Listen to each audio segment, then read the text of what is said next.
Ladies and gentlemen, the moment we have been waiting for months is finally here right now. At Pro Football Network, we are commonly referring to the NFL Draft as our Super Bowl. It is by far one of the most exciting events of the NFL calendar. In just moments, Roger Goodell, the NFL commissioner, will be stepping to the podium to begin making the dreams of hundreds of young men come true as they embark on their professional careers in the NFL. Of course, when he first steps to the podium, he will be booed vociferously, and that's just part of the NFL draft tradition. Now, I am joined all night here by Tony Pauline, but before we get started, I want to invite everyone to like this stream and subscribe on YouTube. Also, click that little bell icon that you see to get notified every time some of our new content drops. And if you have a question for us, drop that question in the chat throughout the live stream all night. This is a fully fan interactive live stream for the entire first round of the NFL draft. We will be answering live questions, comments, and reactions right here on the show as we go throughout the night. And guess what? It doesn't stop tonight, because tomorrow night, Tony and I will be back for even more. Now, tonight, we're going to be joined by none other than Pro Football Network senior NFL analyst Trey Wingo. We'll be joined by NFL analyst Dalton Miller, fantasy analyst Tommy Garrett, and one of the best draft evaluators that's out there, a rising star in the industry, Ian Cummings, all coming at you tonight. But without further ado, let me introduce the real star of the show, Tony Pauline. Tony, how you doing tonight? I'm okay, a little nervous, a little anxious. Let's get this going. I mean, this is basically the culmination of almost 11 months of work, so you hope you get it right. But I think the thing everybody really needs to understand is this is just the beginning. This is not the ending, and everyone's going to be grading drafts and talking about who got the most right in their first round mock draft and top 100. It doesn't matter. This is just the beginning for these players and these teams, as they venture down the road to what they hope to be successful careers and for the team's productive career. So, you said it was going to start momentarily. I think we still probably got another 25 minutes before the Carolina Panthers are called to the clock. So we're going to have to talk about a lot of different things, aren't we? Well, the great thing about this, Tony, and why it's so great to have you here with me as we did last year, is there are very few better insiders who know what's going on up to the moment the Carolina Panthers will be put on the clock.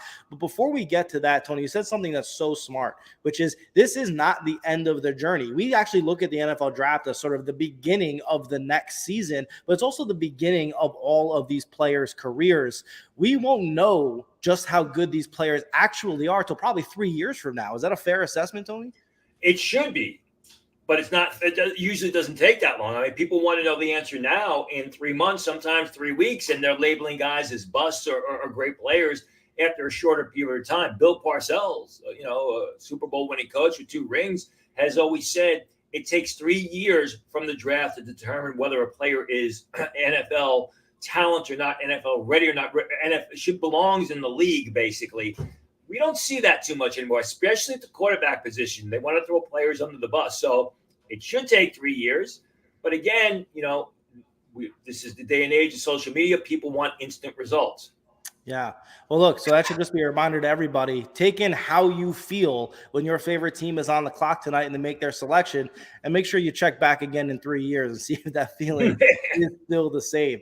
All right, Tony, listen, we do have some time before the Carolina Panthers are officially brought to the clock by NFL Commissioner Roger Goodell, because the NFL is nothing without turning its marquee events into pageants. And so they're going to let that happen on the networks. The great thing about being here with us at Pro Football Network is there's no commercials, there's no ads. It's just great first-class quality analysis, and we're going to have the picks minutes before the broadcast will. So make sure you stay with us, because you're going to get everything minus the commercials here at Pro Football Network. So, Tony, let's get into it. As it stands right now at 7:50 p.m. Eastern Standard Time, what is the latest that you're hearing about some of the top prospects in this NFL draft? Let's start with Tyree Wilson, the pass rusher from Texas Tech. I mean, here's a player that some people thought could go 2 to the Houston Texans, 3 to the Arizona Cardinals, at worst 5 to the Seattle Seahawks. I wrote about this earlier, that there are a lot of medical red flags. There's a lot of concern about the injuries Tyree Wilson has had, and that concern has only gotten deeper since I wrote that report, or at least I'm only hearing, more disconcerting things about it. Obviously, he has issues in 2 feet, not just one. He's got issues in 2 feet. Yep. And at first, it was characterized to me as a setback for Tyree Wilson, but now it could be a little bit deeper. He also has a back issue that teams are concerned about. The thing about medicals is it's not broad brush. It's not seen the same by every single team. So while 3 or 4 teams may be concerned with Tyree Wilson's medicals, if there's a team in the top 10, the top 8, we're fine with it. Tyree Wilson's going to go early. But if we start to see Tyree Wilson fall, especially if he starts to fall past Seattle, you know that those medicals that I reported on earlier today, spoke about it last night briefly in the show with Trey Wingo and Adam Kaplan.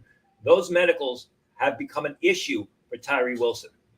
Yeah, it's interesting you say that, right? You mentioned about the teams having different medical staffs who all have different opinions. That gave Dolphins fans shudders as they remember their medical staff feeling one way about Drew Brees and the New Orleans Saints getting the benefit of that. So definitely something to keep in mind. Now, listen, there were a couple prospects who we thought might go 2, 3 overall who were beginning to get pushed down because the rise of Tyree Wilson seemed inevitable. But if he begins to slide, Tony, what players could actually benefit from that? Well, obviously, you got to say Will Anderson, because Will Anderson was nip and tuck there as far as talk as the second or third pick. There were some people who liked Tyree Wilson better because he's a little bit taller. He's got better growth potential. I happen to like Will Anderson. But if Tyree Wilson's out of the picture, that helps Will Anderson. I also think it may help Paris Johnson, the offensive tackle from Ohio State. Granted, it's a totally different position. But if Tyree Wilson is falling down boards, some of those teams who are looking at Tyree Wilson may look to Paris Johnson or look to trade out for a team that wants to move up for Paris Johnson. Jalen Carter, we'll have a discussion about him. I mean, the more players that kind of fall out, a guy like Tyree Wilson falls out, that's going to help Jalen Carter. I also think Myles Murphy, we'll talk about him. That will help Myles Murphy and possibly C.J. Stroud. I mean, if the Houston Texans, had their eyes set on Tyree Wilson, and Wilson's medicals are a problem for that team, you got to believe that it's going to help C.J. Stroud, who a lot of people have said for the longest time, was going to fall past the Houston Texans. Right. Yeah, our executive producer, Kyle Yates, told us just before the show, C.J. Stroud is now the betting favorite to go number 2 overall. Certainly an indication that maybe the medicals on Wilson, as you've reported, are really an issue. I want to ask you a question because you mentioned about trading out. One of the teams that has been talked about trading out is Seattle, the Seattle Seahawks with the number 5 pick. They have been linked to Jalen Carter, but there's also been talk about them trading out. If they do trade out, who are some of the teams that maybe they're having some conversations with? Yeah, I'm told that literally since this afternoon, the Seattle Seahawks have been getting consistent calls from both the Philadelphia Eagles and the Tennessee Titans who want to move up. Now, Tennessee wants to move up for one of the quarterbacks. The Philadelphia Eagles, I had reported a couple days ago on Twitter that they would be looking to move up. It could be for one of the pass rushers. It could be for Paris Johnson, the offensive tackle. So, again, since this afternoon, Seattle's been getting calls both from the Eagles and from the Tennessee Titans. Really, really interesting, because if the Eagles or the Titans are really looking at moving up, you got to figure that, where there's smoke, there's fire. Is it possible that this will happen? From what I was literally had a conversation about 15 minutes ago, I am told that right now the Eagles are not offering all that much, and Seattle is going to want more. Now, as we get closer to the draft, the start of the draft, and as we get closer to that pick for Seattle, I would expect if the Eagles really want to move up, they're going to offer more, especially since, they're really only looking for one player to really put them over the top, 1 or 2 players to put them over the top. So right now I'm going to say it's 50-50, but that's because the Eagles are not offering what Seattle wants to move out of that spot. We'll see if the bidding goes up as we get closer, as Seattle gets closer to being called to the clock. Well, let me ask you this. If Seattle isn't a willing trade partner at 5, one of the other pivot picks, I call them, where the whole draft could pivot on what happens at this pick, has been the Arizona Cardinals at 3. Is it possible that either of those 2 teams, Tennessee or Philadelphia, could bypass Seattle and call the Cardinals up and see if they can get their pick? I'm sure there's already conversations going on with the Cardinals. People tell me that there's no doubt the Cardinals will trade down. I'm going to back off on that a little bit. Okay. I mean, if C.J. Stroud happens to go second, as people are now thinking it may happen, and Will Anderson is there, for the Arizona Cardinals, as well as Paris Johnson.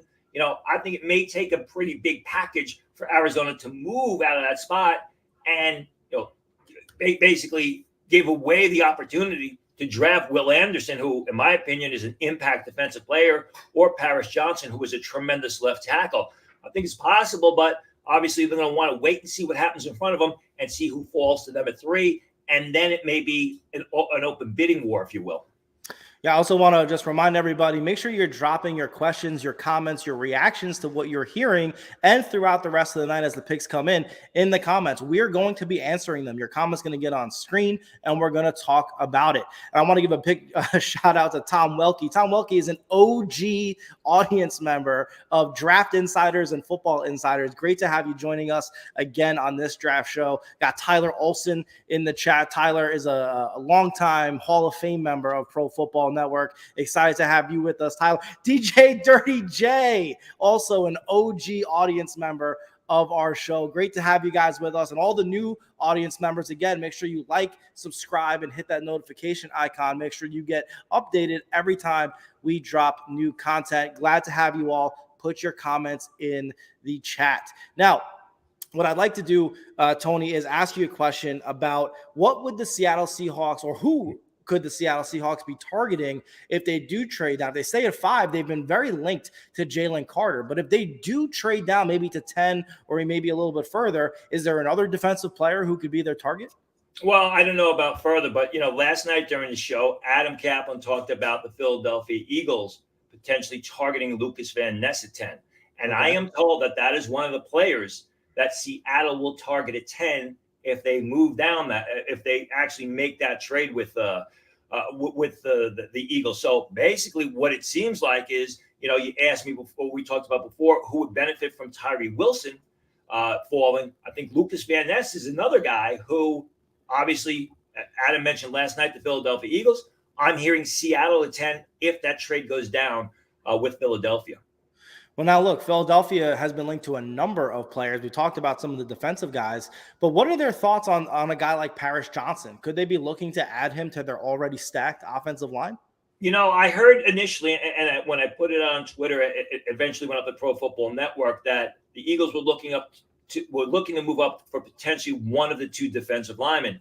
And then somebody told me, don't dismiss Paris Johnson, which I wrote about today, because Lane Johnson I think he's going to be 33 years old in a week. Howie Roseman likes to draft for the future. So it seems that Paris Johnson is more and more in the conversation for the player that potentially the Eagles could take if they move up. And when I asked somebody about it, they said, it would be a genius move by Howie Roseman and just prototypical of him, drafting for the future. You have an aging tackle in Lane Johnson. You just gave Jalen Hurts a massive contract. You better be able to protect him not only in 2023, but onwards to through 2028. And Paris Johnson is a guy who, as I've said, he's thought of very highly in the league. He's probably going to be drafted a lot earlier than people think. He's a guy who had a good season at Ohio State after transitioning from guard to tackle. He had a good combine. He had a sensational pro day. And, with the Eagles, you say, well, the Eagles already have a left tackle. The Eagles' tackles are interchangeable. I mean, Lane Johnson was a left tackle at Oklahoma. Lane Johnson had a phenomenal Senior Bowl at left tackle when he went there, and he gets drafted by the Eagles, and now he's at right tackle. So their tackles are interchangeable. Yeah, and it's funny because, to your point about Lane Johnson's age, just overall, the Eagles can't afford to rest on their laurels with that offensive line. This is also the 2nd or 3rd year in a row where All-Pro center Jason Kelce has flirted with retirement. That offensive line is going to be in need of reinforcement sooner rather than later. Why not start now with a tackle the caliber of Paris Johnson? And by the way, our draft analyst, Ali Hodgkinson, wrote an incredible piece around Paris Johnson and his foundation. You should definitely check that out at profootballnetwork.com. Ali sat down with Paris and had just an incredible interview. It actually came out over a year ago, but it is still relevant today. Make sure you check that out again at Pro Football Network. Now, Tony, I want to ask you about another NFC team that's actually been in the news because our very own Trey Wingo broke the story back in March that Aaron Rodgers was going to be traded and he wanted to be traded to the Jets, and him wanting to go to the Jets was done. Aaron Rodgers then went on the Pat McAfee show and confirmed every detail that Trey reported, and it took until April for the Packers to realize they didn't have any leverage. They had to make it happen, and they did.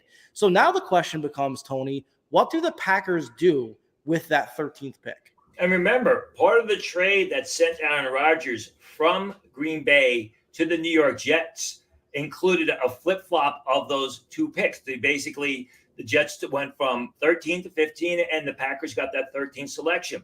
Everyone thought at the time when the Packers were moving up, they were doing it purposely to hop over the New England Patriots to get Jackson Smith-Njigba, the right receiver from Ohio State, Paris Johnson's teammate. I've been told by a couple of people today that the Green Bay Packers are actually considering taking a tight end at 13. Tight end. I would have to assume it's going to be Dalton Kincaid. As far as I'm concerned, just looking at my board, that's very early for a tight end, especially in a class that is very deep at the tight end position. It's really interesting that you say that because we talked a little bit about the tight end class on our Football Insider show with Trey Wingo earlier this offseason. And 13 does seem really high. Now, let me ask you this, and this is something maybe we haven't talked a little bit about even off the air, is do the Packers make another trade to go down from 13? That's been speculated, but I don't see why they would go from 15 to 13 and 13 back down. It doesn't make a whole lot of sense to me. That has been talked about. That would be very unusual. I would be surprised by that. All right, so if the Packers stay at 13, they take a tight end. Okay, that's going to send shockwaves to the rest of the league who probably wasn't anticipating that. Who are the teams that could actually benefit from that because a player who maybe they thought would be gone by 13 is going to fall to them?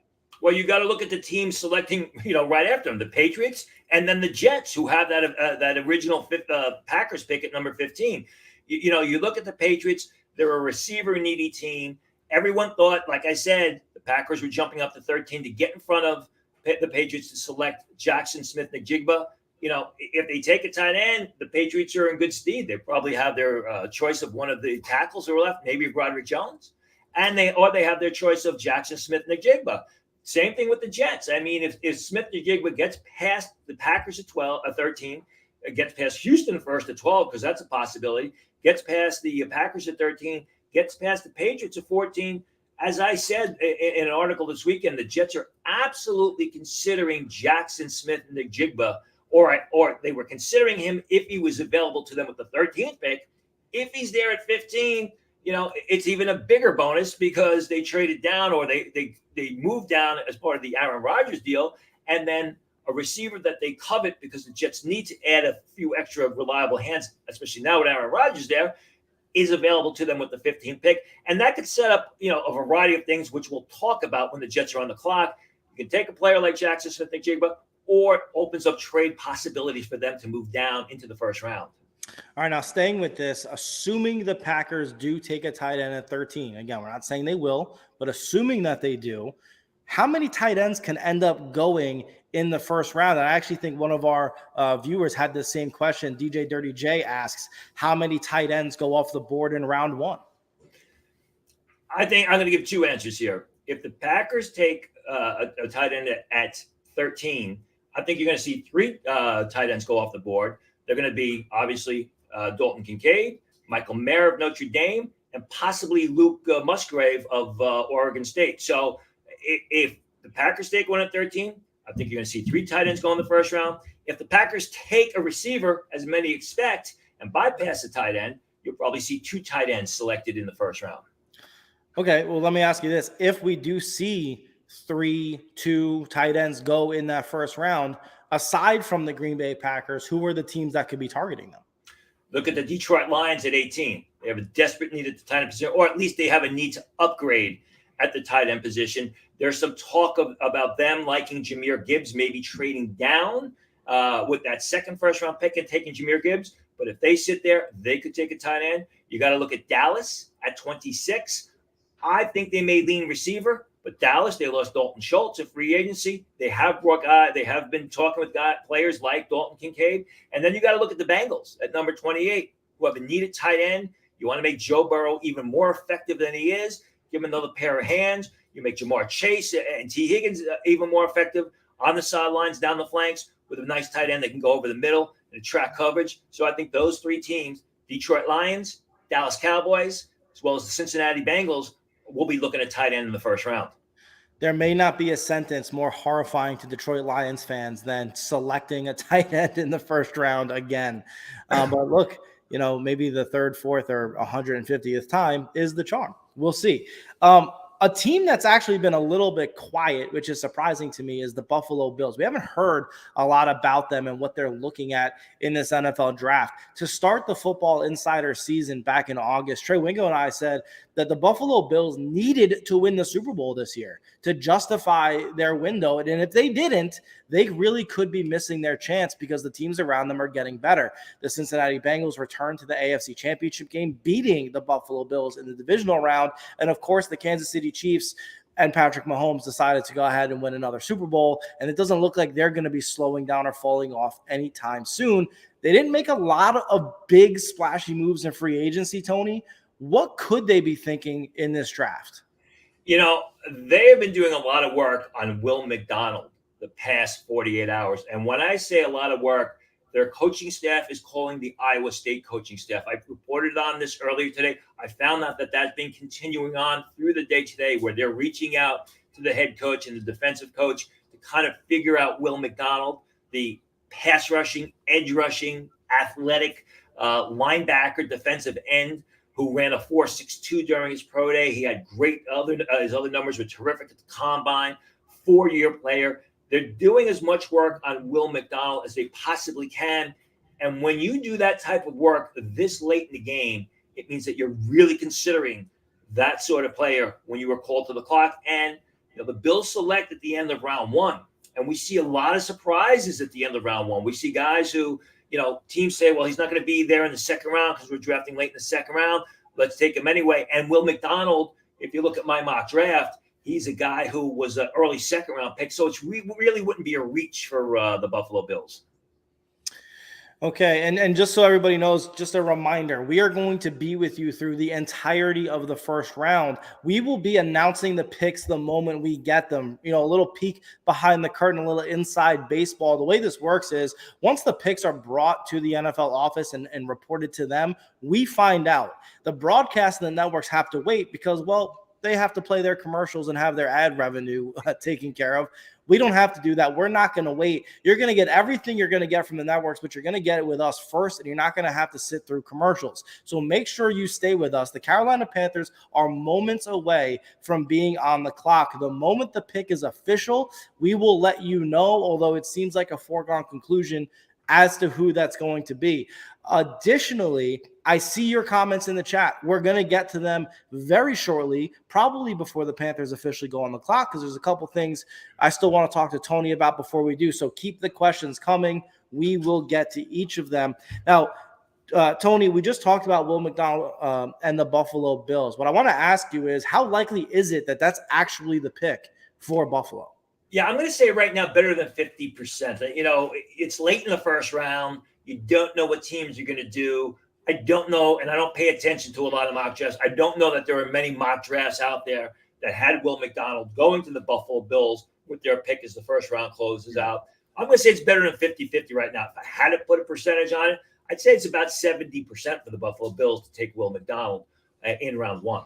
All right, and just to let everybody know, the Carolina Panthers are officially on the clock. The pick is likely to be Bryce Young, the quarterback out of Alabama. The moment that happens, we will let you know. It is coming to us as it is. But right now, the Carolina Panthers are officially on the clock with the number one pick in the 2023 NFL Draft, live from Kansas City. As we wait for that pick to come in, and Tony, if I cut you off to announce it, I apologize in advance. I want to get a real quick question on a polarizing prospect who many thought could be the best overall prospect in this draft, and that's Jalen Carter. Any thoughts about where he may end up as this draft plays out? It's anyone's guess at this point. He is the best prospect in this draft. There's no doubt about it. But he's had so many issues since that national championship game, and teams are just not sure. And they go beyond the incident where he was involved with that car accident where two people tragically died, including one teammate and another teammate. Warren McClendon, the offensive tackle who's in this draft, is going to be drafted in the third day, was hurt in that accident. It goes beyond the fact that, he was not forthcoming with the police and he kept changing his story. It goes beyond the fact that he was 9 pounds heavier at pro day and he was at the combine and he couldn't finish the workout. There's a lot of things, and Adam Kaplan last night, we touched on this a little bit. There's a lot of things in his background that has teams concerned. It'll be interesting to see. I mean, he could go 5 to Seattle, although I think that's very unlikely. I don't think he's going to go to Atlanta. Everyone says Philadelphia. That, along with Tyree Wilson, is going to be one of the big mysteries tonight where he goes, because eventually, teams are concerned of forking all this money over to him. What's going to happen to him when he gets the 30, 28, $34 million in guarantees? But there'll come a time where the reward outweighs the risk of Jalen Carter. It's one of the more interesting stories to watch tonight. I don't have any definite answers from where we sit right now. Okay. Now, we've talked about Jalen Carter maybe sliding a little bit. We've talked about Tyree Wilson due to the medicals sliding a little bit. Let me ask you the opposite question. Who's a player who could rise and be drafted earlier than a lot of people expect? I think it's going to be Myles Murphy, the defensive end from Clemson. I should say I think that's what I'm being told. Myles Murphy's the 9th player on my board. When I mocked him, I had him going a little bit later to Tampa Bay. But teams just understand what a terrific player Myles Murphy is, what a terrific edge rusher he is. 258 pounds, ran the 4.5s at his combine, 4.55s at his pro day show. He didn't run at the combine. Very athletic, a guy you can stand over tackle. You can have him come out of a 3-point stance, a little bit thin, maybe a liability against the run early in his NFL career. But, he's a younger guy, and as he physically matures, gets bigger, adds bulk to his frame, and learns to play the run, you're looking at a complete player at the position. Just let me make sure. It's 6'4.5", 268 wow. is what his weight was at the combine. Then ran in the mid 4.5s during pro day. So, and he's been a very good player at Clemson for 3 years now. It's not like he's a one-year wonder or he's just been a spotty player or he struggled with injuries, say the way Tyree Wilson did last year at the end of the year for Texas Tech. Myles Murphy's been a very good player on a defensive line that has a lot of talent, but he has stood out and he's incredibly athletic. And, we talk about all these edge rushers, Lucas Van Ness, Will Anderson, Tyree Wilson. Myles Murphy's going to fit in there. I think from what I'm hearing, he could go a little bit earlier than people are presently projecting. It's really interesting, how we figure out which prospects are, every year there's a surprise prospect that gets drafted. We didn't talk about where they go higher than expected or they go lower. I mean, look, we just talked about the Packers surprising everybody and maybe taking a tight end at 13. That's why the NFL draft is the greatest reality TV show, as our friend Trey Wingo likes to say, because you just can't plan for it. You can't script it. Something crazy always happens. Okay, just a reminder to everybody, the Carolina Panthers are officially on the clock. We fully expect them to take Bryce Young, the quarterback out of Alabama. I'm aware that Shams Charania, the NBA insider, is reporting that pick is in. We don't have it officially yet from an NFL reporter or from the NFL system itself. Just a little inside baseball. Again, the NFL has made it clear to holders of their number 1 pick to milk the clock. Yeah. It's about the drama. It's about the networks. It's about getting the ratings and all of those things. And of course it is, and that's okay. But it's clear the Panthers know who they want to take. So, Tony, let me ask you. It's clear to everybody who the Panthers are going to take. And really, when you look at it, it's so diametrically opposed to a year ago, where we thought it was going to be Trayvon Walker, but there was still that little question: would they go offensive line with that first pick, the Jacksonville Jaguars? Would they take Aiden Hutchinson? And there was that, there was a bit of doubt there. And, even though we reported that Trevor Balke was walking around, he was very confident. We didn't know last year. Now, I mean, it's basically the fun starts, or the suspense starts, after the Carolina Panthers officially announced that they've taken Bryce Young from Alabama. Yeah, and we'll talk a little bit more about that once we know the pick is official. And again, it's more or less just waiting for the official announcement of it than it is wondering if that's actually going to be who they take. What I do want to do is start to take some of the questions and comments we've gotten to this point while we wait. One of the questions that I see here is from one of our, like I mentioned, one of our longtime audience members, Tom Welke. And Tony, what he asked, we talked about Jalen Carter, but he does ask about Bijan. Are there any updates about Bijan Robinson and or Jalen Carter? Well, we talked about Jalen Carter. Bijan Robinson, I mean, a lot of people continue to think he's going to go to Atlanta, for a couple of reasons. Bijan Robinson is a situation where he's one of the top 3 players in this year's draft. He's number 3 on my board. He is a dominant running back, but he plays a position that's been devalued in the league. If he goes to Atlanta, I mean, it would be an upgrade at the running back position. It would help Desmond Ridder. You look at Atlanta, they put a lot of resources into keeping that offensive line together in the offseason.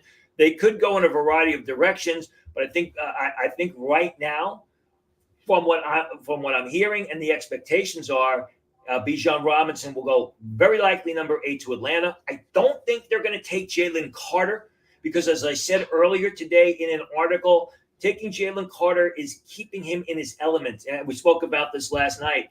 And, I don't know that Atlanta selecting Jalen Carter is good for anybody because you keep Jalen Carter in that element.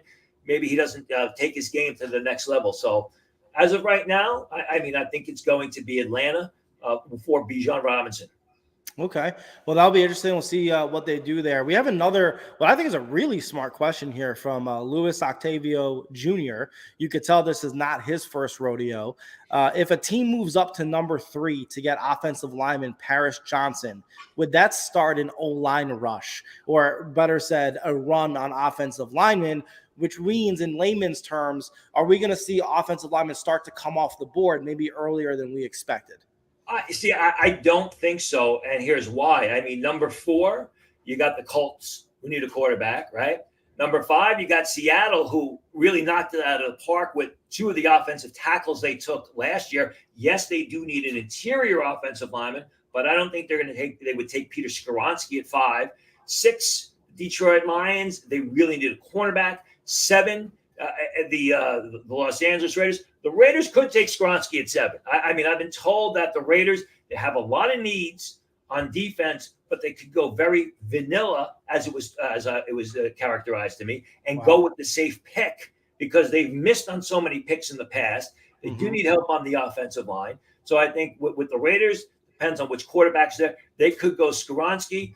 Talked about the Falcons. They did a lot of good work on their offensive line in the offseason. And then you got the Bears. And, it makes complete sense for the Bears to select an offensive lineman, whether it's Skoronski, whether it's one of the offensive left tackles if they're there.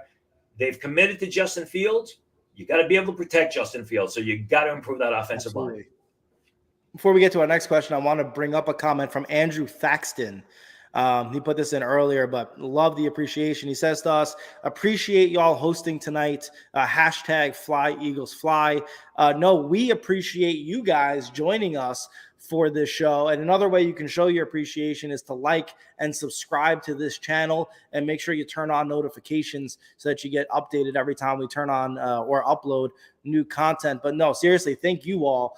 Tony and I had a blast doing this last year. We are very thrilled to be able to do it with you all again.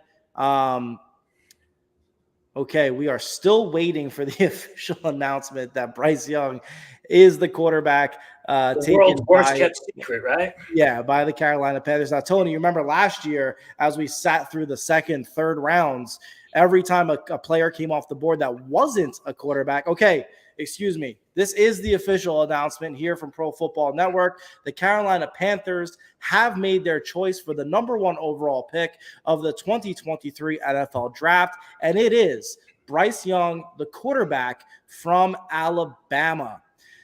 Bryce Young was the 5th player on our consensus big board here at Pro Football Network. He is 6 feet tall. He weighed in at 204, Tony, at the NFL Combine, but did not work out at that weight. He was officially weighed in during college at 194 pounds, but as you know, there are reports that he played at less than 180 pounds at times. And Tony, that's where I want to start my question with you. That's been the concern with this player. How much is his size going to factor into his NFL success? You got to believe, they got to protect him. They got to protect him. They got to develop plays for him to get rid of the ball quickly. He's a mentally intuitive guy. As I said, time and time again, he's been characterized as a genius in those one-on-one interviews with teams. He's going to have to basically have eyes in the back of his head, because my fear for Bryce Young is, the beatings that he took on Saturday, and he was able to get himself up off the field back into the huddle. He's not going to be able to do that on Sunday. You watch that Tennessee game, and he got pummeled. And to his credit, he would get up off the field, and he basically kept the Crimson Tide in that game. That's a much more difficult thing to do on Sunday. Look at Tua Tagovailoa, who had an injury history at Alabama. Look what's going on with him in the NFL. So, as we've talked about before, if Bryce Young was 2 inches taller, if Bryce Young was 20 to 25 pounds heavier, you're talking about one of the great quarterback prospects of the past 10 to 15 years. There's no doubt about it. The guy, he is clairvoyant on the field. He seems to know what's going to happen before it happens. He's a great leader on the field. Consistently moving his team, moving the offense down the field in clutch situations. Even this year, when he didn't have the same talent around him as he had in past years at receiver on the offensive line. You look at the Tennessee game, you look at the LSU game, he constantly put his team in a position to win the game or kept them in the game. Oftentimes it was the Alabama defense that let him down. But the size has got to be an issue. You look at, Carolina. It was reported today by Jeremy Fowler of ESPN, basically reiterating something that I said a month ago. Panthers are seriously considering Anthony Richardson with this pick. Frank Reich, the coach, really liked Anthony Richardson because he's bigger, because he's stronger, because he can make more passes, because he's so much more athletic than Bryce Young. He doesn't have the same brain as Bryce Young, or he just doesn't have the same quarterback intellect. I should say, maybe he has the same brain, doesn't have the same quarterback intellect. But, Carolina, the general manager, they've got to get some early returns. It's been a disaster at the quarterback position for them for the longest time. They made that trade a couple of years ago for Sam Darnold. Did not work out. I hate that you just pronounced his name correctly. There you go. Gave away a lot of draft capital here to move up to the first pick from number 9 to get the quarterback. So, they want a guy that's going to be on the field week 1 and lead that team. Of all the quarterbacks in this year's draft, that player is Bryce Young. Yeah, and I want to touch on one of the overwhelming positives, and you alluded to it a little minute ago. But you had reported on Football Insiders a few weeks ago that teams were categorizing Bryce Young as a genius, a football savant. Okay, before we go on that, we have the next pick. The second pick is in. And this is maybe a little bit of a surprise the way things were trending, but the official pick, number 2 overall of the 2023 NFL Draft, the Houston Texans kept the pick, and they did select C.J. Stroud, quarterback out of Ohio State. He was number 3 on our PFN big board, 6'3", 218 pounds. Tony, this was the quarterback that we said if Bryce Young had this body, he would be the number 1 prospect of the last 10 to 15 years. As you said, C.J. Stroud goes number 2. Give me your instant thoughts on that. I think 2 things. I think number 1, Nick Caserio won out in the war room because DeMeco Ryans, the head coach, would have preferred a defensive player. I think number 2, we may start to see that what we talked about at the beginning, the medical red flags on Tyree Wilson are starting to loom large because Tyree Wilson was a player that they seriously considered. Now, as far as C.J. Stroud's concerned, he's been in the headlines. He's been in the news really for all the wrong reasons, if you will, the past couple of weeks. We talked about it a week or so ago on the Football Insiders about that S2 cognitive test, right? Where it was broadcast that C.J. Stroud, just tested terribly. And I said at the time, you got to be careful with that. And the S2 cognitive test was something where kind of measured if a player is a complex thinker, if they can think on different levels. But as I said, you had to be careful with that because while, say, Will Levis, who's probably going to come off the board real soon, scored much higher than C.J. Stroud. When you watch the film, C.J. Stroud was a much better decision maker than Will Levis. He was a guy who protected the football. I still think he's a bit rough around the edges. I still think he's going to need a bit of time. As I said with C.J. Stroud, I just don't know which C.J. Stroud we're going to get. I'm hoping we get the guy that we saw slice and dice the Georgia defense in the college football semifinal playoff game. I'm hoping that we get the guy that we saw against Utah in the Rose Bowl. But then again, we may get the guy that was a slow starter against Iowa, the guy that struggled to beat a very marginal Northwestern team. It may be a few bumps in the road, but C.J. Stroud was my second-rated quarterback. So basically this falls in line as far as the quarterback order is concerned. So, look, Tony, what a contrast from last year. Last year, Kenny Pickett was taken in the first round in the 20s. And then you and I waited until round 3 before we got to announce the second quarterback in the draft being taken. Fast forward a year, the first 2 picks are 2 quarterbacks. And just to let everybody know, in just a few minutes, we're going to have PFN NFL analyst Dalton Miller join us. We're going to get his reaction to those first 2 picks, as well as whatever happens with the 3rd pick as it comes up. So stay tuned for that. We'll be joined by him momentarily. Tony, I had said during our show with Trey on Football Insiders that if it were me, I would have taken C.J. Stroud if I was the Panthers. I'm a big believer in the size at the NFL level really playing a big factor. And if C.J. Stroud had any type of serious issues that were far below Bryce Young in the mental capacity, then of course we'd have to re-examine that. In your opinion, did both of these teams get it right, or did the Panthers make a mistake at number 1? Well, we got to go back to what we said in the opening. This is just the beginning. So did they get it right? I mean, we're going to have to wait on that. But the fact is this. Carolina gave up a lot of draft capital, a lot of picks, future picks, to move up to the number 1 spot, to get a quarterback that they expect to start week 1 and lead the team. That quarterback is not C.J. Stroud. That quarterback is Bryce Young. So I think in that vein, it was the right choice. Now, let's see what happens 2 or 3 years. Based on his size, based on his arm strength, C.J. Stroud is a tremendous vertical passer, a very accurate vertical passer down the field. He throws beautiful long throws right into the receiver's hands. It may come to fruition 2 or 3 years down the road where C.J. Stroud blossoms into the quarterback we all believe he can be. But I think in the short term, you're looking at Bryce Young. He's going to be the starting quarterback, I would believe, early, barring any injury, early on for the Carolina Panthers, where it may take a little bit of time for C.J. Stroud to ease in. Yeah, look, let's not forget, the Houston Texans aren't done. They have a pick in 10 picks from now at number 12. Does what they did with C.J. Stroud, taking him at number 2, how could that maybe impact what we might see from them at number 12? Well, let's remember what I said just a few minutes ago.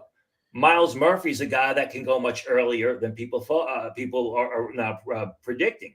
And, they were talking about potentially Will Anderson at this pick, potentially Tyree Wilson. They could come around. They could probably get a good edge rusher, which is something they need. Maybe, like I said, Myles Murphy, Lucas Van Ness, if he gets past that 10th selection. Who knows if Jalen Carter is going to be available at 12.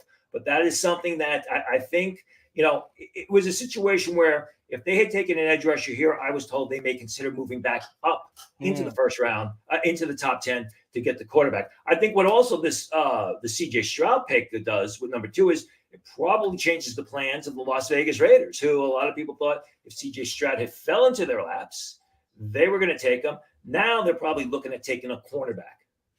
All right, let's look at pick number 3. The Cardinals are still on the clock. You have to imagine that if C.J. Stroud had not been the pick here at number 2, that only could have inflamed the interest for that pick number 3 for a team to come in and grab C.J. Stroud before the Indianapolis Colts get on the clock at 4. But that's off the table now, Tony. Is it possible we see the Arizona Cardinals keep this pick and be able to now start the run on defensive players? Yeah, I'm going to slightly disagree with you there because I still think the Tennessee Titans may want to move up to get Anthony Richardson, to secure Anthony Richardson or Will Levis. So I think they're leaning towards Anthony Richardson. So, I mean, they're still the possibility here that the quarterbacks could go 1, 2, 3, 4 if the Arizona Cardinals trade down. But the Arizona Cardinals are now looking at Will Anderson sitting there for him, and they need an edge rusher. And Will Anderson, my number 2 player in this draft, he's been a tremendous pass rusher, been a tremendous defender at Alabama, literally the past 3 years. I think right now Arizona's in a very good spot. They can get the pass rusher that they want. They can get the left tackle they want. And I'm sure the reason why we're waiting so long for them to make the pick is they're working the phones to see if they get the best deal for themselves to potentially trade down with either the Philadelphia Eagles or maybe the Tennessee Titans, who select number 11.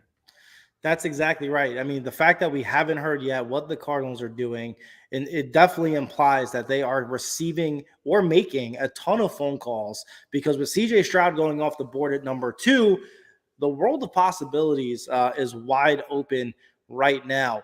Now, I want to take a look at some of the comments. Oh, we have a trade that the Houston Texans have traded back up to number 3. The Houston Texans have traded the 3 pick to the Arizona Cardinals. Cardinals are going back to pick number 12. Houston is back on the clock at number 3. Tony, you just mentioned this, that if they had stayed at 12, they were likely looking for a defender. The reality now exists that they could be getting the number 1 defender on the board, now having the number 3 pick. You think Will Anderson's off the board here? I would think it's Will Anderson. Maybe it's Tyree Wilson. It's kind of the reverse of what I had reported, in the sense that if they had taken the defender here, they would have traded back into the top 10 for a quarterback. They got their quarterback, and now they traded back into the top 10 to get the defensive player, who I got to believe, I think it's going to be Will Anderson. I'm not going to discount Tyree Wilson at this point.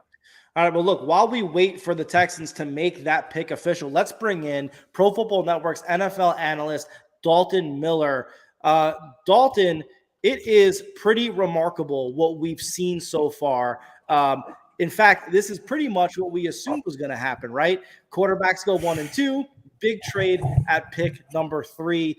Tell me what your thoughts are so far with the first 3 picks. Yeah, so I think it's been really interesting so far. I didn't know what was going to happen with this 3rd pick, and we kind of always thought that the draft was going to start at 2. It ended up starting at 3, and that's what we originally thought when the trade was made for the Carolina Panthers. We thought that CJ Stroud was going to be that first pick. As time went on, we figured out that it was going to be Bryce Young. Hold on 1 sec, Dalton, because we did get the 3rd pick, so we can build this into your thought process here. Let's get it. Officially, the Arizona Cardinals, they traded the pick back to the Houston Texans. The Houston Texans on the clock now with number 3, the 3rd overall pick in the 2023 NFL Draft. They have chosen Will Anderson, edge player out of Alabama. He is the number 1 player on the Pro Football Network big board, coming in at 6'4" and over 240 pounds. He is rated by us as the number 1 player in the draft and is the consensus number 1 overall player, Dalton. We got Bryce Young, CJ Stroud, and a huge trade by Houston to get maybe the 2 top players on their draft board. Yeah, and, makes a lot of sense. I stubbornly or selfishly wanted to see JSN and CJ Stroud continue to be teammates with that 2nd and 12th pick, or if they moved up to maybe 10. But listen, Will Anderson, in my opinion, was the best player in the class. And I know a lot of people believe that Jalen Carter, just based off of film, is the best. But Will Anderson, for me, is the complete package. To be his size, I know that he got a lot of Von Miller comps here and there. I don't think that he is as bendy as Von Miller is, but to be a 250-pound player and be able to defend the run the way that Will Anderson is able to defend the run, I think is fantastic. And so for me, I always thought it was a good fit. I didn't know if it was going to happen in Houston, just because we know that D'Amico Ryans and that San Francisco team likes longer, bigger, more physical edge rushers. But when you see him defend the run, you are more confident in his ability and in the Houston Texans' ability to defend the run, even with the guy that's a little bit smaller. Tony, before we come to you for your analysis on this pick as well, because you called it, you said once the Houston Texans got back at 3, Will Anderson was going to be the pick. We do have an update on what the total compensation was for the trade between the Texans and the Cardinals. The Texans moved back up to number 3. In return, the Arizona Cardinals got pick number 12. Pick number 33, which this year is the second pick of the second round. They got the Houston Texans first round pick in 2024. They also got a third round pick in 2024. And in addition to number 3, the Houston Texans get pick 105 in this year's draft. So the Cardinals got a haul, Tony, but was it worth it for the Texans, who get Will Anderson, who many of us believe is the best player in this draft? Well, I think what's going to happen is this. It was probably a compromise between Nick Caserio and D'Amico Ryans, right? Because, we talked about last night, there was a little bit of tussle there because D'Amico Ryans has got more power, or has got a lot of power in the war room.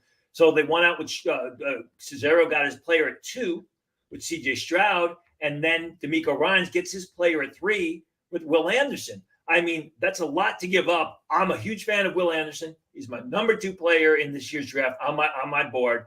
I mean, he's been a terrific player, a dominant player at Alabama for 3 years. People said he had an off year this year, but the fact is this: he was just so tremendous in 2021. It was going to be near impossible for him to top that sort of production that he had a year ago. Remember, coming into the season, Will Anderson was considered a Heisman Trophy candidate as a pass rusher, as a defensive end. They used him in a different way this year, so his numbers were a little bit down. But he's always been a real good player at Alabama. Now, I want to ask both of you this, and just a quick programming note. We are not sure which 2024 first-round pick the Arizona Cardinals received from the Texans, because the Texans have both Cleveland's 2024 first-round pick and their own first-round pick. We are not sure yet which one of them was sent to Arizona. As soon as we do, we will let you know. Dalton, I asked Tony earlier if the Carolina Panthers made the right choice in choosing Bryce Young over CJ Stroud.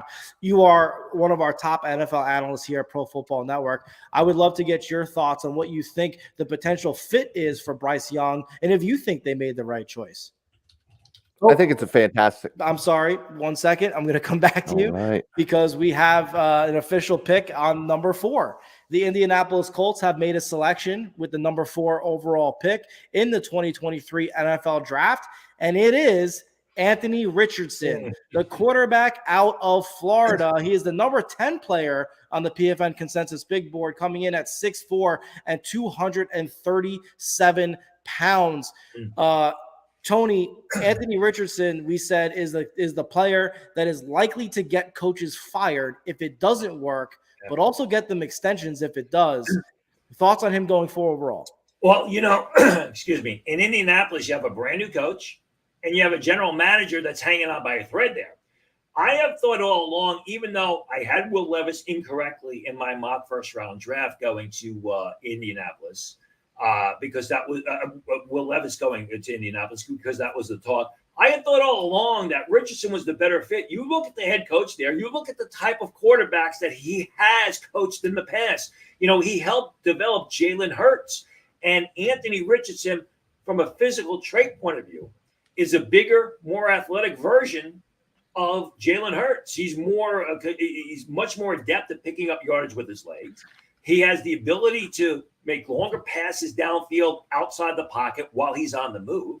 He's got all these great physical skills, and that is what the new head coach of the Indianapolis Colts is used to. And he can make great pass after great pass. But like you said, or as I like to say, he is the prototypical boom or bust type of prospect. I mean, he's a guy who played at Florida, but never carried that Gator offense on his shoulders. Couldn't beat Vanderbilt last year. Got smacked around by Florida State, where he completed 33% of his passes in the loss to Florida State. So from a physical traits point of view, he's up there. You can say he's tops in his class at the quarterback of the quarterback class. But he's got a very weak body of work. He's got a very limited body of work. It's going to take a lot of time for Anthony Richardson. this is the kind of pick that gets general managers and coaches fired. The coach has a lot of time on his hand. The general manager, they better see some early returns from Anthony Richardson, or Chris Ballard could be out the door. Dalton, what are your thoughts on the fit here? As Tony mentioned, Shane Steichen, now the head coach in Indianapolis, coming from Philadelphia. He's worked with both Justin Herbert and Jalen Hurts. What are your thoughts on the fit for Richardson in Indianapolis, and maybe what it could mean for Jonathan Taylor? The fit is outstanding. I love what Tony talked about when he was talking about the fit. Listen, when you look at Shane Steichen and the type of offenses that he has had, he can do a lot of different things, but he was really able to maximize his offense with a guy like Jalen Hurts in a vertical passing attack, which is something that is going to fit well into what Anthony Richardson does as a passer, or what his physical traits can bring him as a passer. I think from the rushing standpoint, that's where things get really interesting, because he is such a big and powerful guy.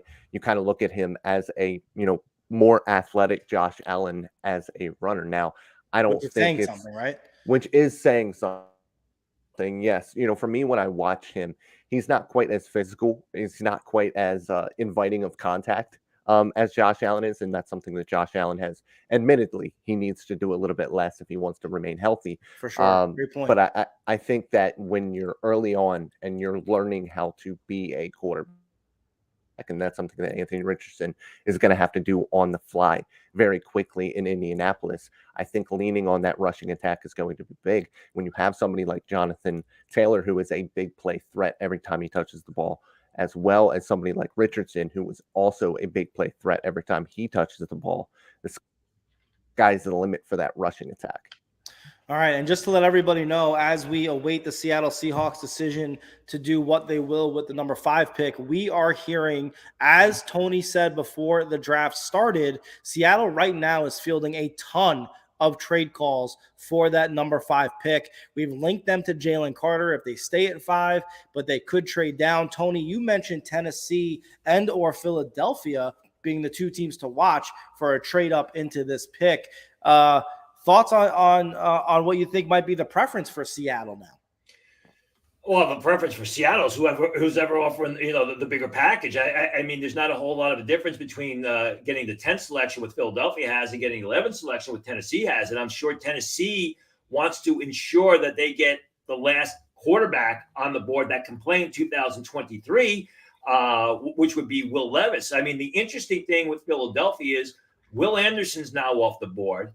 What do they feel about the medicals with Tyree Wilson? Are they willing to trade up for Paris Johnson? I think that's what you're looking at with Philadelphia. You got to wonder, are the Raiders in the conversation to potentially move up to get Will Levis? Do they feel that strongly about him? Because there was talk that they were going to take a quarterback if one was there, although I heard they preferred Bryce Young or C.J. Stroud. So, and this is John Schneider of the Seattle Seahawks. This is what he does. He's a wheeler and dealer. He'd rather move down, get extra selection. I'm sure, in a couple hours' time, when they're called to the clock with the 20th selection, it's going to be much the same. The Seattle Seahawks are going to try and trade down from number 20, to collect extra selections and get the player that they want. I mean, if they hold on to the pick, we could see Jalen Carter go here. They need an edge rusher. We could see Tyree Wilson go here. If Tyree Wilson, if they hold the pick, Seattle, and it's not Tyree Wilson, those medical red flags are starting to rear their ugly head. Dalton, I want to kind of put you on the spot here because you put together the overall team needs for us at Pro Football Network, which super helpful. I hope everybody who's watching along with us right now has that sort of pulled out because you'll have an excellent idea of what teams could be thinking. Let me kind of put you on the spot here. If you're John Schneider, is it more advantageous for you to trade this pick to 10 or 11, or are you taking BPA here and grabbing Jalen Carter while you can? Yeah, it's a really tough decision because he is a wheeler dealer. I think when you look at the draft capital that they have, they could sit and pick here. But why not trade back a little bit if you don't love anybody here at 5, if you're trying to move back, and then you can use that capital to move around and get guys that you want later in the draft. You can move up a little bit in round 2. They have two round picks or 2 second round picks as well. So they can do a lot with the picks that they already have. If they move back, they can go and pretty much get whoever they want if they see a guy that they love falling later in this draft. Be really interesting as we await what Seattle does. As we said with Arizona, what was taking so long with 3, they were likely on the phone. We found out in 3, it was with the Houston Texans. Remains to be seen what Seattle does. We're also getting an official update that the 2024 first-round pick that went to Arizona from the Houston Texans is, in fact, the Houston Texans' own 2024 first-round pick. It is not the first-round pick they currently have from the Deshaun Watson trade that they made with the Cleveland Browns. So just to keep everybody updated on what that compensation was. And that makes sense. I mean, right, that makes sense because you got to figure that Cleveland's going to have a better year than Houston. So the Cardinals are going to want the earlier of those 2 picks. And from where we sit right now, you've got to figure that the earlier of those 2 picks is going to be the one from the Houston Texans.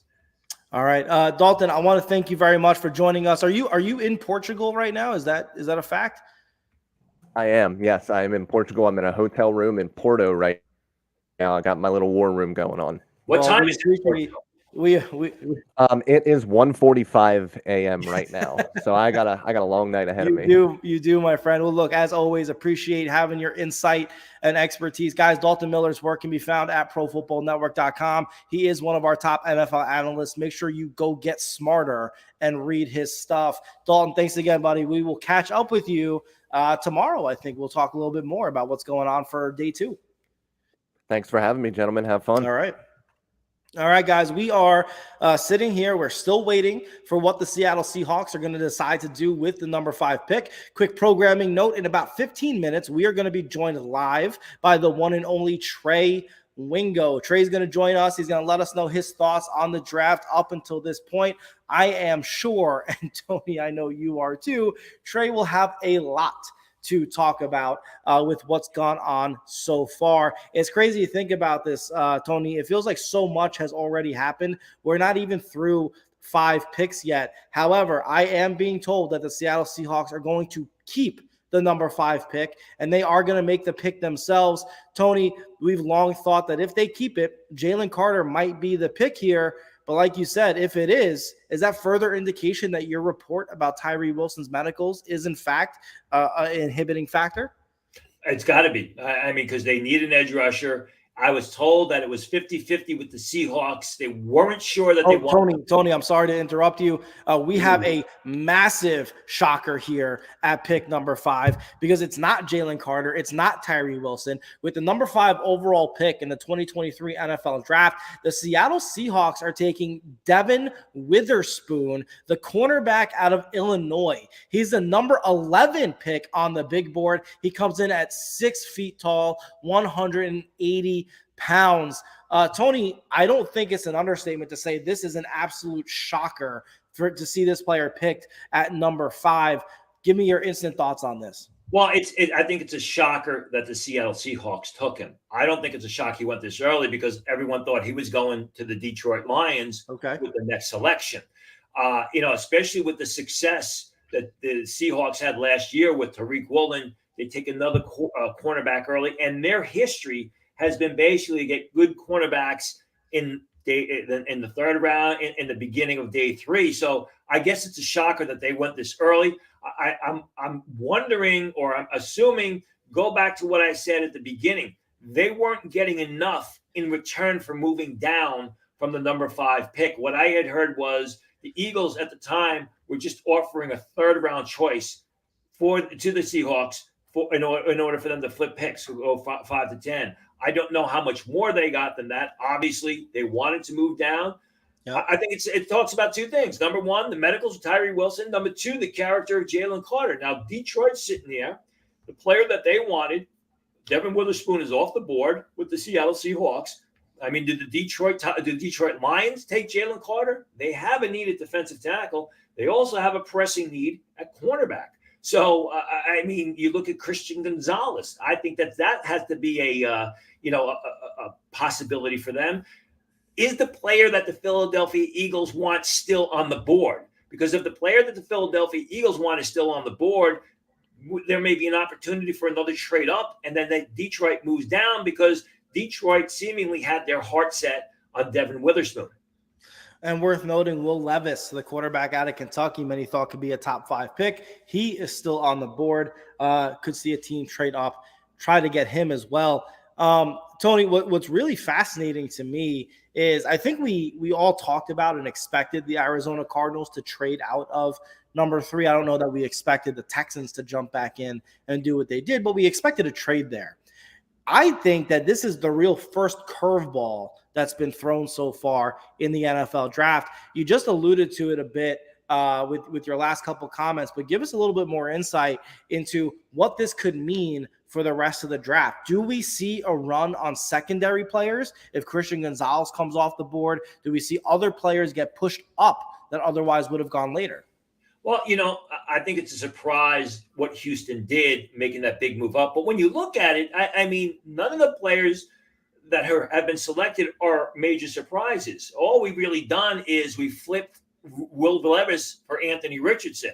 I mean, we thought C.J. Stroud was going to be a top 10 pick. He was. We knew Bryce Young was going to be the first pick of the draft. Yep. We knew Will Anderson was going to be a top 5 pick. Devin Witherspoon, I had him as the 6th choice. He went 5. So, I don't think we've seen any surprises as far as the players that have been selected. There was a surprise that the Texans made such a big move up to get the defensive player after they took C.J. Stroud. So, I mean, I am a bit surprised that Arizona moved down as far as they did. But then again, I'm sure that they feel they could get a good pass rusher, a good edge rusher there, which is a position of need for them. Maybe they think one of the tackles will still be there. Maybe they like Broderick Jones. But there's not a huge surprise as far as the players that have been selected thus far. Yeah. As you mentioned, we haven't seen a tackle come off the board yet. Paris Johnson's still there. Broderick Jones still there. With Will Anderson being selected, we have only seen one defensive lineman taken so far, Tyree Wilson, Miles Murphy, and others, all still available. The Detroit Lions are on the clock. As soon as their pick comes in, we will bring it to you. Don't forget to share your comments with us. What are your reactions to what you've seen so far? You've heard ours. Share with us yours. We want to talk about those as well as we go through the rest of the first round of the 2023 NFL Draft. Also, make sure you don't forget to like and subscribe to this YouTube channel and hit that notification button so you get alerted to any time we put new hard-hitting content up on the channel. Tony, best guess, Detroit. They stick with cornerback because it's a position of need, or do they look at Jalen Carter as a BPA type of pick? They got to look at Carter. There's no doubt about it. The question is, do they trust Jalen Carter? Is he a guy that's going to come in and work? Is he a guy that's going to change once he gets all that guaranteed money? I mean, this is probably one of the reasons why the pick is taking so long. They may also be fielding calls. Remember, the Lions have a lot of selections. I believe they have 5 picks in the top 85. They have another pick in this round. They've got the 18th pick in the first round. So obviously, I'm sure the discussion is, will they trade down even more? And I'm sure the discussion is it Christian Gonzalez or is it Jalen Carter? All right, we actually have a trade. You are as prophetic as usual. The the Detroit Lions are trading the 6th overall pick to the Arizona Cardinals. The Arizona Cardinals maybe like the player at 3. They think they can now get at 6. They are back on the clock with the 6th overall pick. As soon as they make the selection, we will let you know who it is. Wow. In previous drafts, Tony, we haven't seen a ton of trades inside of the top 10. We are not even through 6 picks of the draft, and we've had 2 major trades, both of which involving the same Arizona Cardinals. Who do you think they're targeting here? I got to believe it's either going to be Tyree Wilson or Paris Johnson. I mean, I've talked about Paris Johnson going much earlier, and Arizona being involved in a trade for a team that wanted Paris Johnson. And I talked about the Arizona Cardinals themselves wanting Paris Johnson. As we spoke about last night during the show, I mean, they are tied to Kyler Murray, the new coaching staff. Kyler Murray is going to be there for a while. He's getting paid a lot of money. You got to make Kyler Murray a better player. You make him a better player by improving your offensive line, improving the left tackle spot. And I believe, as was said last night, Kyler Murray himself has been, basically pushing, prodding the Arizona Cardinals to select Paris Johnson. We'll see here. If well, it's as you said, Tony, and I don't mean to cut you off, but again, you are as prophetic as usual. The Arizona Cardinals, with the number 6 overall pick in the 2023 NFL Draft, are selecting offensive tackle Paris Johnson out of the Ohio State. He's the number 7 overall pick on the PFN big board. He comes in at 6'6", 315 pounds. The compensation, by the way, between the Lions and Cardinals, the Lions moved down to 12. They also get pick number 34, and Arizona has moved up to 6, and they do, in fact, select Paris Johnson. Tony, Paris Johnson was the number 1 tackle, I believe, on your board. Number 6, is that a little too high to see him go here, or did Arizona make the right decision?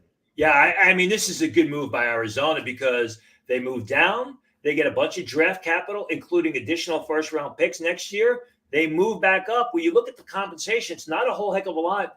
And they probably get the player that they wanted all along, the big left tackle, Paris Johnson. Paris Johnson, I'm looking at my board right now, and he is graded as the number 6 player on my overall big board. So he went exactly where he was expected to go. Now, as we talked about before, the league is quarterback crazy. Yep. But left tackle is a position that's always been a priority on draft day.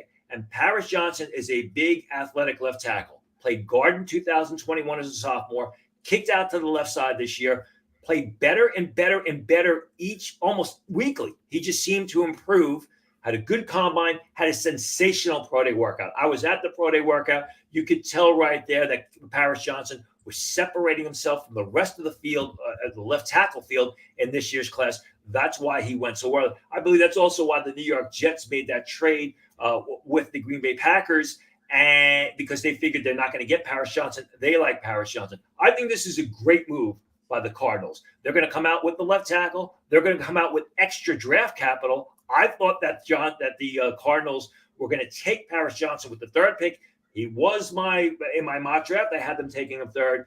Applause to the Cardinals and to their new regime. I think they're off to a good start. Yeah, excellent. And by the way, we do have an update to the trade compensation. In addition to 12 and 34, the Lions are also going to get pick 168 from the Cardinals. In addition to 6, the Cardinals are also going to get pick number 81. So now you look at that, okay?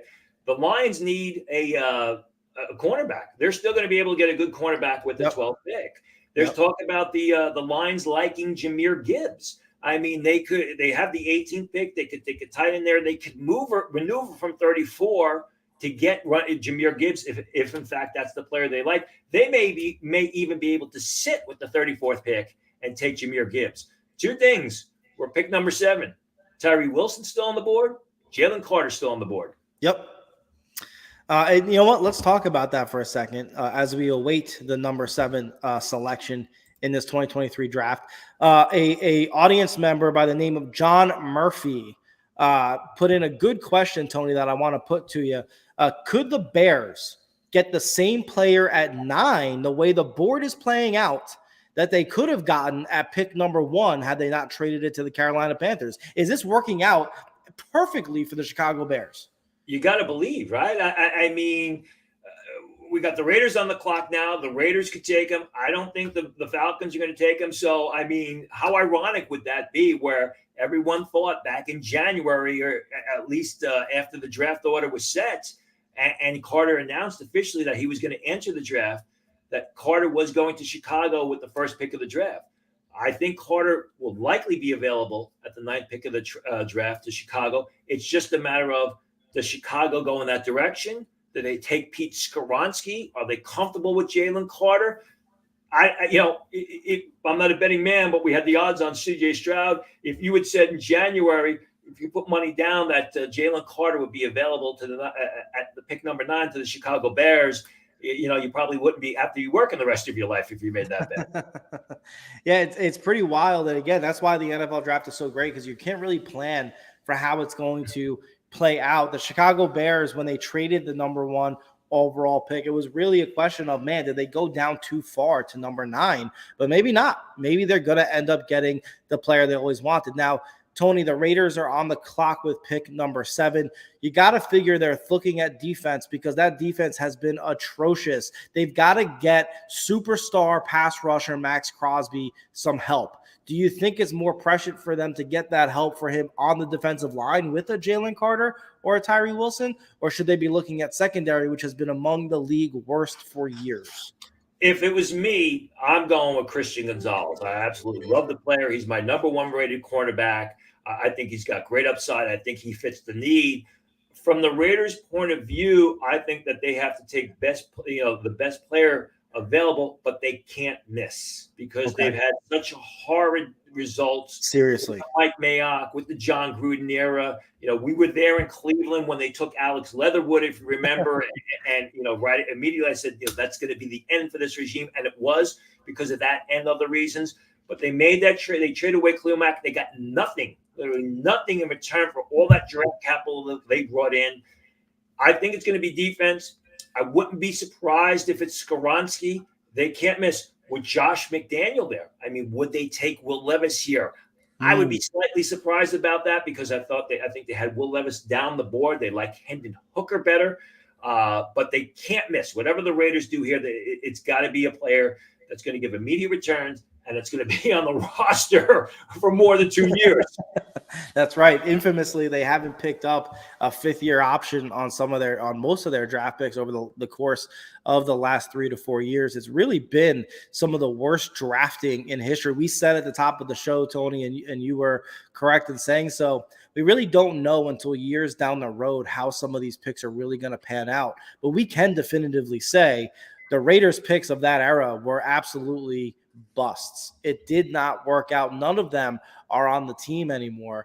And by the way, we do have the pick for the Raiders, and they did go defense. With the number 7 pick in the 2023 NFL Draft, the Las Vegas Raiders have selected Tyree Wilson from Texas Tech. He is an edge player, number 12 on the overall PFN big board. He comes in at 6'6", 275 pounds. Tony, we talked about the medical situation, maybe sliding him down this far after there was a lot of talk he could go number 2 to the Houston Texans. Clearly, the Raiders are okay with it, taking him at 7. What are your thoughts on the pick? Well, again, go back to the medical situation. As I said, it's different for every team. So obviously, the Raiders were okay with the foot and the back injuries. He's a terrific prospect with a great amount of upside. I don't think he's as polished as Will Anderson. I don't think there's as many bumps in the road or hurdles in Will Anderson that people are making out to be. I do think it's that way with Tyree Wilson. There's going to be bumps in the road. It may take him a little bit of time. But when you watch the film, he's incredibly athletic. He's more than just an edge rusher. I mean, he is a very athletic defensive player that you can drop off the line of scrimmage, which Texas Tech did regularly with him with success in pass coverage. He can make plays in pursuit. He's fast up the field. He's strong for a size. You say 275 pounds. He's actually, I think he's slightly a little bit under that. But, he's not a guy that gets obliterated at the point by blocks. He holds his ground. You can see the agility. He's an athletic guy with the ability to immediately alter his angle of attack or change direction. I had him number 4 on my overall board. Obviously, the medical issues were not a concern for the Raiders. They best hope that those issues do not rear their ugly head and he's able to play because, as I said, they really need to hit on this pick. Yeah, shocking that maybe they're taking a bit of a risk with how much they do need to hit on this pick. Well, look, Tony, we don't have to talk about it amongst ourselves because we get to bring in the third member of our always fun and enjoyable team of football insiders. Let's bring in Pro Football Network senior NFL analyst Trey Wingo. Trey, as you always say, the NFL draft is the greatest reality TV show, and what a contrast from last year. What are your thoughts so far as we've gone through 7 picks? Well, guys, great to be with you. Good work as always. The run on quarterbacks came fast and furious. First of all, I love what the Texans did. I want to be clear about that. The Texans have been a joke, right, for the last since Bill O'Brien somehow gave up a 24-point lead to the Kansas City Chiefs in the division round playoff game. The Texans have been a joke. They got rid of DeAndre Hopkins. They got rid of J.J. Watt, the best player in franchise history. And they've gone through, 3 straight years of one-and-done coaches. They make tonight, whether it works or not will be determined, but they made a statement tonight that we're tired of being pushed around. We're trying to be the laughingstock of the NFL. We go get C.J. Stroud. They obviously felt more comfortable with the game tape than the S2 scores. And then they make the massive move to go right back and make the trade with Arizona, go from 12-3 and get what most people thought would be the best edge rusher in the game in Will Anderson. So this, to me, first and foremost, was a statement by the Houston Texans saying, we're tired of being everybody's joke.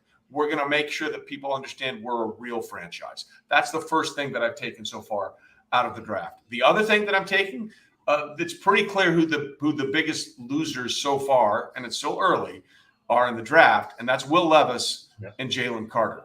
Yeah. There have been 2 places where it would have made a lot of sense for Jalen Carter, without question, the best player in this draft to be taken. Seattle would have been one. The Raiders would have been one. And they both passed on him. And Tony, you talked about this. There were some teams that were taking Jalen Carter off their board because of the situation that they had that had nothing to do with the tape, but the accident, how he's handled it, and all that out. Right now, Will Levis and Jalen Carter are the guys that would be saying to themselves, how long do I have to wait? Trey, what do you think what Arizona did? Yeah. I love it. I do. They need an offensive lineman, and what I just tweeted was, wow, apparently Kyler Murray is not only the quarterback, but the real general manager in Arizona, because this is a guy he lobbied for, right? And the entire front office and coaching staff went up to Norman when the Kyler statue was unveiled at the OU spring game. And this was the guy he specifically said he wanted them to go get. And they went and got him. I like Paris Johnson as a prospect in the NFL, but as Tony, you and I have talked about, they have so many holes, I'm not sure it really helps at this point. But it doesn't. But they got a lot of draft capital. I mean, they made those 2 moves. They get an extra first. They get an extra first year. Yeah. And then they give away, I think, not a lot, a whole heck of a lot to move up to get the outstanding left tackle. I think your point about Will Levis is so right on. And I think it's, you can't buy into the hype, because it was the hype machine, and good for the Indianapolis Colts, because they put up the smoke screen and everyone thought it was going to be Will Levis. Yep. And then they made a right-hand turn and they take Anthony Richardson. Yeah, Trey, I posed this question to Tony because Jalen Carter might be there for the Bears, who could have and maybe would have taken him at pick number 1. What do you think about the Bears so far? Does it look good as of right now that they traded out of the number 1 pick? Well, yeah, because the things that they need are still available to them. By the way, we're hearing that the Falcons did take Bijan Robinson 8 overall, which is great. I mean, let me make the official announcement, because you are correct. With the number 8 pick in the 2023 NFL Draft, the Atlanta Falcons have selected running back Bijan Robinson out of Texas. He's the number 6 pick on the PFN big board. He comes in at 6 feet tall, 221 pounds. Many scouts, guys, consider him to be the best offensive weapon in this draft. Tony, will come to you first. The Atlanta Falcons making him the star of their backfield. Is this really what they needed this high in the draft? Well, it's a value pick, because Bijan Robinson is the number 3 player on my board. So it's a value pick.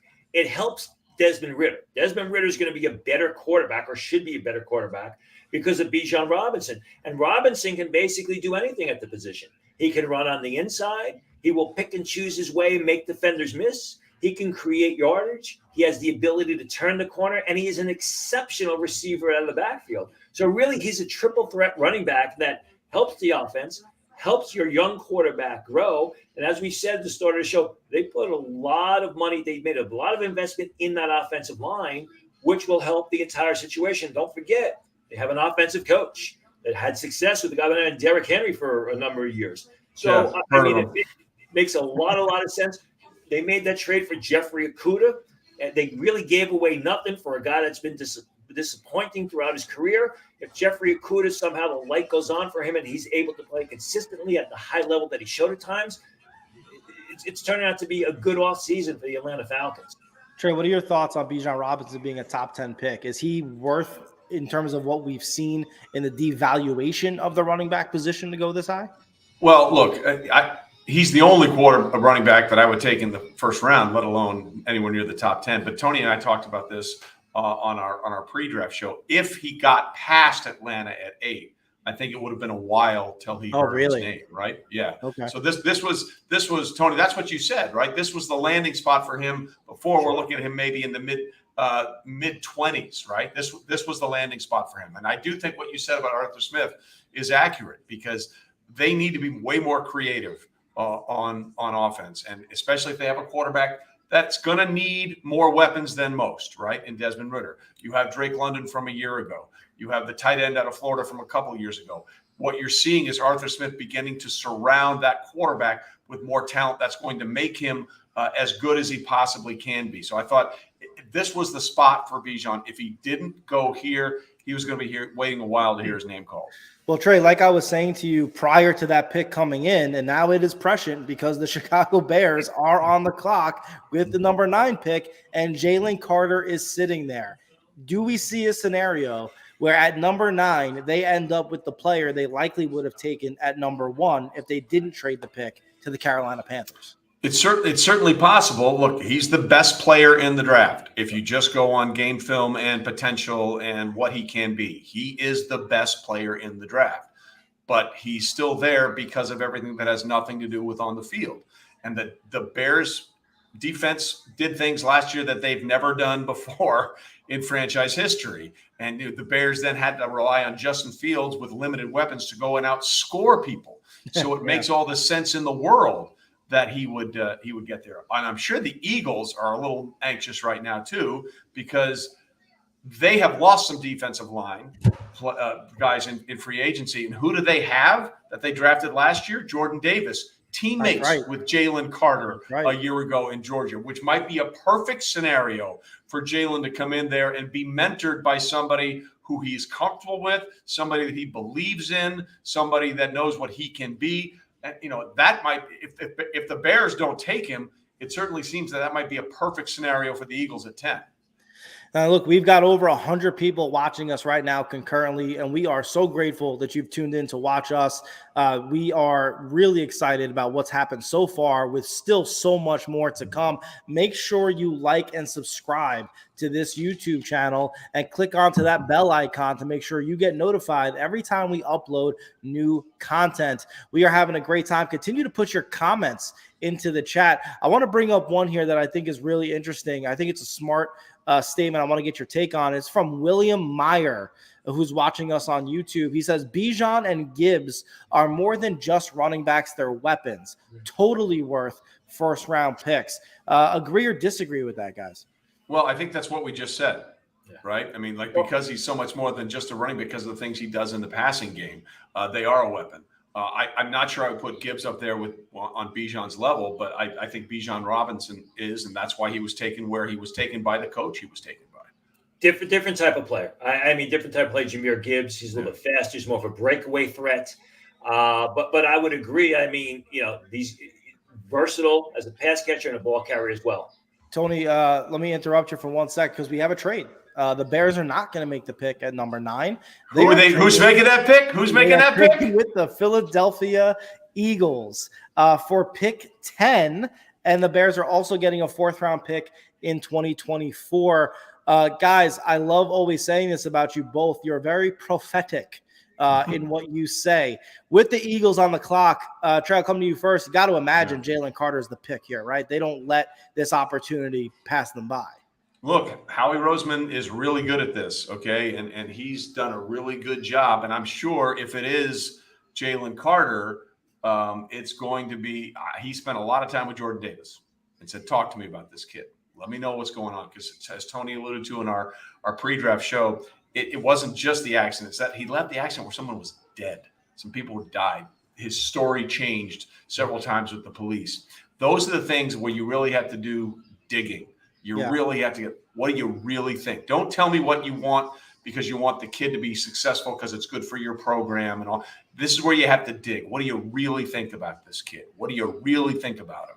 And if it is Jalen Carter, well, I can confirm with bang, we got it of the NFL draft, the Philadelphia Eagles, in a trade with the Chicago Bears, are selecting Jalen Carter, the defensive tackle out of Georgia. He's the number 2 player on the consensus big board at Pro Football Network. He comes in at 6'3", weighing 310 pounds.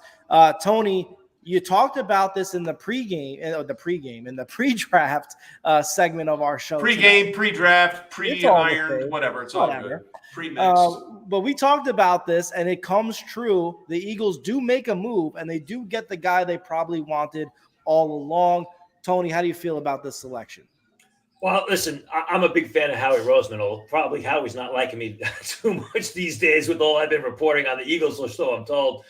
He's got the Midas touch. He makes the moves.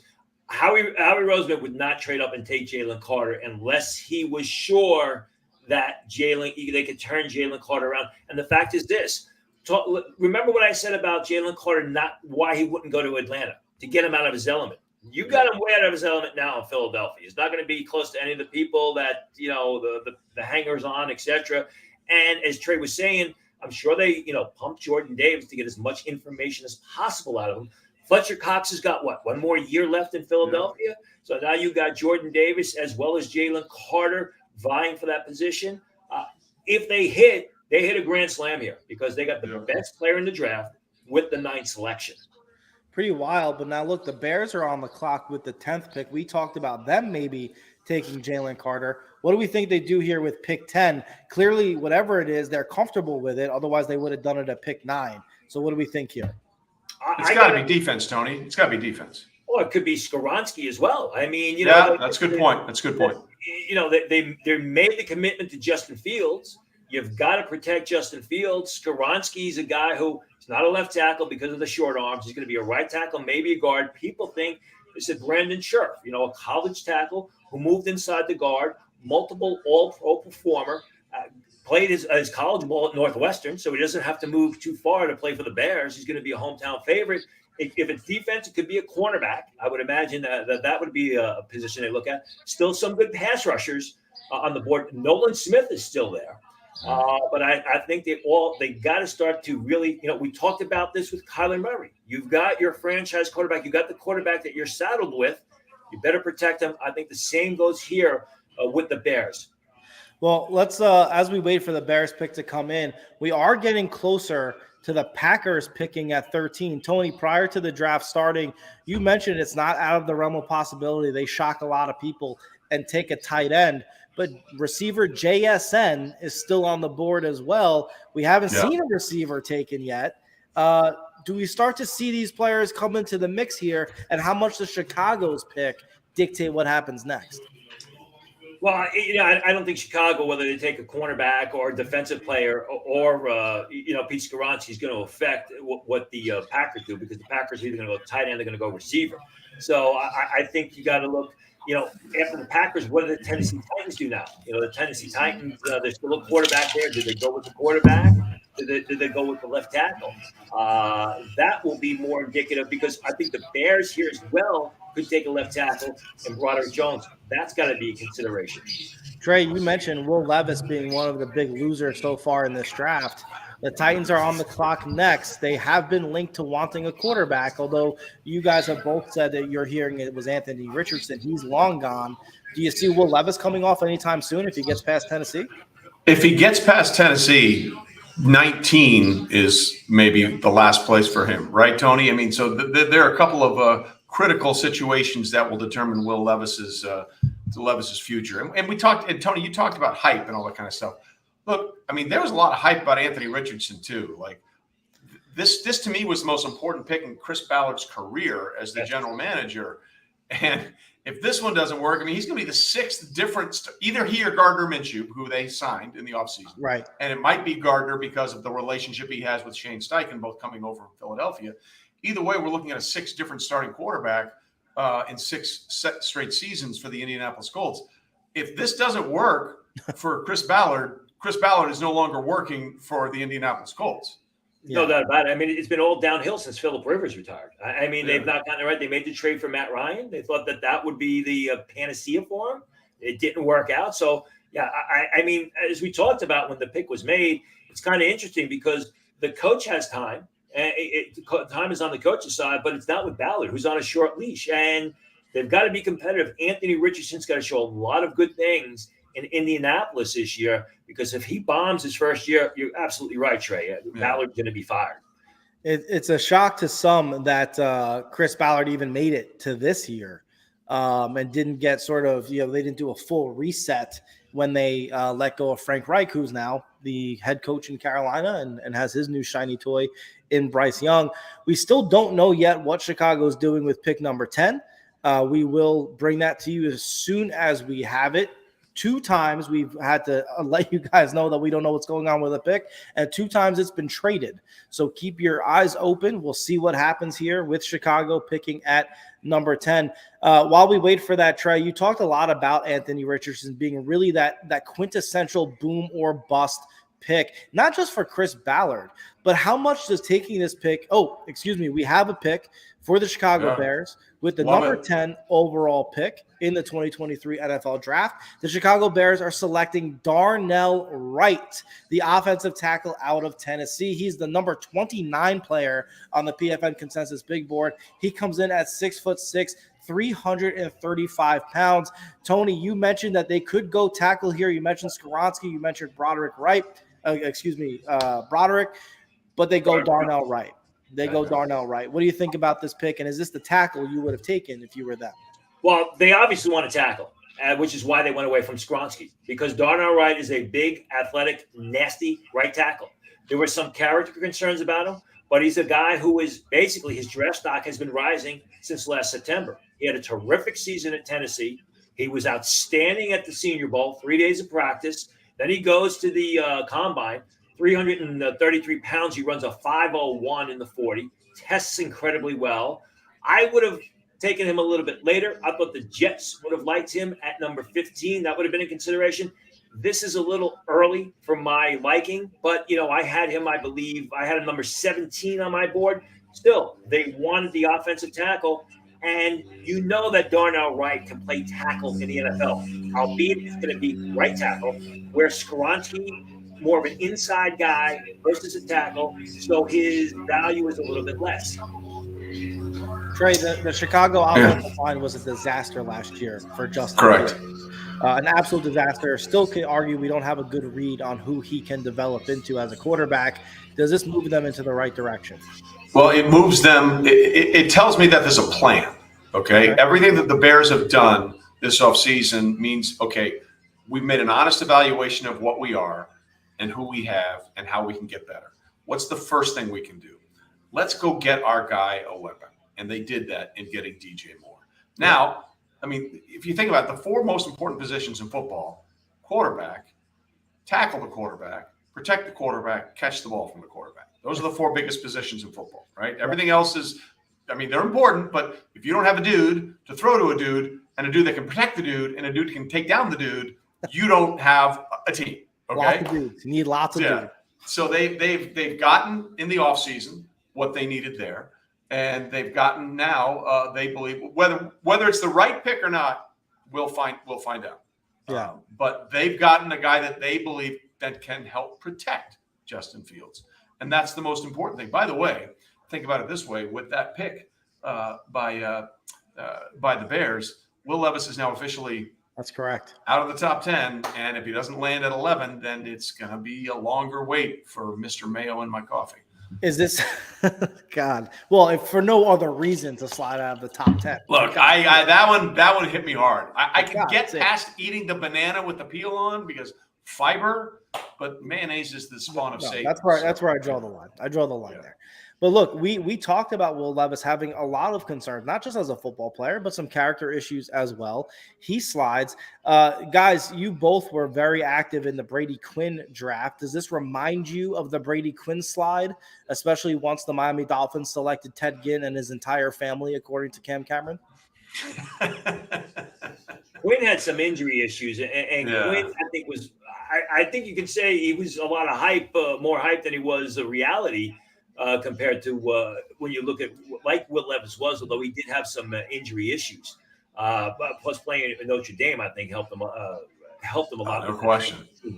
But listen, this is as Trey said, I mean, up until yesterday's mock draft, I consistently had Will Levis in all my early mock drafts going to Tampa Bay. He's my 5th-rated quarterback. So, and people getting enamored with the big arm, with the great passes they see at Pro Day. As I had been reporting, the fact is this. People in the league thought he was too big. I mean, he was a tight guy. He tries to show off the arm too much. He can't make the touch passes like Anthony Richardson. And it seemed like throughout the entire pre-draft process, he was poorly directed. They should have said, forget about throwing the ball 80 yards down the field. We know you can do that. Show that you can throw some touch passes. Show that you can put air into the ball. Hey, what's the over under for Caesars on how many passes in a game Will Levis throws from his knees to hit the crossbar? 0. Okay. 0. But you go back to Chicago for a second. Obviously, this is why they flip flop with the Eagles. They knew they were going to be able to get Darnell Wright at number 10, and they probably smokescreened or faked out whatever you want to call it, the Eagles into believing that they could take Jalen Carter with that 9th selection. So credit to the Bears. Well, let me ask you guys this. It feels like every year Bill Belichick gives us something to be shocked about. They are coming up soon on the clock at pick 14. Is that a potential landing spot for Will Levis? Are they satisfied enough with Mac Jones to let Will Levis get past them? Well, those are really two separate questions, right? I don't think they're satisfied enough with Mac Jones, but is Will Levis going to be a guy that Bill will bring into the facility? Tony, that doesn't seem like a solid partnership to me. Yeah, whether it's Brady, whether even Mac Jones. I mean, Mac Jones was a very intuitive quarterback who did a great job seeing the field, made a lot of good choices on the field. That's not Will Levis. I mean, you can't rule it out all completely, but it would be very surprising. All right, well, we will continue to pay attention because right now that seems to be the big mystery right now lingering is where does Will Levis end up? The team that seems most likely to be his last shot inside of maybe even the top 20 is on the clock right now. So we await what the Titans do. You've got to imagine that the Titans are debating Will Levis right now because they got a left tackle and Broderick Jones that's still available to them. They got a couple of edge rushers, including Nolan Smith, Lucas Van Ness, Miles Murphy, and the pick is in. The pick is in, and it is guard tackle Peter Skoronski going to the Tennessee Titans with number pick 11. He comes in at 6'4", 294 pounds. He's the 36th overall pick on the Pro Football Network consensus big board. We've said his name a few times as to where he could go. He is sort of looked at as the best overall offensive lineman, Tony, but we see him as a guard due to arm length. Is that how you would say it? No, I'd say Paris Johnson is my top offensive lineman. There's no doubt about it. But Skoronski's a good offensive lineman. And the question is everyone thought that Tennessee needed more of a left tackle, and we know that Skoronski is not a left tackle on Sunday. It'll be interesting. I don't know whether he's announced as a right tackle, whether he was announced as a guard, whether he's just announced as an offensive lineman. And that's probably still needs to be played out. But the fact is the Tennessee Titans need help on the offensive line, and Skoronski upgrades the unit immediately. Well, one of the reasons they need that help on the offensive line is they missed so completely with Isaiah Wilson in the 2020 first-round draft out of Georgia, and that was just a disastrous pick from start to finish. So we'll see if Skoronski can help. Guys, I have to run for a minute, but I will be checking back with you guys later on. Keep up the good work. You guys are doing great, and we'll see what happens. And we're all on Levis watch right now. Now let's do it. Will watch. Will watch is better. Yeah, we need the alliteration, Trey. Alliteration. We're on Will watch. All right, guys. Great job. I'll talk to you later. Appreciate you. Always fun having Pro Football Network senior NFL analyst Trey Wingo with us. It doesn't feel like it's the NFL draft without him. Okay. As Trey said, Tony, we are on Will Watch. It is very interesting to see where this goes. It is now pick number 12 in the first round of this draft. We are coming up on being halfway through. We'll see where this goes, but he didn't go to Tennessee. Tony, Tennessee kept the pick, and they picked someone else other than Will Levis. Does Hendon Hooker leapfrog him and get drafted before him at this point. Maybe. I think Hendon Hooker still, I had him as the 5th quarterback in my mock draft. I still think that's where he goes. But, right now you got the Detroit Lions on the clock. And, Detroit wanted Devin Witherspoon. Devin Witherspoon was taken before they could pick. They moved down to the 12th selection. They need a cornerback. Christian Gonzalez is still available to them. You have to wonder, did they move in front of the Packers because of all this talk about the Packers could potentially take a tight end at 13? So they're sitting there at 12. If they feel that the Packers were going to take a guy like Dalton Kincaid or Michael Mayer, do the Detroit Lions take one of those tight ends here? I think the Detroit Lions are in a very good position right now because they can get a player that can help them immediately. They can get a very highly rated player, at least on my board, with Christian Gonzalez. Yeah, and many people in the industry, including a lot of us here at Pro Football Network, mocked Christian Gonzalez to the Lions. But look, as broke earlier this week, they did lose Jamison Williams for a couple games due to a gambling suspension. Tony, would you be shocked if we saw a receiver like JSN or maybe Zay Flowers come off the board here to the Lions to make up for that loss, or is it still too early? Yeah, Zay Flowers, yes. Jackson Smith and Najigba, no. I mean, they need a tight end, but they need another target. They need another player to make Jared Goff more effective. And I think Jackson Smith and Najigba would do that. He does have his limitations. He's not a vertical threat. He's not a guy that you're going to send a lot of go patterns. He's sneaky fast and he's smart. Wouldn't surprise me. So again, the Lions made the move. They got a lot of extra draft capital this year as well as in the future. And they're sitting there with a bunch of good players still available to them on the board that can help them this upcoming season. Yeah, we'll have to see how this plays out. This is another one of those pivot picks. What the Lions do here really could set the stage. And look, we're one pick away from the Green Bay Packers, and who knows what they're going to do. Do they shock everybody and take a tight end? Do the Lions beat them to it here at number 12? Tony, I want to go back to the selection of Jalen Carter to the Philadelphia Eagles. You had mentioned that this was probably their best case scenario all along. We thought maybe they'd have to trade up to number 5 in order to get him. They're able to trade to just pick number 9 and get him. So far, is this the strongest pick of the draft? You would have to say so because of the position that the Eagles are in. I mean, the Eagles aren't rebuilding. The Eagles are looking for a few extra pieces so they can, not blow the Super Bowl in the last 45 seconds of the game. So in that vein, yes. And as we said, they bring back Fletcher Cox on a 1-year deal. Harry Roseman, as we talked about in the beginning, does a great job drafting for the future.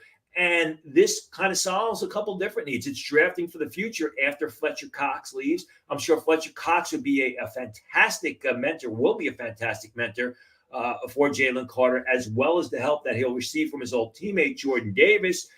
I mean, I like what Arizona did a lot because they got the left tackle and they got a lot of extra draft capital. But I think when you look at the overall, and we talked about this last year with the Eagles, when they got, Jordan Davis in the first round, when they made the trade for A.J. Brown, it was an embarrassment of riches for a really good team.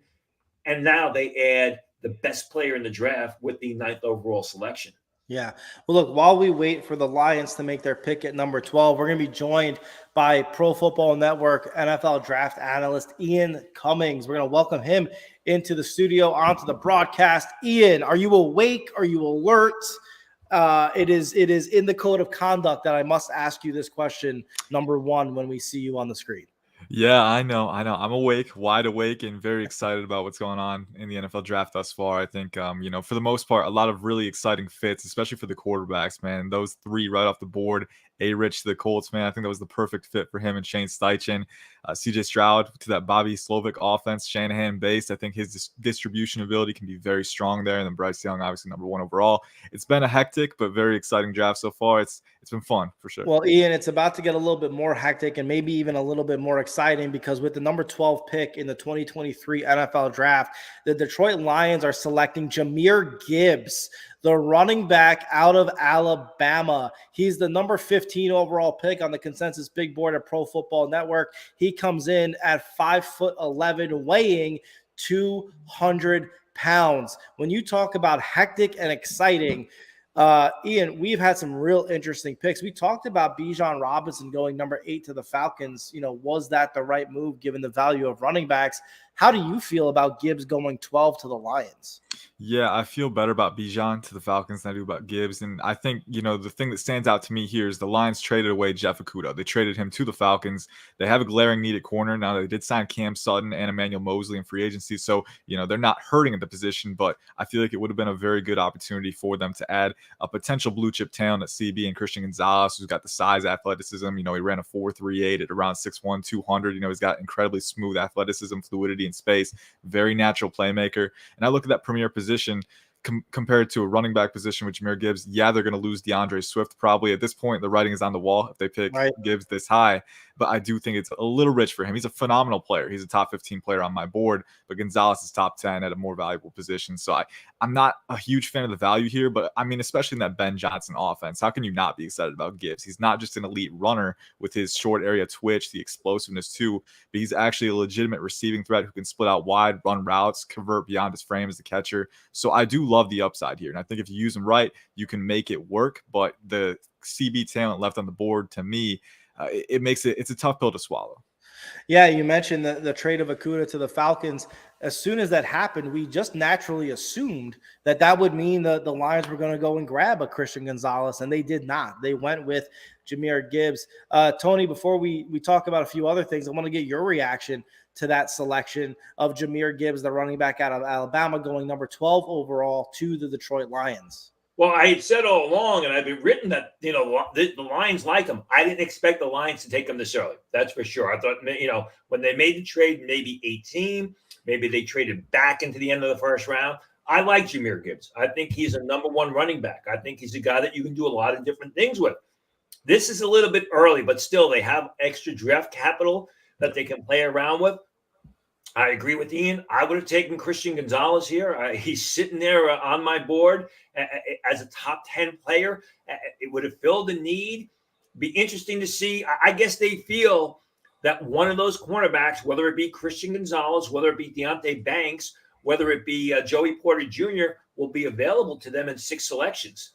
Yeah, and he brings up a great point. You still have 18. You still have quite a few picks in round 2 as well. And even if you don't take CB in this round, ideally one of those guys is there at 18. But this is a very deep corner class in the day 2 range too. So, there's going to be opportunities for them. Again, I would have given preferential treatment to that CB position because it is so valuable. But if you can make Gibbs work in that offense, the upside is immense. Well, and again, they've got so many picks. You want to make Jared Goff more effective. Gibbs is more than a running back. He is a terrific pass catcher out of the backfield. Yeah. And now, what happens with DeAndre Swift? Do they move DeAndre Swift? At one point in time, he seemed to be a good bargain where the Detroit Lions got him. I don't know that he's lived up to expectations. This is not the DeAndre Swift was not selected by this general manager. You got to imagine, and what if they move DeAndre Swift? What kind of market is going to be available, or what kind of market is there for him out there, especially in a draft that's got some solid day 2 running backs? Yeah, for sure. I mean, yeah, you mentioned it, not just solid day 2 running backs, but solid receiving threats. I mean, guys like Kenny McIntosh, who's a natural one, Keaton Mitchell from Eastern Carolina, Tyjae Spears potentially. The medicals could be hairy for a few of those guys, but it is a very deep class, and especially guys who are natural receivers. And depending on, the varying viewpoints with how these teams value them, it's going to be interesting to see, especially with that. And I think especially the valuation of the running back position, I'm excited to see how it goes. But I think ultimately with Detroit, one thing that I mentioned to Brett, just seeing Gibbs in that Ben Johnson offense, I can't lie, I'm excited to see that because I think you have so many dynamic weapons, versatile weapons. The biggest thing for them is that if they are going to commit to Jared Goff, give him as much firepower as you can. And you mentioned the receiving ability of Gibbs, the versatility that he provides. It's definitely fun to think about all the kinds of different things that they can do with him. And I think the interesting thing is, we hear about how the running back position has been so devalued in the NFL, right? And we got Bijan Robinson going top 10. We now have Jahmyr Gibbs going where he goes 12. So now you have 2 running backs in the 2023 draft end up as top 12 picks. And now the Green Bay Packers are on the clock. Now we can get even more. It can even have more fun here because the Packers going to go with a tight end. The Packers going to go with Jackson Smith-Njigba, which is what everybody thought when they made this trade with the Jets and sent Aaron Rodgers there and demanded that they flip-flop picks with 13 and 15. Ian, if they do go with a tight end at pick 13, as Tony said that they are interested in really seriously considering, which is the tight end that you would hope would be the one they select based on what they need for Jordan Love? Yeah, it's a tough call, and it's really close because I think both have selling points. Dalton Kincaid is a little bit higher on my board. I think he's more explosive as an athlete, a little more flexible as a route runner. I think the run after catch ability that he provides is elite.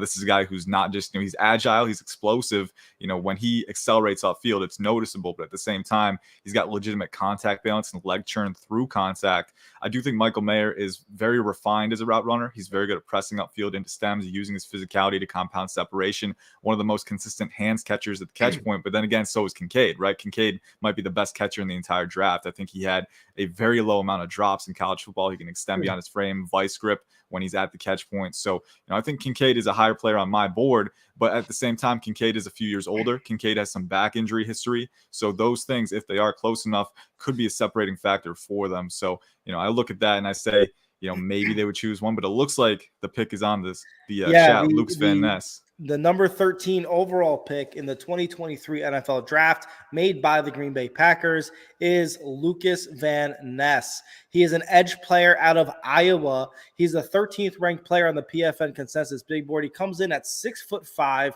275 pounds. Ian, in your scouting report, you note his explosiveness. Tony, what are your thoughts on the fit here for the Green Bay Packers? I'm sure the Packer fans are basically pulling their hair out of the head, and they're going to look like me in no time soon. I mean, there are 3 things certain in life: death, taxes, and the fact that the Packers are never going to take a receiver in the first round, even when there's a really good one staring them in the face, right?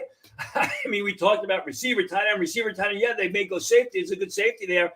I don't think anybody would have thought edge rusher. I mean, they did this a couple of years ago with the kid from Michigan, if you remember, who they had to stick in at middle linebacker. I don't know. Lucas Van Ness is a good player. We talked about him last night with Adam, mentioning how the Eagles were targeting him at 10. I know that the Seattle Seahawks liked him if they traded down.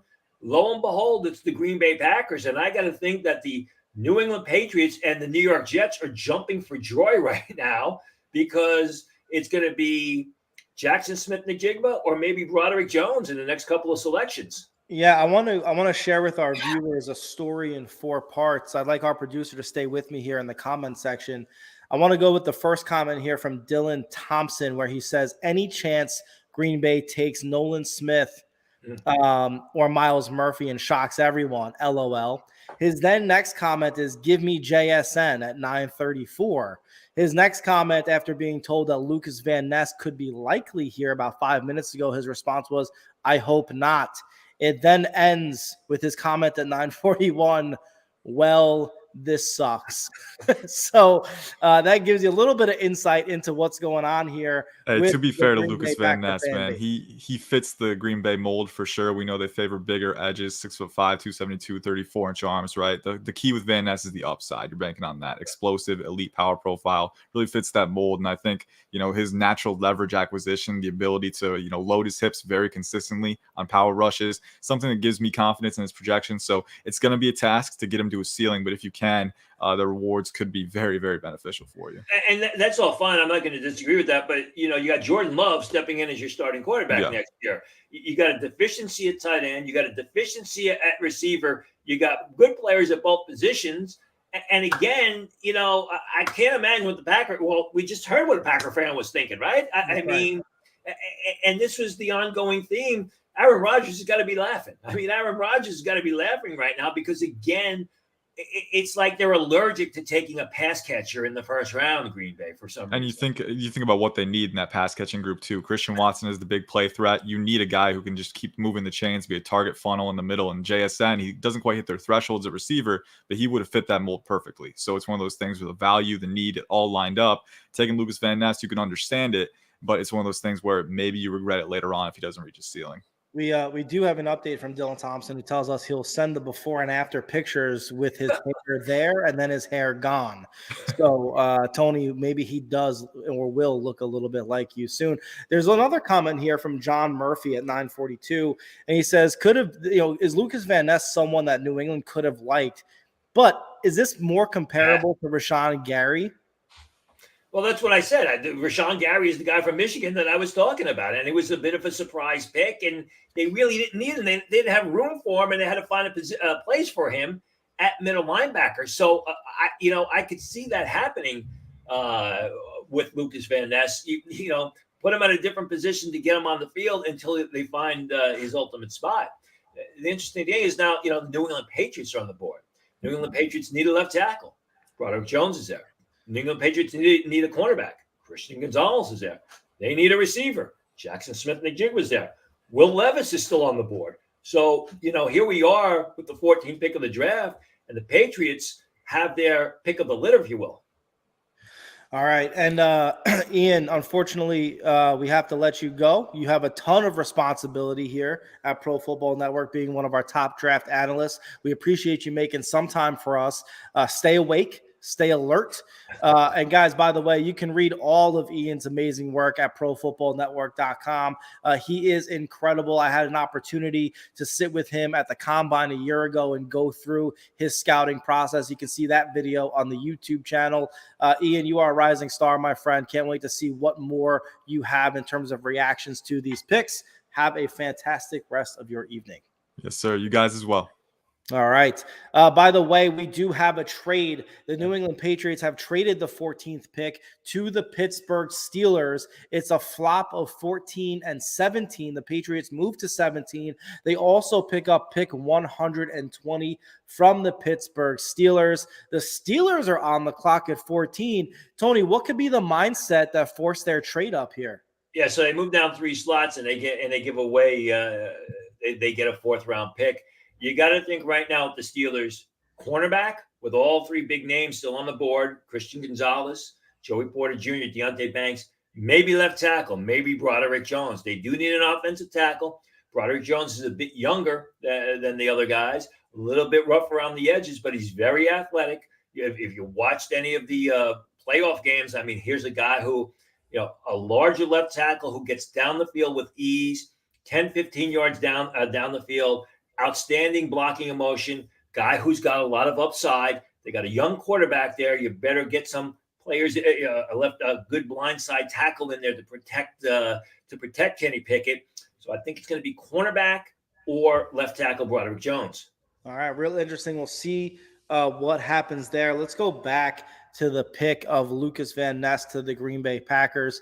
Tony, as you rightly pointed out, it seems like the Packers are allergic to picking an offensive pass catcher in the first round. If you're Jordan Love right now and you're trying to take over for a future Hall of Famer and a Green Bay legend, how are you feeling with before you answer, we have a pick that just came in, and you are, as usual, correct, Tony.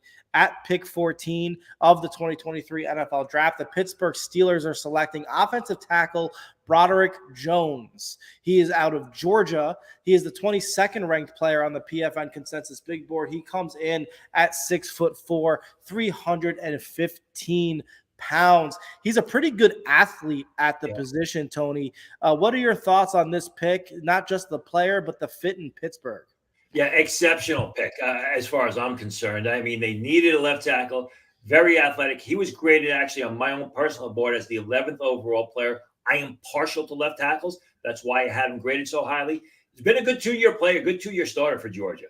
Like I said, terrific in pass protection, shows the ability to get out and block in motion, get out on the second level, on the second and even the third level, take out defensive backs. Got a great amount of upside. I think when he measured the way he did, 6'5.5", I believe his arm length was close to 35 inches, 34.5 inches. That eased the concerns of a lot of scouts that, yes, in fact, he is going to be a left tackle on Sunday. He's got to get a little bit stronger because his run blocking, while it's not bad, it's not dominant, which is why he fell so far later than Paris Johnson. And I think it's not, it's more than coincidence that the Pittsburgh Steelers jumped in front of the New York Jets, the offensive line needy New York Jets, the left tackle needy New York Jets to grab Broderick Jones. So this makes a lot of sense, checks a lot of boxes, and really for a potential left tackle of the future, what did the Steelers give up? A fourth-round pick. So it makes a lot of sense. Yeah, and as you've mentioned, we've seen a number of trades, and the value of the teams that are giving extra picks up seems to be incredible. The Eagles getting Jalen Carter, the Texans being able to move back up to number 3 and taking Will Anderson, and now the Pittsburgh Steelers moving up to 14 and taking Broderick Jones. All right, Tony, the Jets are on the clock at pick 15, just a few days after officially cementing the Aaron Rodgers trade. He is their quarterback of the now, perhaps the near future. We'll see. We've mentioned, and you've mentioned on our Football Insider show, that the New York Jets are desperate to get offensive line help, not just at the tackle position, but at the center position. Is it too early for them to take a center here? And if so, who's the best available tackle they should be taking a look at? Yeah, it's too early to take any offensive tackle or center at this point. I mean, your best center is John Michael Schmitz.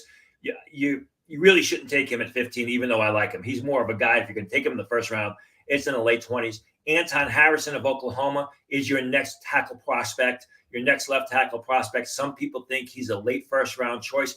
That could happen, although I have him as a second-round pick. Matthew Bergeron, I wrote about him earlier today, potentially going to Cincinnati late in the first round. I think the Jets are in a good position, though. It's either I know that they like Jackson Smith-Njigba. They need another receiver. They were considering him. They thought that if none of the offensive tackles were there, they were going to consider him with the 13th pick. He's there at 15. I also think the Jets are in a very good spot where they could trade down and get extra selections. Remember, they gave up a number 2, potential number 1 next year for getting Aaron Rodgers. They gave up one of their 2 second-round picks, and they don't have a third-round pick. Now, who would they trade down to? There are 3 very good cornerbacks still on the board. And you look in the 20s, the New York Giants, the Jacksonville Jaguars, and the Minnesota Vikings all need cornerbacks. The Jacksonville Jaguars really like Deonte Banks. That's a trade opportunity for the Jets. You look, again, the Minnesota Vikings, who the Jets have traded with in the past.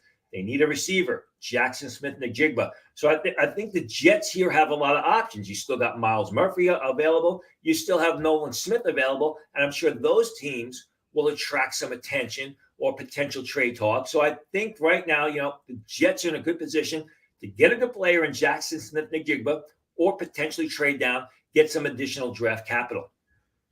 Okay, and look, we've talked a little bit about we're on Will Watch here, but another interesting development, and maybe this, as you've mentioned, could be the spot where this ends. Not a single wide receiver has been drafted yet, Tony. So we're still waiting for the first wide receiver. We're still waiting for the first tight end, and we're still waiting for Will Levis to come off the board. The great, amazing people at Pro Football Network were able to get me some information I wanted to be able to share here. At the position count right now, we've had 3 quarterbacks come off the board, 3 defensive ends / edge players, 2 running backs, 0 wide receivers, 1 cornerback, 1 defensive tackle, and 4 offensive tackles. Offensive tackle, Tony, so far, the most drafted position this point in the first round.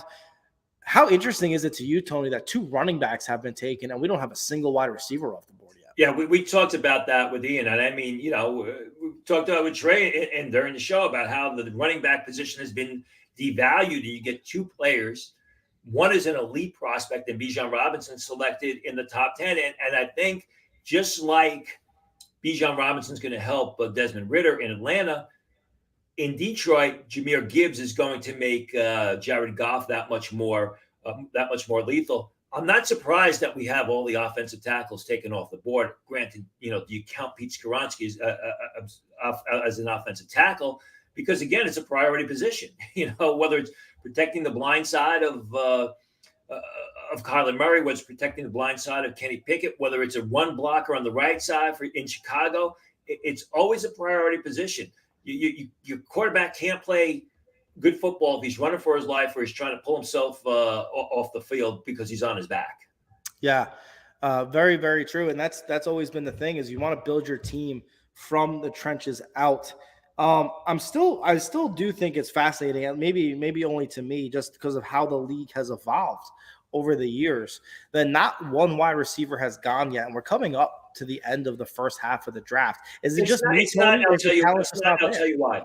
I'm sorry, Yeah. it's not, and I'll tell you why. Because I wrote a piece about a week and a half ago on Pro Football Network, and I said the receivers were being characterized as 31 flavors. Some of them were good in different aspects. You had the good route runners in Zay Flowers and Addison from USC, but they were smaller guys. You had Jackson Smith-Njigba, who's not a true downfield threat. You had the good athlete who's very rough around the edges. And none of these receivers check all the boxes. None of them are true number one receivers where you have a lot of good pass rushers. You have a lot of good tackles. Obviously, you have the need at the quarterback position. Yep. So, it's not surprising to me in that vein. I got to believe the Jets are working the phones right now. Seems that way. Trading down, as I mentioned, because I'm sure there's a lot of interest in the cornerbacks. I'm sure there are teams that want to move up to get Jackson Smith-Njigba. And you still got some good pass rushers on the board. Now, if they do stay at 15, wouldn't it be interesting, as John Murphy says here in our chat, to have Christian Gonzalez opposite Sauce Gardner?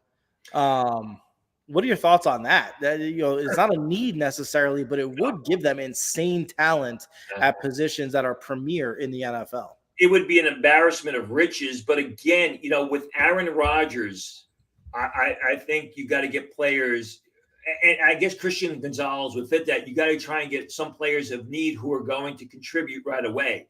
And cornerback's not in need. It would be a good pick. It would be a good value pick. I mean, the Jets could immediately have one of the better cornerback tandems in the league if Christian Gonzalez plays up to the level of expectation. But I think with the Jets, it's a situation where if they don't feel that they can get a player that's going to help them in a position of need at pick 15, because Aaron Rodgers is there, they're going to look to trade down, because you don't have there's not a time premium with Aaron Rodgers. They are planning, or hoping at least, to win right away. Well, look, as you mentioned, and I mentioned a little bit earlier, every time we've been waiting this long on a pick, it's because a trade is likely being talked about, and in most cases has materialized so far tonight. Tony, you mentioned the tackles that are available, Anton Harrison, among others, that may not necessarily be worth taking at 15. And the Jets pick is in, by the way, so they're not trading. So we'll be interested to see how this is. I don't have the pick yet. As soon as the pick comes in officially, we will announce it. Oh, actually, it is a surprise. Tony, you mentioned this player maybe going to division rival Buffalo Bills. With the 15th pick in the 2023 NFL Draft, the New York Jets are selecting Will McDonald. Will McDonald, the player that we talked a little bit about earlier in this draft. In fact, we don't even have a graphic for him because of the top 50 players we created graphics for. He wasn't there. Tony, as a great Italian that you are, I can read your emotions the moment things come happening. Let me know your thoughts on this pick for the New York Jets. I mean, surprising. Will McDonald was considered a potential late first round choice. He's an athletic guy. He's a real good pass rusher, a potential very good pass rusher in a 3-4. I mean, the Jets did draft a pass rusher in the first round, the kid from Florida State last year. They got a couple of other guys there. It does improve their defensive front seven. There's no doubt about it. Yeah. But I think that there were better avenues for the Jets to go, different ways for them to look. And I do believe that Will McDonald was probably selected 10 picks earlier than he really deserved to be. If there is a surprise pick in the first round, it's going to be Will McDonald for a variety of reasons. Because of how early he was drafted, because of where he went. And, we talked about Christian Gonzalez potentially going to the Jets. If you want to improve your secondary, you improve your pass rush. That's going to make guys like Ahmad Gardner an even better cornerback when you can pressure better cornerback when you can pressure the quarterback. This is just very surprising. No one thought that Will McDonald would be selected this early. Definitely a shocker. I had mentioned it, and you correctly put me in my place, that the Devin Witherspoon pick at 5 was a bit of a shocker to me based on what we were discussing and hearing. This to me is a massive, massive curveball. Is it fair for the Jet fans that are out there to be saying to themselves, as you've probably said to yourself a few times, same old Jets? I mean, he's a good player. He's got a lot of upside. He's a tremendous athlete. It's a good story. He's a football smart guy.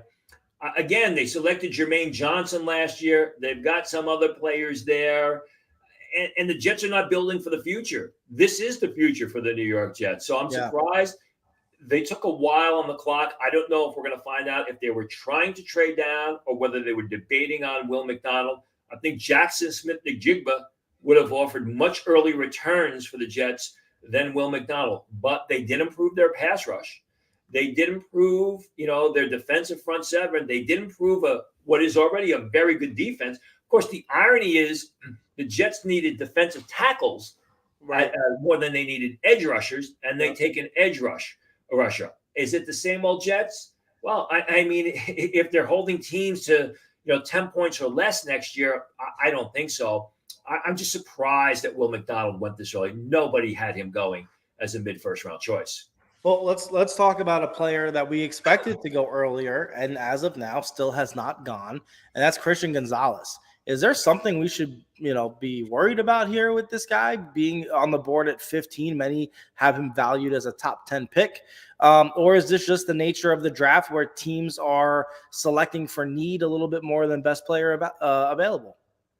The pick is in, and it's not Christian Gonzalez, so go with it. Yeah. The pick is in, the 16th pick of the 2023 NFL draft. At the halfway mark of this year's draft, the Washington Commanders have selected Emmanuel Forbes, and that over Christian Gonzalez, which is another sort of shocker here for the Commanders.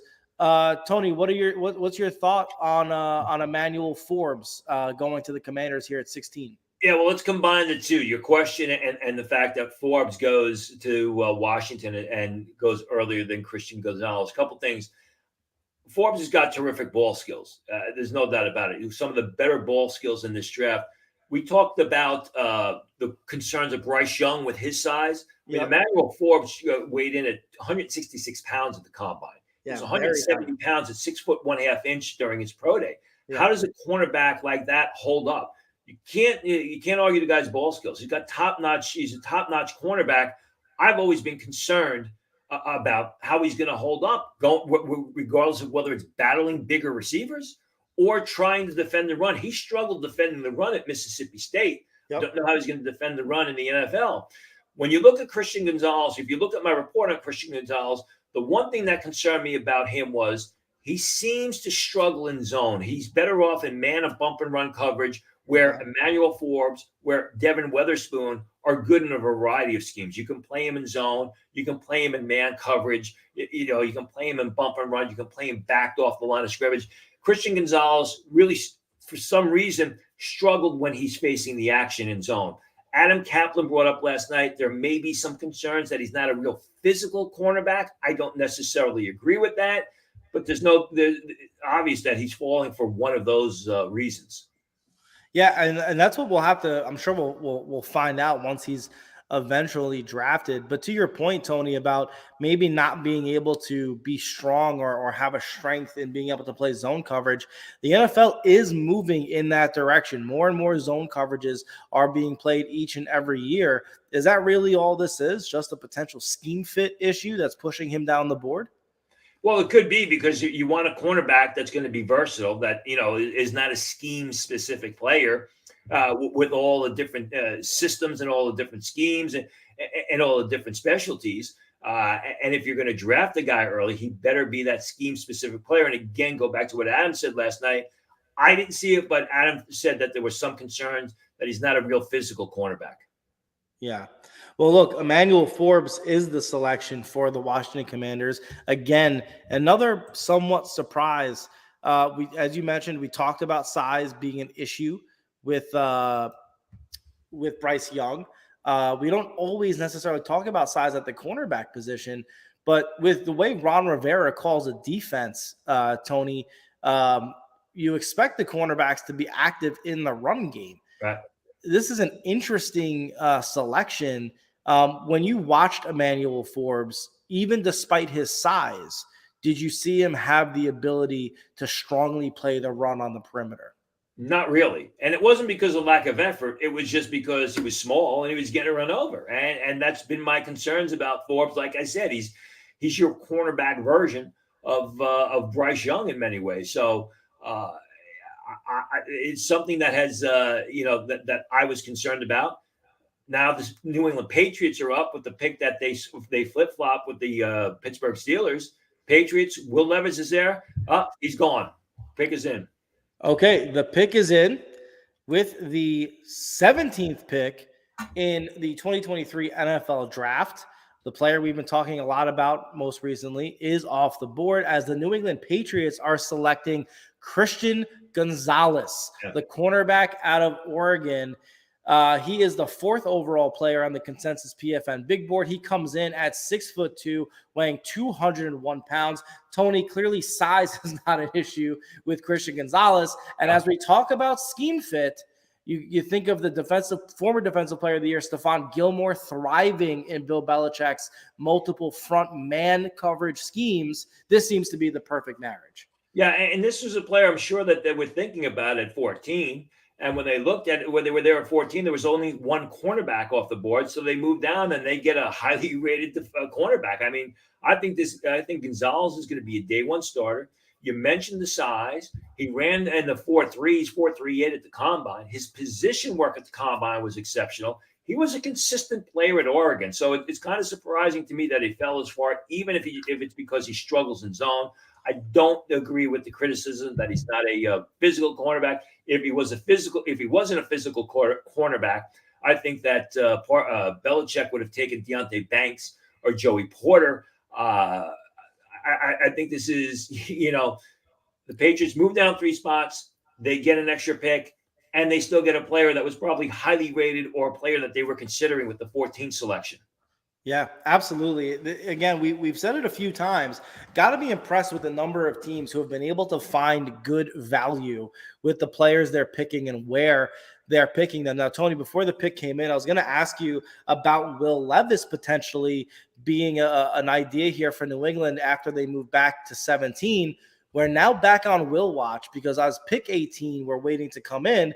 Then you have Tampa Bay at 19. Yep. As the next possible opportunity for Will Levis to come off the board. Are we to the point yet where we're concerned about Will Levis maybe being a first-round pick tonight? Well, I mean, I'm sure Will Levis and his agent are very concerned about what's going on. I mean, again, like I said, up until yesterday's mock, I had always mocked Will Levis to the Tampa Bay Buccaneers because of all the issues in his game that we talked about. The fact that he tries to throw the ball through everybody, the fact that he doesn't see the field all that well, he doesn't protect the football. Those have got to be major concerns. If he gets past Tampa Bay, the question then is, how far does he fall? I mean, at what point is it, does Minnesota take him? Does a team from in the top of round 2 that needs a quarterback trade into the bottom of round 1? Does Hendon Hooker get selected before Will Levis? These are all things to keep an eye on. Yeah, look, another thing that to me is astounding. I know to you it isn't based on all of the great points you've made, but just for me in terms of just the visual of not seeing a wide receiver come off the board yet. We are now into the second half of the NFL draft first round. And not a single wide receiver, whether it be Zay Flowers, Quentin Johnston, or anybody else, has come off the board. Yeah, we do have the pick is not in yet, but we are waiting on the 18th overall pick to be made. You have the Buccaneers picking at 19. You could really be into the mid to late 20s before we see a wide receiver selected at this rate. Does the first wide receiver coming up the board that late, is that a surprise to you? The first receiver, yes, but then, I had a separation between where I thought Jackson Smith-Njigba was going to go at 13 to the Green Bay Packers and where my next receiver was going to go, which was in the 20s. So in the scenario that you have painted, which could come true, the answer would be yes. But I didn't expect the second group of first-tier receivers in this draft, whether it be Quentin Johnston, Zay Flowers, Jordan Addison, really to start coming off the board in the 20s. I think the thing now that we got to talk about with the Detroit Lions is, you mentioned early on, would they be willing to take Jackson Smith-Njigba with Jameson Williams, on the suspension? What do they do here? They already got one good defensive player. Do they go tight end? All the tight ends are still on the board. Do they look at Jackson Smith-Njigba? Do they go in a different direction? They've got a lot of good options open to them right here, the Detroit Lions. Yeah, they grabbed Jahmyr Gibbs early with pick 12. And, if it's true, if they end up taking another offensive weapon in with this 18th pick, Tony, you got to, believe that the message here is that they are going to make a run at this with Jared Goff at quarterback, and they know he needs help and he needs weapons. Yeah, as well they should. I mean, Goff played very well last year. I mean, he basically reverted to, the Goff that we had hoped to see. Wasn't great, but I thought he played very well. Helped that team. You look at, the Lions were a completely different team the second half of the year compared to where they were the first half of the year. And if it wasn't for a bad call, they would have been in the playoffs. And here now they're, trying to improve their offense. And you look at that division with Chicago, with an Aaron Rodgers-less Green Bay, with an aging Minnesota Vikings team, and you got to like what they're doing or what they've done. And they've got so much more to go with 4 more picks, or I think after that trade, it's probably 3 more picks in the top 85. Yeah, look, they, is assuming or if, we don't know, but if they take one of the top receivers here, with their 2 first-round picks, they could be walking away with 2 of the best offensive weapons available in this draft. Clearly would be making a statement that they are committed to Jared Goff for at least another year, and they believe that with him and with improved weapons, they can make a deeper run and finally get over that hump into the postseason. And why not? I mean, you never want to draft this year because you're going to get a player next year. But I mean, you look at the 2024 draft. We're talking about, talking way ahead.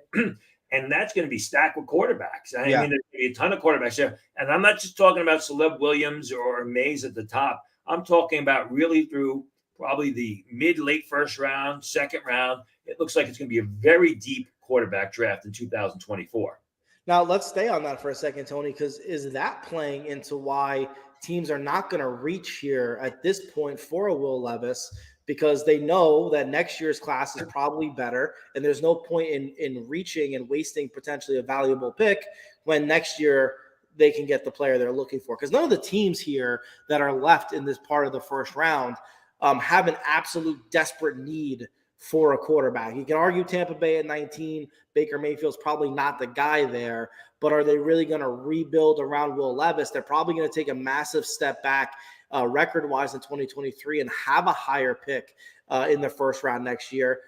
Are they going to prefer to get a better class of quarterback? I don't think you're passing on Will Levis because you're hoping to get a better quarterback or get a quarterback in the 2024 draft. I think you're passing on Will Levis because you got concerns about Will Levis, which we've gone over ad nauseum. I mean, Will Levis, I think, as I said when Trey was on, has been his own worst enemy in the pre-draft process because, he's trying to throw the ball through a brick wall. And scouts want to see if he can put touch on throws, if he can put air under his passes, air under his fade and corner passes, and he's not doing that.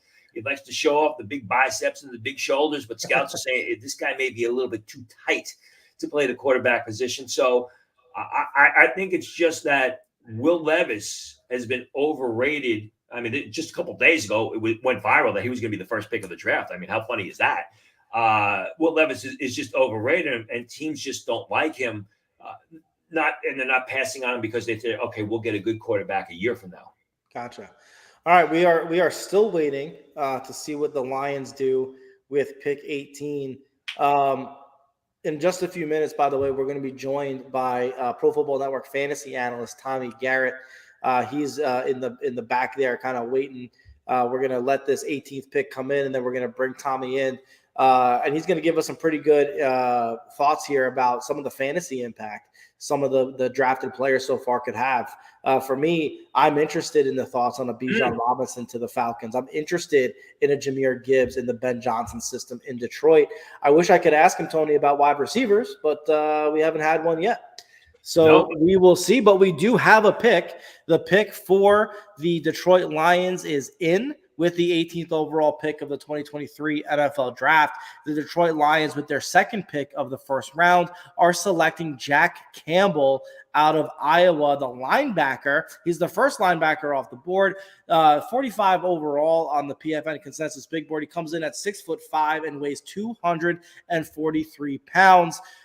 Tony, I put a tweet out a few minutes ago that said we've had 2 running backs and 0 wide receivers taken so far. I'm enjoying this trip back to 1995. We'll now add that to 1 off-ball linebacker now being taken before a wide receiver. Give me your thoughts on this pick. Yeah, I think Will McDonald, although he's pigeonholed as an edge rusher, could also be a characterized as a linebacker. But as far as this is concerned, love the player, but I think 18 is way too early for Jack Campbell. I mean, he is a master of all trades. If you watch the Iowa film, he is a tough, instinctive, always on the money, always in the right place at the right time, whether it be against the run, whether it be on the blitz, whether it be dropping back off the line in pass coverage, linebacker. You know, it's just, is he a middle linebacker? Is he an outside linebacker? He's not a great edge rusher. You know, some of these sort of jack of all trades linebackers are sort of like running backs, and that their value, they've been devalued in the NFL draft. I've liked Jack Campbell for the longest time. I thought early on he could be a late first round choice.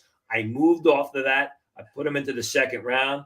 I got to say, this is probably as surprising as the Jets taking Will McDonald. Good player, but again, probably taken 10 to 15 selections too early than what most people thought. Yeah, still waiting for Miles Murphy to come off the board. Really interesting pick there. Let's get Tommy Garrett into the broadcast here. I was hoping that, Tommy, I could be asking you about a wide receiver selection here, but doesn't seem to be the case. But I am interested, being the fantasy guru that you are, in some of the fantasy thoughts and fantasy fits you might have with some of the picks so far. Let's start right off the top. How do you like a Bryce Young's fit with Frank Reich in Carolina? I think it's really interesting, but obviously we know the size concerns there. It's been well publicized going back to his time at Alabama, and they did come out and did state that, look, we have a plan in place for the conditioning and getting size on him, and obviously that was alluding to them selecting Bryce Young here. But I think what's interesting is you look at what actually left last year. You lose Christian McCaffrey in the trade, and then when you actually make the move to get Bryce Young, you lose DJ Moore in the process, who Ryan Poles said was, he was non-negotiable in this. So you enter this year with an aging Adam Thielen who needs to stay healthy and hasn't been quite the red zone producer he was last year for the Minnesota Vikings. You bring in DJ Chark, who's still kind of on this rebuilding program that he was on when he had those blowout years with the Jacksonville Jaguars. Then you've got Terrence Marshall and Laviska Shenault. You did add in Hayden Hurst at tight end, but I think there's certainly some questions on the skill players there. But if you look at what he does, no one is better in this class between his poise and his decision-making, but will he be able to do that behind a Carolina Panthers offensive line that doesn't have the same advantage that Alabama did against their competition? I think it's very interesting. I know when dynasty drafts will be coming up, he'll certainly be a top 4 pick, but he wouldn't be, for me, my number 1 quarterback, even though he did go that way here in the draft tonight. Now, just before we continue here, you are going to be part of a Dynasty Draft live stream tomorrow, I believe the video is going to go live tomorrow. We'll be recording it tomorrow.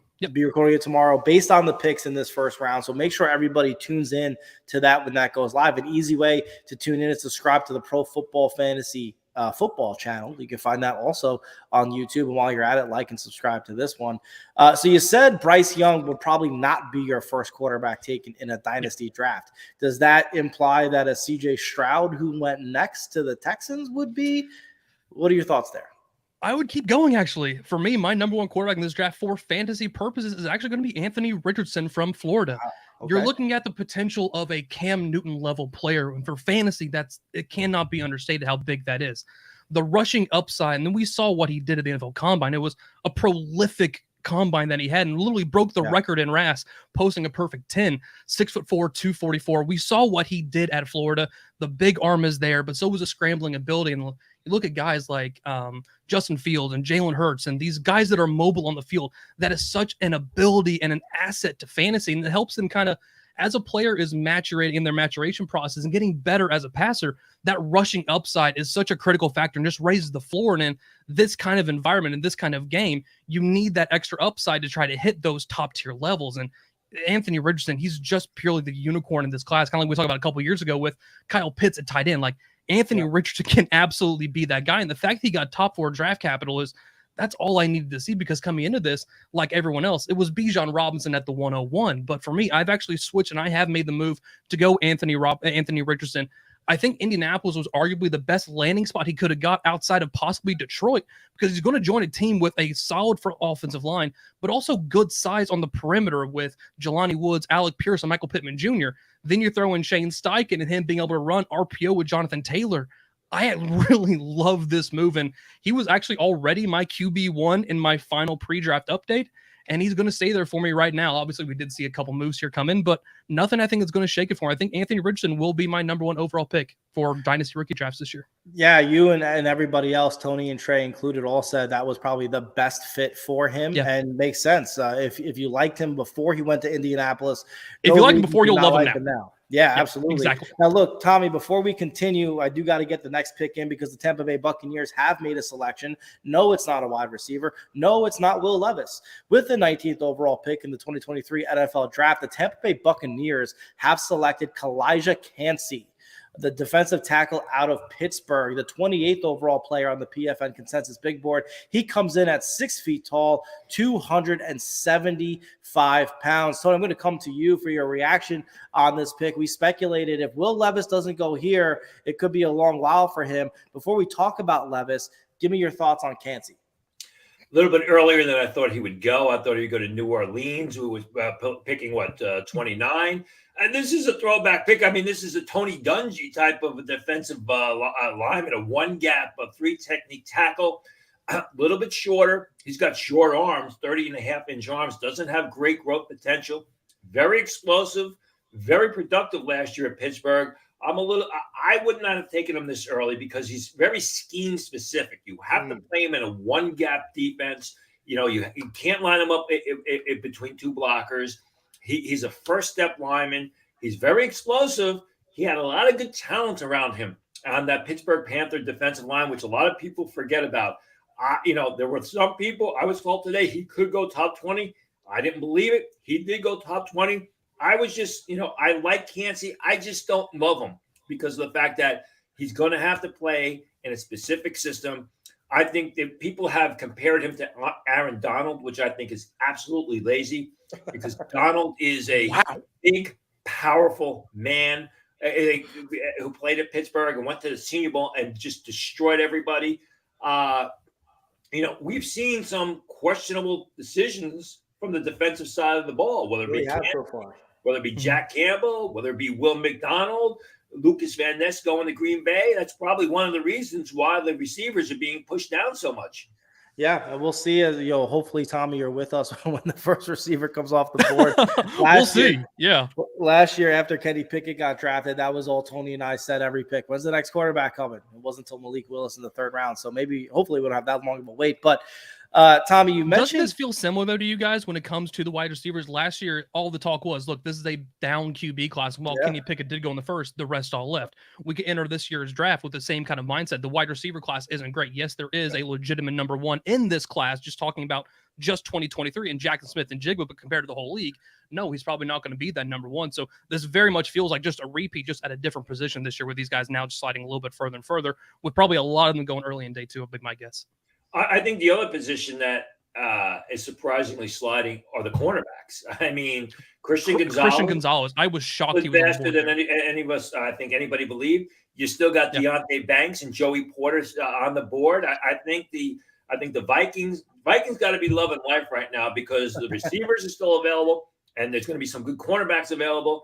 The Jacksonville Jaguars like Deontay Banks. He's still out there. The Giants, they want a bigger corner. So those teams, as these corners start to fall And in the case of Minnesota, the receivers start to fall. They got to start, or I would imagine they would start thinking about picking up the phone to see if they could trade up to get one of these, either the receivers or the cornerbacks.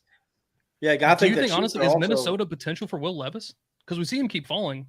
Is there a potential there, do you think? I don't know what they think of Will Levis. I had them taking Hendon Hooker in my first round because I think Hooker would be a great fit there. He's not gonna be able to play. You still got Kirk Cousins there, and you're building for the future, and you get that 5th-year option. I got to think that it depends on what they think about Will Levis, but you've got to consider it when you realize the fact that Kirk Cousins can't play forever. Yeah, because that's literally what's happening in a lot of my group chats right now when it comes to fantasy is what's going on with Will Levis and trying to figure out where he's going to land. And everyone's pretty much guessing at this point, but maybe Mayo and eating bananas the wrong way did not help his draft capital here very much. Yeah, let's go back for a second though, Tommy, because you said something interesting to me about Anthony Richardson now maybe being your first pick, or not maybe, certainly being your first pick in a dynasty draft. Prior to that, you were leaning maybe a Bijan Robinson. Yes. He goes 8 to the Falcons. What does that do for you and mean for you as you look to maybe draft him in a dynasty draft? You look at what I think. I look towards the end of last year, kind of what they were doing with, you had Desmond Ridder in there kind of getting his shot, and you saw Tyler Algier kind of be one of the sneaky workhorses in the league. I believe he finished with 3 of the last 4 games with over 100 yards. So I'm sure someone can correct me if I'm wrong, but they also had a massive amount of rushing volume. Last year, Atlanta was 31st in pass rate over expectations. They were just loving to run the ball, and now you throw in Bijan Robinson here to kind of be Arthur Smith's new Derrick Henry. He's never going to throw the ball again. So I think I love what he's doing here. You do have a little bit of a 1-2 punch with Algier, but you don't bring in someone who's the most prolific running back since Saquon Barkley to hand the ball off to a former 5th-round running back. Like, I know it's not just draft capital, but it certainly pays a big factor, especially when you take someone like Bijan here at number 8. It really just solidifies the trust they have in him in this organization. They've built a lot of youth here, so now we get to see what Desmond Ridder does. You've got Kyle Pitts at tight end, Drake London on the perimeter, who saw a really healthy target share last year, air yard share. He was really everything you wanted him to be. It was just the efficiency and just the volume of targets weren't there, even though he was commanding a massive market share for the Falcons. So I love what's happening with Bijan this year. Look, you're going to see him be a first-round pick in both redraft, dynasty startups, and in dynasty rookie drafts. He'll be the 2nd overall pick. So, yeah, it's a fantastic spot for him, although it was odd when you looked at Jahmyr Gibbs going to Detroit. That was a whole different scenario that I don't think anyone really saw coming. But, yeah, of the 2 top-tier running backs, Bijan certainly got the more preferred landing spot in draft capital. Well, let me ask you, in a more traditional fantasy league, not a dynasty league, Yep. What, if anything, does Bijan Robinson going to Atlanta do for Desmond Ridder? Does it make him draftable, maybe as a quarterback 2, a stasher, a streamer? What does it do for him? I think it kind of depends on whether you're playing in a 1 QB or a super flex. If it's a 1 QB league, it's too deep right there to go after Desmond Ridder. There's too many solid quarterbacks in the upper range that could be QB1s and fringe QB1s that you could stream. I wouldn't be looking at Desmond Ridder until we see something happen later. Now, if you're in a super flex league where you're drafting those 2 quarterbacks and you want to make sure you have that third, Desmond Ridder could be a prime candidate to be that QB3. You kind of get on a little bit of a value because if you think about it, he's got literally 4 options. It's as simple as the offense can get. Hand the ball off to Bijan, throw to London, throw to Pitts, or just take off yourself. So I think we can see some good maturation out of Desmond Ridder. He was a bit of a wild card. Don't get me wrong. Like, he was that way at Cincinnati too. But if we can kind of see what he gets going in here in his 2nd year with a little bit more help and hopefully some patience also from dynasty managers, especially when it comes to quarterbacks, it takes time for these guys to get ready. Look at what happened to Trevor Lawrence. I'm not comparing the 2, but it takes time no matter how good a prospect you were in college. So absolutely, when you add someone with the talent of Bijan Robinson, it's only going to help the entire offense, and especially Desmond Ridder, who I think will probably be in that low-end QB2 kind of range, but I could see him have some weeks where he could crack maybe the top 15, especially kind of get in the red zone, which we'll see if Atlanta's able to do consistently this year, which they were unable to do in 2022. Will be really interesting to see. Tommy, I know you and the rest of our editorial staff have a busy night ahead of you. Thank you for taking a little bit of time to hang out with Tony and I. Tommy writes some of the best fantasy content out there. He does it at profootballnetwork.com. Please make sure you are checking that out. As I mentioned, tomorrow night, you will see a Dynasty Draft special show with our very own Kyle Yates and this young man right here, Tommy Garrett. You got a preview for some of the things that are going to be discussed. You do not want to miss it if you intend to take part in dynasty drafts this year. Tommy, thank you again, my friend, and we will see you soon. Thank you, guys. Have a good night. All right. Tony, let's get back to the pick of Kancey. I know you said probably too early. Let's Seattle's on the board. Seattle just made their selection. They just made their pick. We just got it in. I'm gonna ask the producers to give me a little bit more clarification here before I make. Obviously, they may have selected 2 players with the 20th pick. Okay. I'm going to make the call here with the 20th pick of the Seattle Seahawks in the 2023 NFL draft. They have selected the first wide receiver in this draft. Jackson Smith-Njigba has come off the board, the wide receiver out of Ohio State, the 18th overall player on the PFN big board. He comes in at 6 feet tall, 198 pounds. Tony, he was your number 1 wide receiver, so certainly not a shock that he's the first one off the board. How do you like the fit for him in Seattle? Yeah, well, they needed a receiver. You got some guys there coming to the end of their career. I think what happened is Seattle took a while to make this pick, and I know that they wanted to trade this selection, and I know that they had been having talks the past week of moving down and then potentially getting a center. I guess like the 5th pick, none of those trades work out, so they take Jackson Smith-Njigba. Another pair of solid hands for Geno Smith. You make Geno Smith even more effective, or you should hopefully make him more effective, and he's coming off a great year. He gets that contract. Obviously, Seattle hopes he's going to be their quarterback for the next couple of seasons.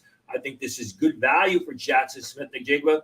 You know, you got DK Metcalf on one side, who just runs down the field and stretches the defense. Not a great route runner, but he's a tremendous vertical threat. And now you have Jackson Smith-Njigba in that 12 to 15-yard range, who runs great routes, who catches everything, that's thrown to him. I think the thing with Jackson Smith-Njigba is, remember, he barely played in 2022. He had the 3rd-degree hamstring issue. Right. Bothered him from the from the beginning of the season.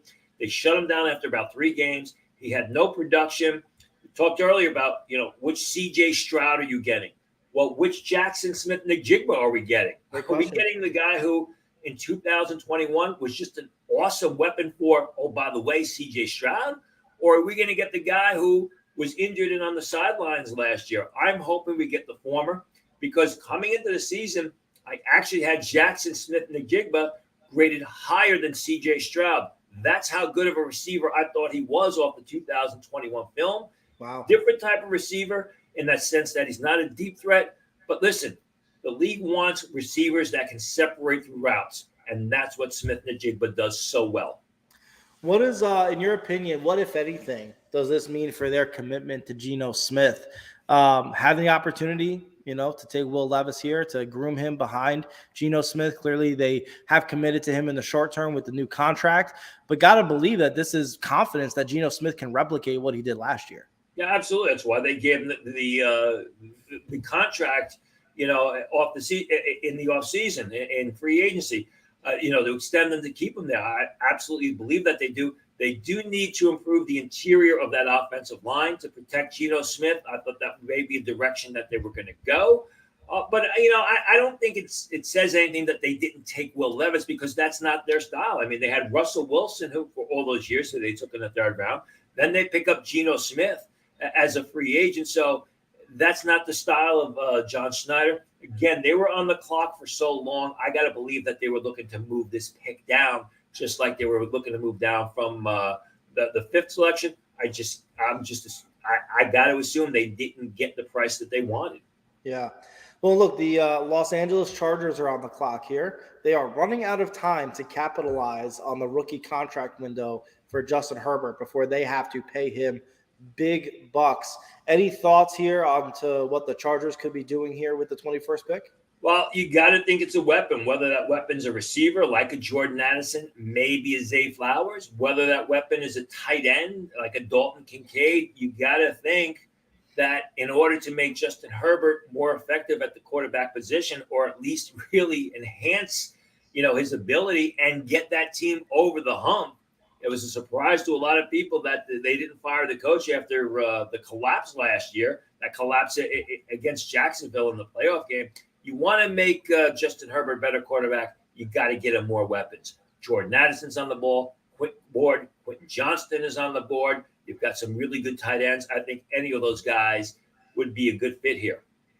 Yeah, it'll be really interesting to see what they end up doing. Had Skoronski made it down this far, I would have loved to seen him paired inside with the Rashawn Slater pick they made a year ago. Unfortunately, that didn't happen. They go offensive weapon here potentially. We'll see what they do. Although that said, we have been surprised before. So we'll see if those picks come to pass. Just a reminder, everybody, we have an incredible amount of people who have been with us for coming up on 3 hours, and we thank you and love each and every one of you. Don't forget to like and subscribe to this channel.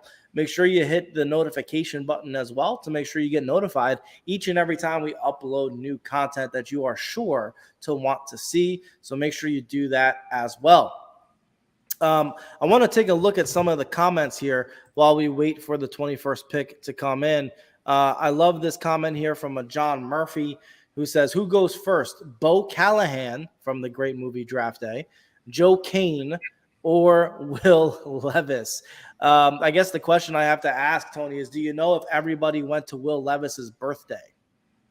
Yeah, I don't know. I don't know who the first two guys are, but Will Levis is going to be the punching bag until he's selected tonight. And I think for the next couple of days, Will Levis is going to be a punching bag. I mean, he's known as a bit of a show off. And I'm sure he expected to be selected much earlier. But again, he's my fifth-rated quarterback. I hate to be redundant, and there are a lot of issues with his game, which is why he's falling down draft boards. All right, as we wait for the Los Angeles Chargers to get their pick in, Tony, you've mentioned this a few times. I don't want to keep beating a dead horse here with Will Levis. I promise this will be the last question until he gets picked, I think. But you did mention that Will Levis is your fifth quarterback. That implies that Hendon Hooker likely was your fourth. Does Hendon Hooker was my third. Actually, I had Hendon Hooker again, ahead of Anthony Richardson. Well, there we go. That even further enhances the validity of this question. At this point, what's the likelihood you think we see Hendon Hooker get selected before Will Levis? Let's see what happens with Minnesota. I mean, that's one of the things we mentioned with Tommy, right? He's a guy. We have the pick, Tony. I apologize to interrupt, but it is a good one. We have back-to-back wide receivers being taken. The Los Angeles Chargers, with the 21st pick of the 2023 NFL Draft, are selecting Quentin Johnston out of TCU. He's the 19th overall player on the PFN consensus big board. He comes in at 6'4", 212 pounds. Tony, Quentin Johnston is an athletic freak. The big knock that I've always had with his game, having watched him for so many years, being close to the TCU program, is he's not a great high pointer of the football despite his size. Is that something you think he can learn? And if he does he quickly move up your wide receiver rankings? Well, I mean, he was my second-rated receiver to begin with. There's a lot of issues with Quentin Johnston's game. Quentin Johnston is very rough around the edges. He's got excellent size. He's got terrific playing speed. He plays much faster than he timed in the 40. I think at Pro Day he was in the mid to high 4.4s. And you see him streak down the field. Now, he's not a good route runner. You mentioned he doesn't high point the ball well. He does a lot of body catching. He lets the pass get inside him, which leads to drops. For a bigger receiver, he doesn't, whether it's not high pointing the ball correctly or just not winning out in battles, he doesn't always win out for the contested throw. But he's got tremendous upside. When you look at the top receivers in this year's draft, or at least the top first-round receivers, you got to think that you can make the argument that 2 or 3 years down the road, Quentin Johnston will be the best of the bunch because of his size, because of his frame, because of his play speed, because of his big playability, and he should be able to consistently win out for those contested throws. Now, we got a ways to go from where he is now to get to that point. But as we said, you put another target on the field for Justin Herbert, you're going to make Justin Herbert that much more lethal, that much more of a better quarterback, which is what they want to do to get that team to the next level. Yeah, and it's like you said, and like I said, even on the jump balls, he goes up and lets them get into his body. At the NFL level, you got to go up and get it at its highest point. But again, that is something that can be taught, that can be conditioned, and I'm sure the Chargers are going to do that. Tony, it reminds me a little bit, it's almost like an insurance policy for Mike Williams, right? Big size, big bodied wide receiver that Herbert's able to kind of throw the ball up there, let him go get it. But he is hurt a lot. So is Keenan Allen these last couple of years. Is Johnson coming in to be the wide receiver 3, or is he coming in to be an insurance policy who likely ends up in the top 2 wide receivers on the depth chart? Well, you're not drafting him in the first round to be wide receiver 3. You're hoping that he's going to produce as a rookie and he can develop his game. And what you said is right. I mean, and I've seen it, it's obvious on film. He does a lot of body catching, and that will kill you in the NFL. You've got to catch the ball with your hands away from your frame. If you read any of the scouting reports on my scouting reports on receivers, I say that, ad nauseum, and that's what you got to do. He doesn't do that on a consistent basis. If in the perfect world, if he had run well and he had done those little things correctly, Quentin Johnson could have been a top 15 pick, but there's just too much there, there were too many concerns. The Minnesota Vikings are on the clock right now. I think the Baltimore Ravens are on the clock right now.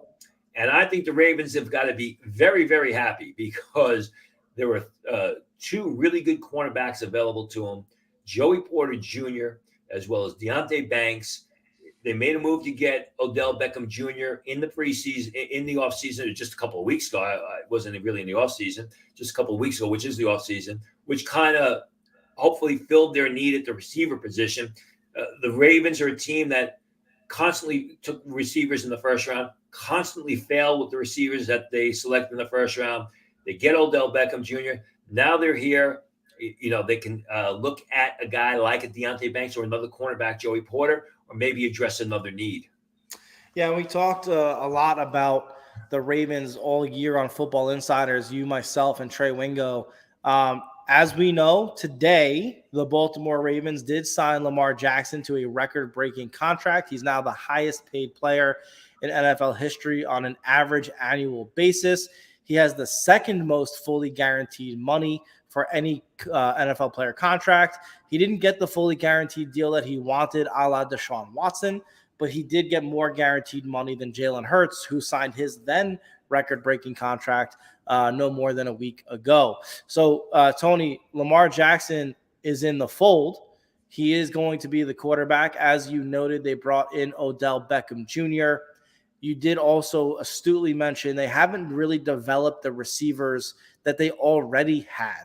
Are they going to take another chance at getting it right and hope that Odell Beckham Jr.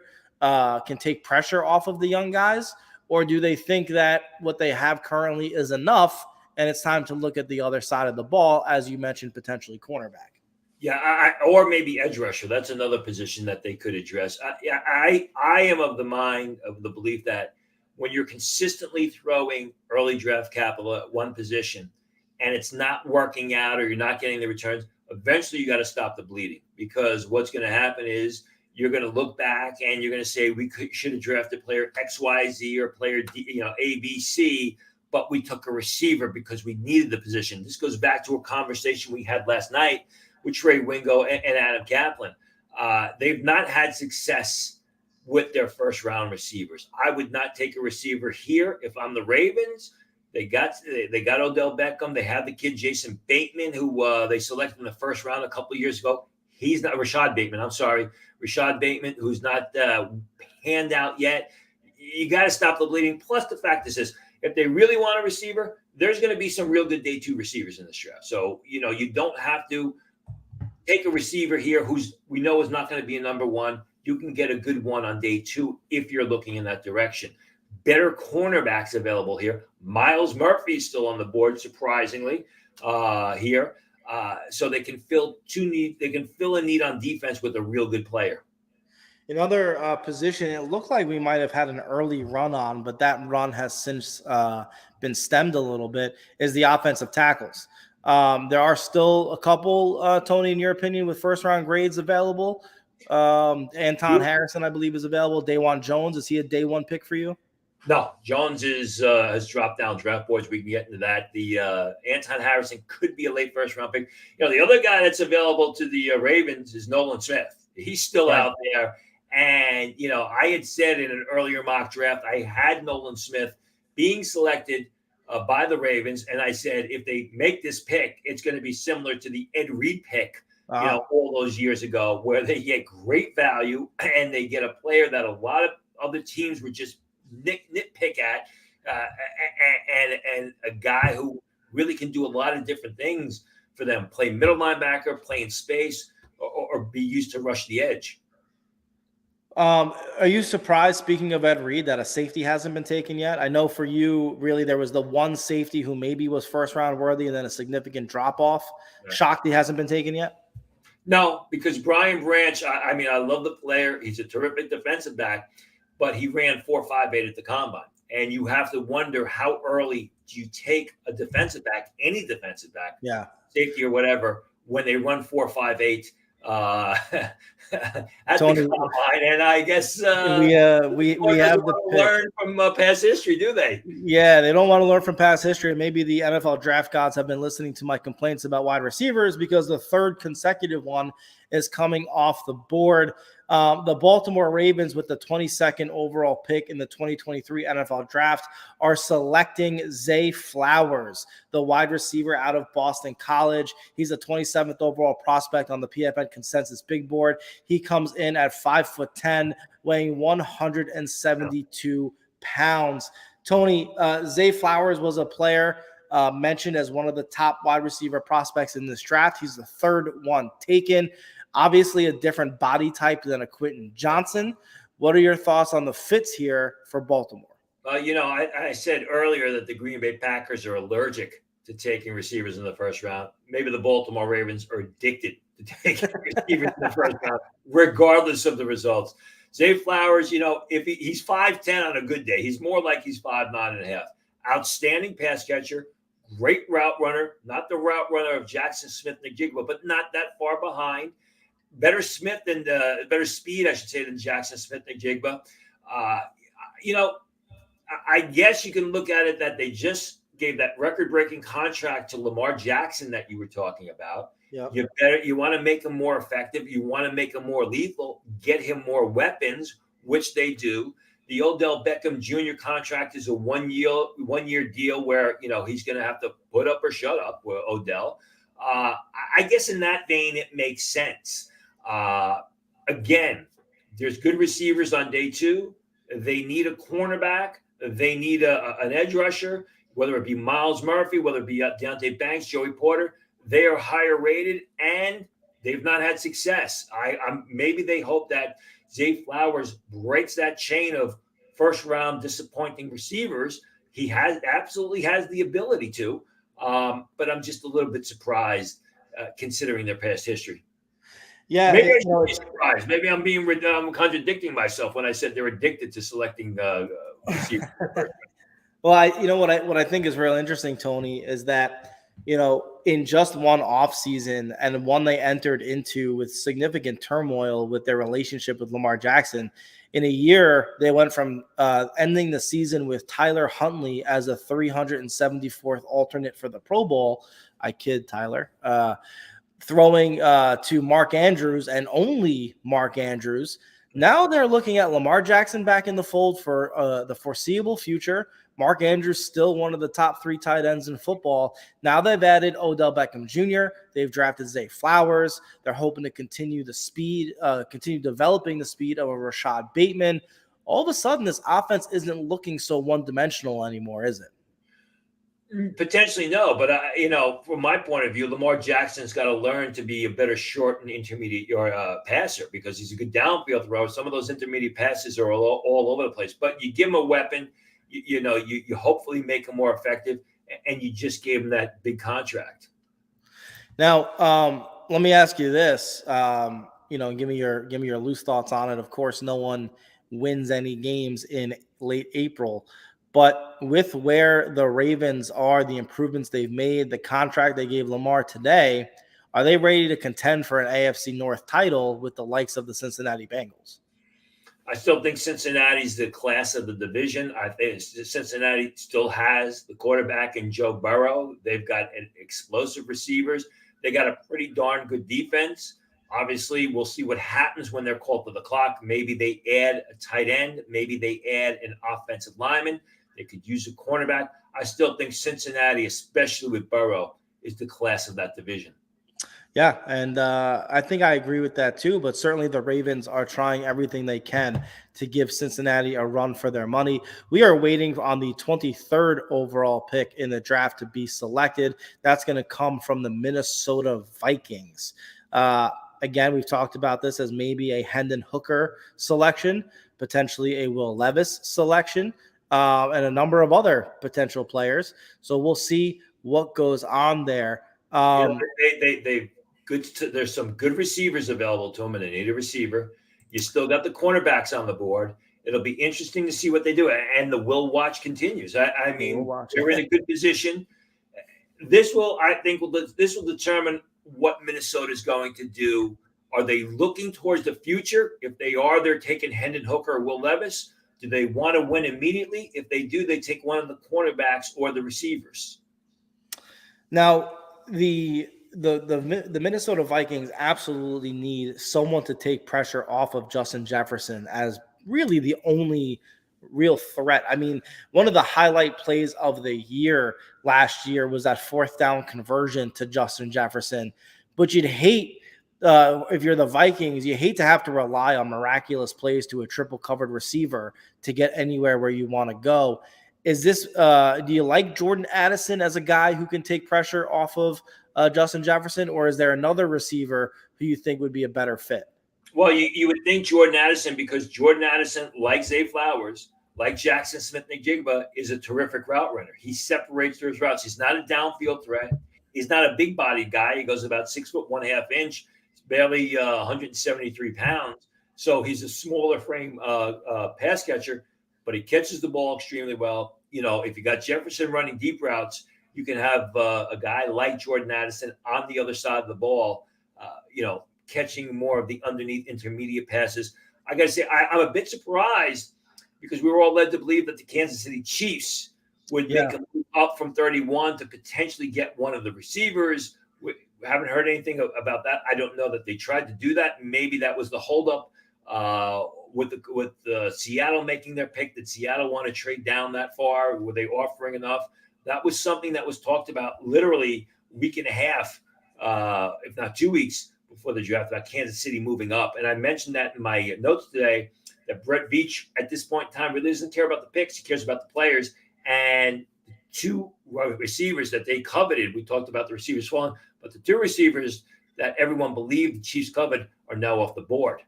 Yeah, both of those receivers are players that the Chiefs had work out with Patrick Mahomes at the TCU practice facilities as sort of an extension of the private team workouts. Neither ends up going to Kansas City. Tony, you mentioned Myles Murphy still on the board. Kansas City does even need an edge rusher. What are the chances Murphy makes it to them at 31? I'd be surprised. I mean, Jacksonville also needs an edge rusher. They like Lucas Van Ness. I think they could take him. And we talked about Frank Clark. He's still unsigned, right? So, there could be a deal in the offing to bring Frank Clark back for another year to Kansas City. Yeah, I certainly wouldn't rule that out if I was a Kansas City Chiefs fan. They did bring in Charles Omenihu as well. We'll see if he can replicate what he learned in San Francisco after a couple disappointing seasons in Houston. We are awaiting the Minnesota Vikings making the 23rd overall selection in the 2023 NFL draft. It's been it's about 8 minutes now. I'm looking at when we got the Zay Flowers pick. I'm looking at the time of the clock. It's about 8 minutes now. So is Minnesota debating in that war room, Will Levis, Hendon Hooker, maybe trading down one of the receivers or one of the cornerbacks? Because this is one of the, except for maybe the Jets, this is one of the Minnesota is taking their time. Or you never know. I mean, Minnesota's, as we've seen, many of us know in the past, is a team that's let the clock run out and lets everybody behind them select. So maybe they want to relive history from 2003. I was at that draft. Adam Kaplan and I were talking about it last night. That was a lot of fun. Yeah, well, we'll see. I would think they're going to want to at least make a pick, or if not, trade down.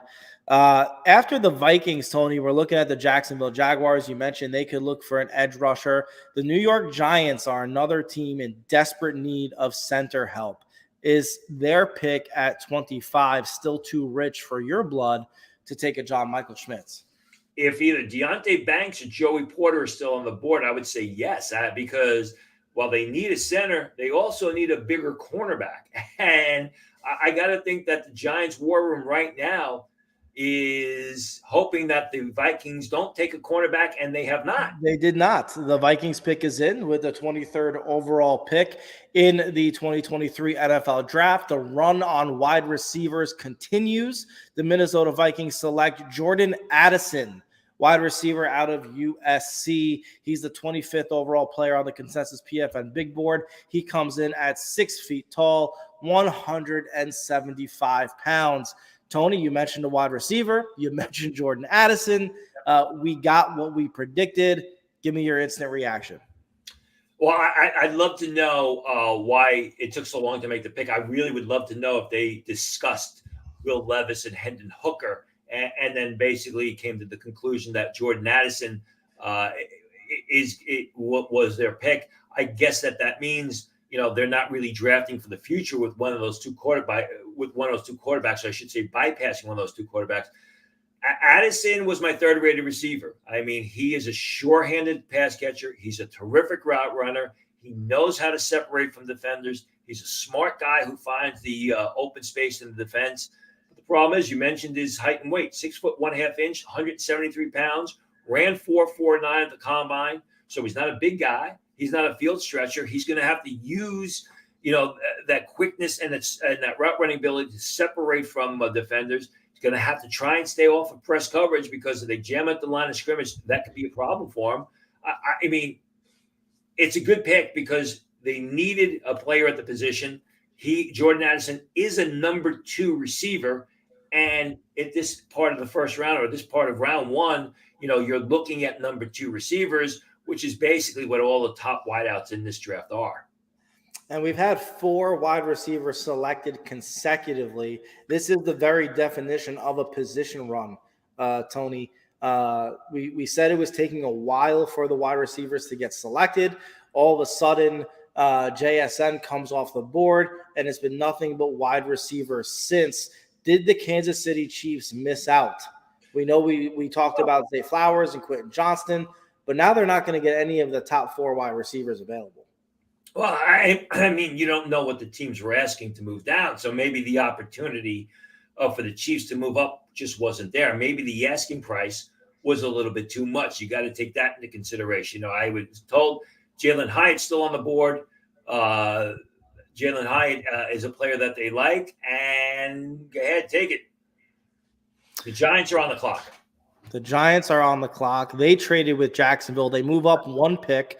As soon as we have the compensation, we will let you know what it was. The Giants have taken they are moving up to 24, and they are giving up pick 25 and pick 160. That is interesting to me. Typically, Tony, when a team trades up with the team directly in front of them, it's because they fear another team is going to make that trade, and they're going to miss out on the player that they want. So they make the trade to get it. What could they be targeting here at pick 24? It's got to be either Deontay Banks, the cornerback, or Joey Porter Jr., one of those cornerbacks, because all the receivers are off the board. I didn't think the Giants were going to take a receiver with this pick to begin with. Now you've got, two good cornerbacks on the board. They also like DJ Turner. I don't think they're going to take DJ Turner at this spot. Maybe they thought that Jacksonville themselves were going to take Deontay Banks.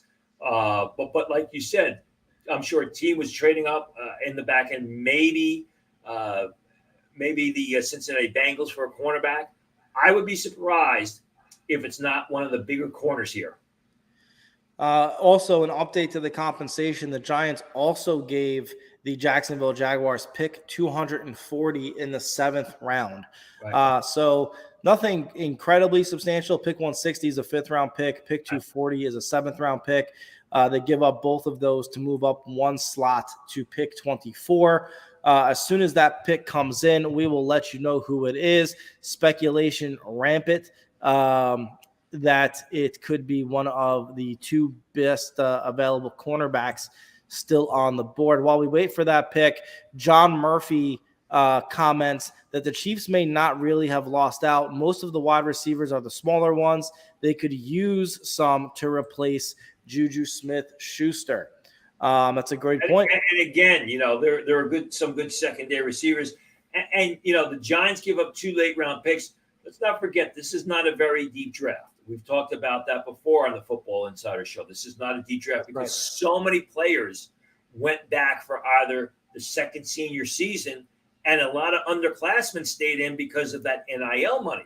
So the projections or the hopes are next year will be much deeper. But, a 5th and 7th round pick in this year's draft really aren't worth all that much because of the fact that it's not a deep draft. I usually, on Pro Football Network, I will have rankings for almost 1,200 players. This year was just over 1,000 because of the fact that so many players went back for that second senior season or went back for a regular, just general senior season because they're able to make money now through the NIL. Yeah, and I want to, point out along those lines, Tony, that there are 259 picks in the 7th round. The reality is, I think yourself and the NFL teams don't typically have that many draftable grades. The pick is in, by the way, and Tony Pauline nails it again. The New York Giants, with the 24th overall selection in the 2023 NFL Draft, are selecting cornerback Deonte Banks out of Maryland. He is the 23rd overall player on the consensus PFN big board. He comes in at 6'2", 205 pounds. Tony, you suspected this would be the pick. He was the best available at a position of need for the New York Giants. Got to imagine you think this was the right call. I got to imagine that the Giants war room is very happy right now because I don't think they expected any of these bigger corners to be available when they selected, and they moved up. I think they moved up one slot because they were also afraid that the Jacksonville Jaguars were going to take Deonte Banks. Now let's talk about Deonte Banks. Deonte Banks is a guy who really just jumped on the radar screen in September. He was not someone who was rated by scouts or talked about scouts coming into the season, but what happened was he was playing so well in August camp. It was the Maryland coaches who were telling the NFL scouts and other people, you got to keep an eye on this guy. He's big. He's fast. He ran 4.35 at the combine. He's very athletic. You look at him in the Wink Martindale system. He's a physical corner, outstanding in man coverage. I mean, a guy who is able to run downfield with opposing receivers, get his head back around, shows excellent ball skills, has got a good amount of upside. I think the challenge for Deonte Banks is he's got to prove that 2022 was not a one-off. It was not the exception to the rule. It was just the start of good things to come, which I believe it is. I think this is a terrific pick for the New York Giants. They fill a need with a terrific player who I don't think anybody expected to be there. I did mention that Deonte Banks could be selected before Joey Porter. He was, and the Giants gave away a 5th and a 7th round selection to fill a position of need on defense. Yeah, all makes sense, Tony. And another situation at the cornerback position where a great marriage of skill set and scheme. You mentioned Banks in the Wink Martindale system, much like we talked about Gonzalez in Bill Belichick's system. So gotta like this pick for the New York Giants. That, of course, means the Jacksonville Jaguars are now on the clock with the 25th overall selection. And so, again, we've noted that they need an edge rusher. Miles Murphy still on the board. Maybe not an edge rusher, but a top defensive front 7 player in Nolan Smith still on the board. Brian Branch still on the board. Joey Porter still on the board. And 2 of the top tight ends in Dalton Kincaid and Michael Mayer are still on the board. Is this a Miles Murphy looking like selection for the Jacksonville Jaguars, Tony? If it is, that's why they traded down, because they figured if they traded down with the Giants, they were either going to get Miles Murphy or Deonte Banks. And I was led to believe that Banks was a guy that they coveted. I think it's going to be one of those 2 players, either Joey Porter or Miles Murphy. There's really no, I mean, they need offensive linemen. It could be Anton Harrison. We saw Cam Robinson. He's going to be suspended because of the PED situation. They also lost the right tackle in free agency. They got a potential franchise quarterback there. You got to protect them. It'll be interesting to see what Jacksonville does. If it's Miles Murphy, I mean, let's go back to what we talked about with the Baltimore Ravens, about how the Ravens continually seem to be addicted to drafting wide receivers who don't work out. Real quick, Tony, before we do that, there has been a trade.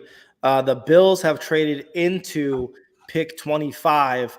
They have given the Jacksonville Jaguars pick 27 and pick 130. If any additional compensation gets publicly released, we will let you know. But it's the Bills on the clock. Tony, you had mentioned at the outset of the show that the Bills could be looking at a Will McDonald. He went earlier than expected. He's at pick 15 with the New York Jets.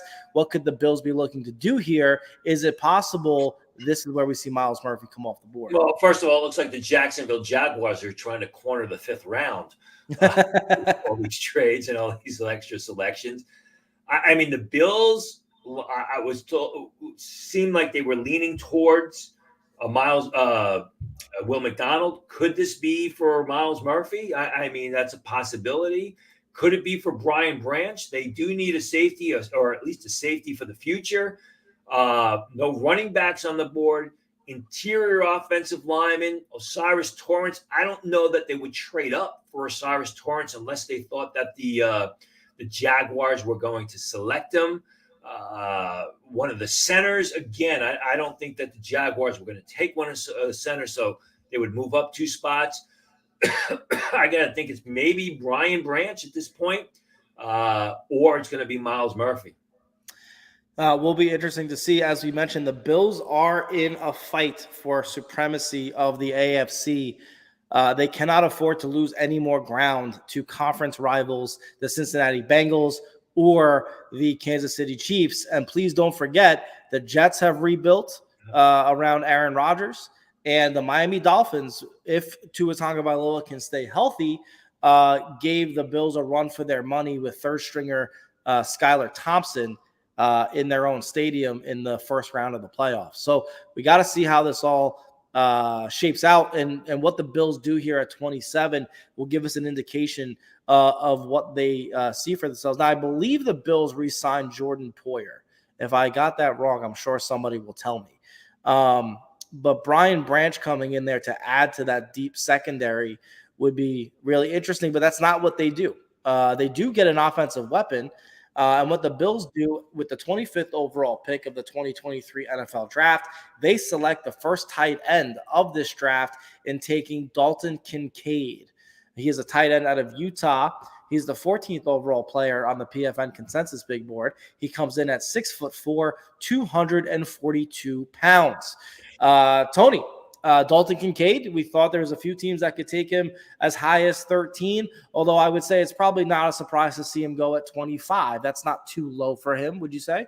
Well, yeah, no, not at all. And I guess what the Bills thought, or what the Bills were concerned about, was that the Dallas Cowboys were going to take Dalton Kincaid with the 26th pick, being that all the receivers are off the board. Because I had reported, or I had at least mocked, Zay Flowers to the Dallas Cowboys. He's gone. Addison's gone. Quentin Johnston's gone. So Dallas now turns their focus to tight end. Excuse me. The Bills hop over Dallas Cowboys, and then they take the tight end, or at least the best playmaking tight end in this draft. You look at their depth chart. They got Dawson Knox, who's been solid, but he's never been really consistent. I don't think Dawson Knox has developed into the tight end that many of us believed he could be.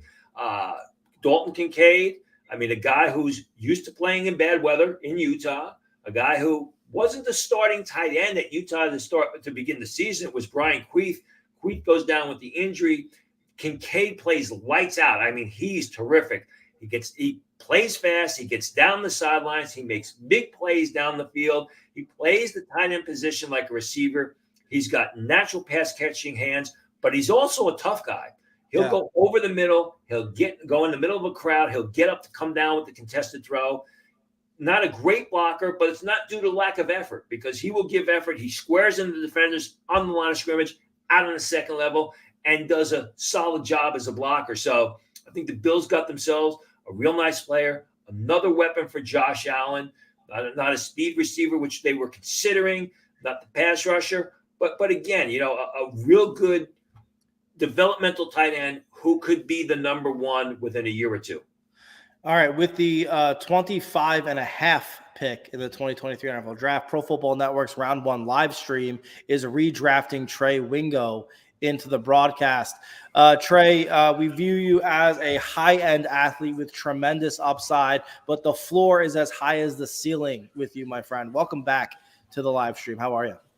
More importantly, how are you guys? Because I've lived through this shit and it's never easy. So good job. You guys are killing it. I'm telling you that right now. You guys are killing it. Appreciate Trey, when you left us last time, Will Levis was on the board, and you're coming back, and guess who's still on the board? Well, Will Levis, and that's why he's now officially passed Aaron Rodgers, because Aaron Rodgers went 24th in 2005, and that was one of the longest ones of all time. And now Will has sailed past that. And before we get into anything else, guys, I mean, barring a trade, is New Orleans the only possible option for him to go in the first round? And we're seeing Will Levis completely go out of the first round, which would be an absolute stunner. Yep, absolutely. The Will Watch continues since you first coined the phrase when you were here last, which was seemingly 7.5 hours ago. But we are plugging through. And Trey, I'll be honest with you, the reason this has flown by, honestly, rather quickly is we've had a lot of interesting picks, especially since you've left. I think prior to your return here, we've seen some stunners in a Jack Campbell get drafted really high, a Kalijah Cansey get drafted really high, higher than expected. Will McDonald going to the Jets at 15. We've also seen a story behind that one. There's a story behind that one. Please. Because everyone wanted to say, okay, the Packers 13, Jets at 15, because they would have been the other way around had the Aaron Rodgers trade not gone in. So the Packers missed a real opportunity to just stick the knife in Aaron Rodgers by taking a wide receiver for the first time ever, because they didn't take one the whole time he was the starting quarterback. So they didn't do it. They take Van Ness, who I really like, by the way, and I think they're gonna have some good situations for him. But then what happened? Okay, the Patriots had the 14th pick, and they trade with Pittsburgh, and Pittsburgh comes in and takes Broderick Jones. And I can tell you, and Tony, you probably know this, that pick crushed the Jets. It absolutely crushed their war room. And who twisted the knife? The New England Patriots, by going out and get Broderick Jones. And I'm sure you guys talked about it. There's not a human being that's 6'5", 311 pounds that should move the way Broderick Jones can move. Tony, you and I have been talking about it with Brett all this offseason. The Jets have a dire need for offensive linemen, and the Patriots trade with the Steelers allowed Pittsburgh to come in and just take their dude. And that was, and then the Jets took almost the entire time on the clock. You got to wonder whether they were confused or whether they were looking to trade down. And they take Will McDonald, good player, but at least 10 slots earlier than he should have come off the board. And that's after taking Jermaine Johnson late in round 1 last year. So I mean, that made it even more questionable. Yeah, I agree with you. We talked about it. The Patriots trading with the Steelers. And the Steelers taking Broderick Jones, which it seemed like the Jets were left without a plan. Yeah. And then what just happened with Dalton Kincaid that you guys were talking about? Who has a desperate need for quarterback or for a tight end? Right. The Dallas Cowboys, having lost Dalton Schultz in free agency after paying him way too much money last year anyway. And I'm sure they had their eye on Dalton Kincaid, and the trade goes there, and who comes in there and snakes that pick from them? That's the Buffalo Bills. You got to wonder at what point in time the teams at the top of round 1, maybe the Raiders, maybe another team that want a quarterback, start to call New Orleans, maybe Cincinnati, to maybe trade into the back end of round 1 to get either Will Levis or Hendon Hooker. Yeah. Okay, that becomes even more fascinating because we sort of off topic and just between ourselves had that conversation before. What would it say if somebody does come in and trades for Hendon Hooker, makes a trade and gets the pick and takes Hendon Hooker over Will Levis? Wouldn't bother me because Hooker's my number 3 rated quarterback and Will Levis is my number 5 rated quarterback. But as we said, I mean, all this hype around Will Levis, and people just didn't really look at the film or trust the film and the fact that, yeah, he's a big, strong arm passer. And as I said a couple of times, I said it with you and Adam last night. How many times have we seen big, strong arm quarterbacks who are able to make throws on Saturday because of that strong arm? They try and do the same thing on Sundays, and the completions turn into interceptions. I go back to Ryan Leaf. I mean, Ryan Leaf had that issue. He was able to basically power the ball into his receivers at Washington State, and then it was a disaster with the San Diego Chargers. Jeff George, the same way. Yeah, exactly. Jay Cutler on some level the same way. So, this Levis thing is now in a really interesting place because, the only thing I can sort of compare it to now is Geno Smith in 2012, right? He was playing Words with Friends into the second round before he finally got picked. And it took a long time for Geno to recover from that. I mean, even after he got the starting job with the Jets, it was there for a couple of years, and then he got punched in the jaw, and he bounced around for about a decade before he found a renaissance at the age of 33 this past season with Seattle. The other comparable thing to Geno Smith is Geno Smith didn't play in the Senior Bowl. And when Geno Smith fell out of the first round, he started blaming his agents for telling him that he shouldn't play in the Senior Bowl, which is one reason why he fell. There were other reasons why he fell. There were a lot of people, a lot of scouts all the way through who said Will Levis made a major mistake by not going to the Senior Bowl and showing what he can do for 3 days of practice. Because either of the All-Star games, he got invited to both. He didn't go to either of them. The Senior Bowl is a kingmaker, especially at the quarterback position. So if Levis goes to the Senior Bowl and just has 2 days of good practice, he's off the board by now. He's off the board by the 20th pick. He didn't do that. They talked about the toe injury, and they said it was turf toe. It was a broken toe. But all the indicators were he had the ability, or he was healthy enough to play at the Senior Bowl. He didn't. That's going to be a mistake that a lot of people talk about moving forward. Trey, I want to grab your thoughts on this because you tweeted out something, I believe it was yesterday, about that the SEC, right, for 16 consecutive years has had the most players drafted in the first round. As of right now, unless my math is off, and it very well could be, if it is, somebody I'm sure will let me know in this day and age, the SEC and the Big Ten are tied with 8 players each. Tony, Trey, is this an end of the run based on the 5 teams left and the players and needs that they have? Well, I'll start here. I mean, it might be, but Alabama had 2 of the top 3 picks in the draft. So, I mean, it's not, they got 1 and 3 surrounded by a Big Ten. 3 of the top 12, to be honest. 3 of the top 12. And I think through the first 16 picks in the draft, it was half of them were SEC players. Yeah. And the other half were the Big 12 and the Big Ten. So the power conference is showing up here. I don't know how this is going to go, especially if someone does make a trade back in for Will Levis. But this has been 16 straight years. I think they had 12 last year, 15 the year before. So if they get under double digits, it's a good one. Oh, I think we have a pick. We have an announcement with the 26th pick of the 2023 NFL Draft. The Dallas Cowboys are overpassing a tight end, and they are selecting the do-it-all front 7 member Nolan Smith. He's an edge player classified out of Georgia. SEC, there's another one. SEC player. He is the 48th overall player on the consensus PFN big board. He comes in at 6'3", 245 pounds. Tony, we'll go to you first. You thought Nolan Smith could go a little bit earlier. How good of a value is this for the Dallas Cowboys? It's a tremendous pick for the Cowboys. Yeah, they didn't get a receiver. Yeah, they didn't get a tight end. Excuse me, hold on. I'm sorry. There's been a correction sent to me. Nolan Smith was not the pick. Wrong Smith, a different Smith. Maisie Smith was the selection, a Big Ten player out of the University of Michigan. Still breaks the tie. Either way, still breaks the tie. It is a tie-breaking pick. The Dallas Cowboys go with an interior defensive lineman. He is out of Michigan. Tony, I'm going to ask you the same question now, but maybe on the other side of it. Is this still a tremendous value for the Cowboys at pick 26? No, If the first name of the Smith was Nolan, I would say, Nolan Smith and Michael Parsons roaming around the field. Watch out. I like Mozzie Smith a lot. I had Mozzie Smith as a potential late first, early second round pick for the longest time. I came off of that and just put a second round grade on him.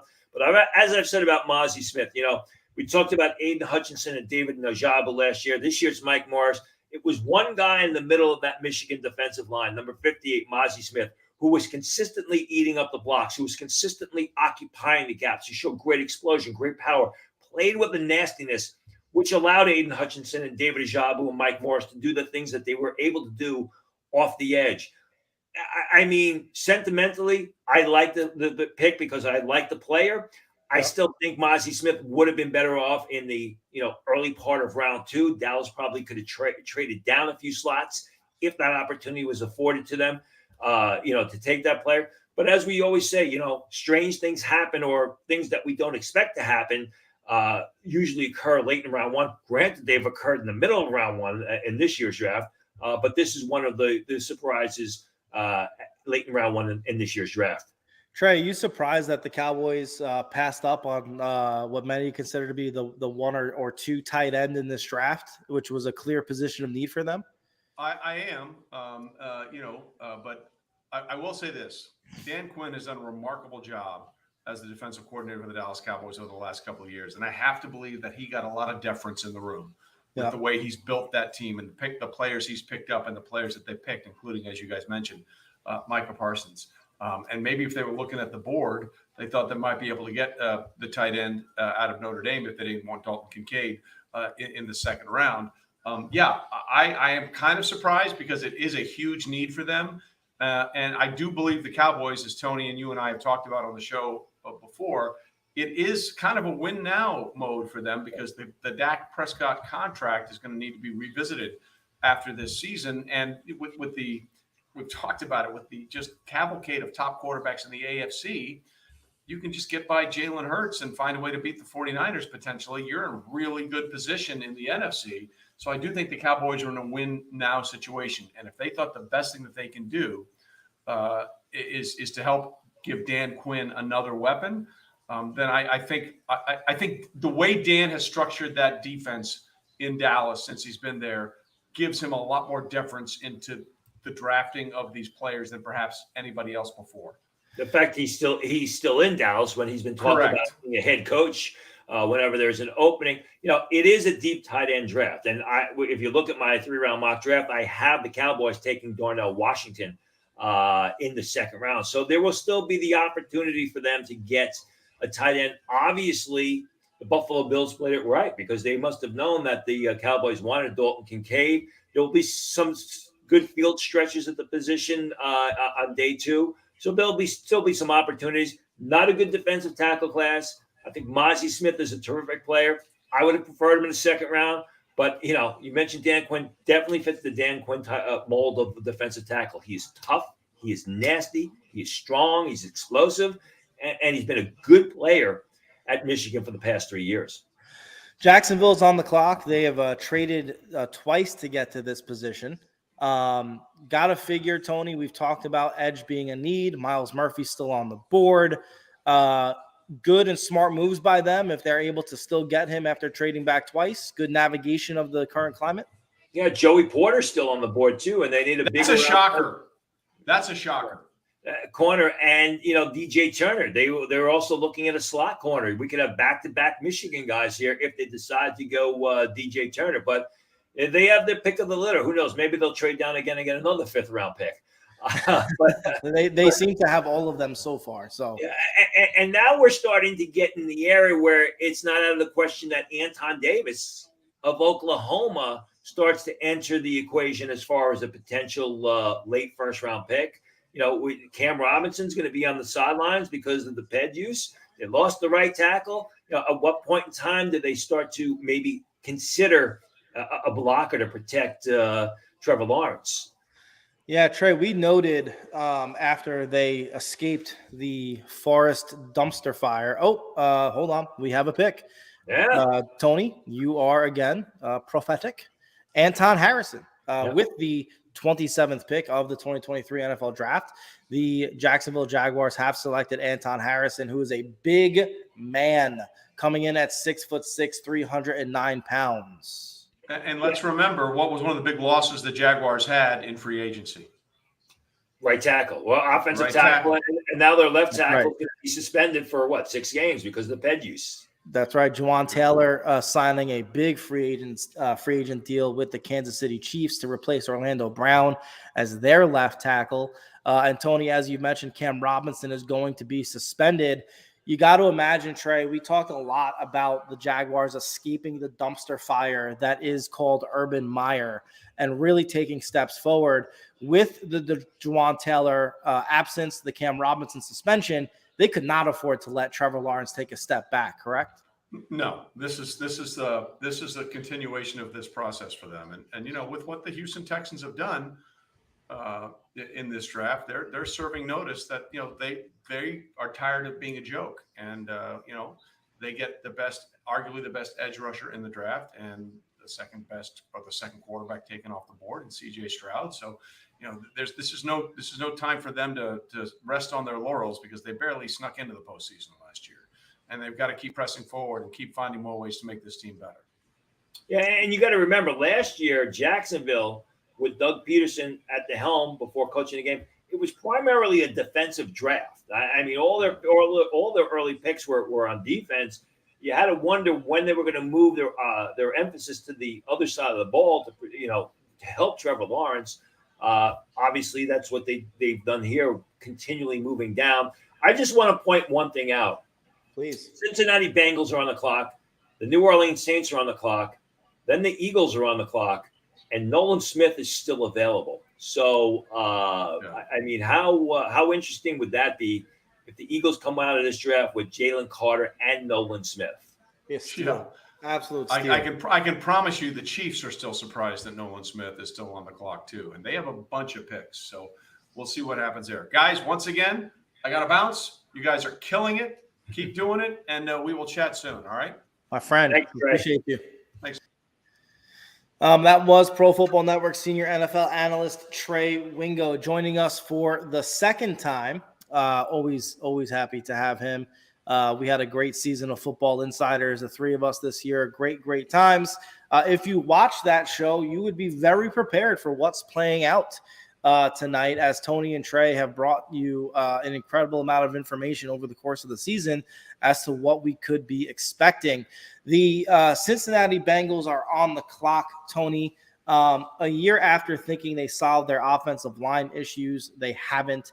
They did sign Orlando Brown, a serviceable left tackle for sure, but it does struggle with speed, does struggle with outside edge pressure from a wide nine technique. Their problem is interior pressure. Are there any interior linemen worthy of this pick here?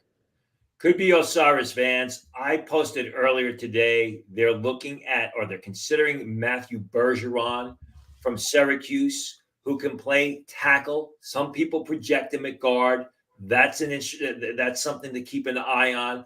They need a tight end. Michael Mayer still available. They could use a cornerback. DJ Turner, Joey Porter still available.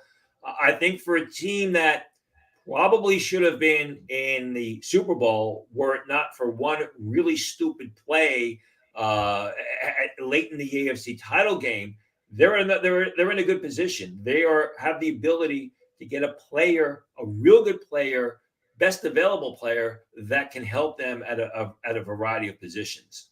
Yeah, the teams picking later in the first round typically feel like they lose out on some of the top tier players. These are all. I'm sorry. As well, they should, right? Yeah, they're drafting at the bottom of round one. Well, you know what? A player we have talked about being surprised is still there is no longer there. Myles Murphy comes off the board. The Cincinnati Bengals, with the 28th overall pick of the NFL draft, select edge player Myles Murphy. He's the 9th overall player on the PFN consensus big board. He comes in at 6'5", 275 pounds, out of Clemson. Tony, it's pick 28. A shocker that he's still there. And how happy should Cincinnati be that they were able to get him at 28? Obviously, they were happy because they made the pick quickly. I mean, they didn't spend that much time on the clock. The card or whatever, the pick went into the system. So obviously, they were happy. They got Trey Hendrickson, who's had a terrific year.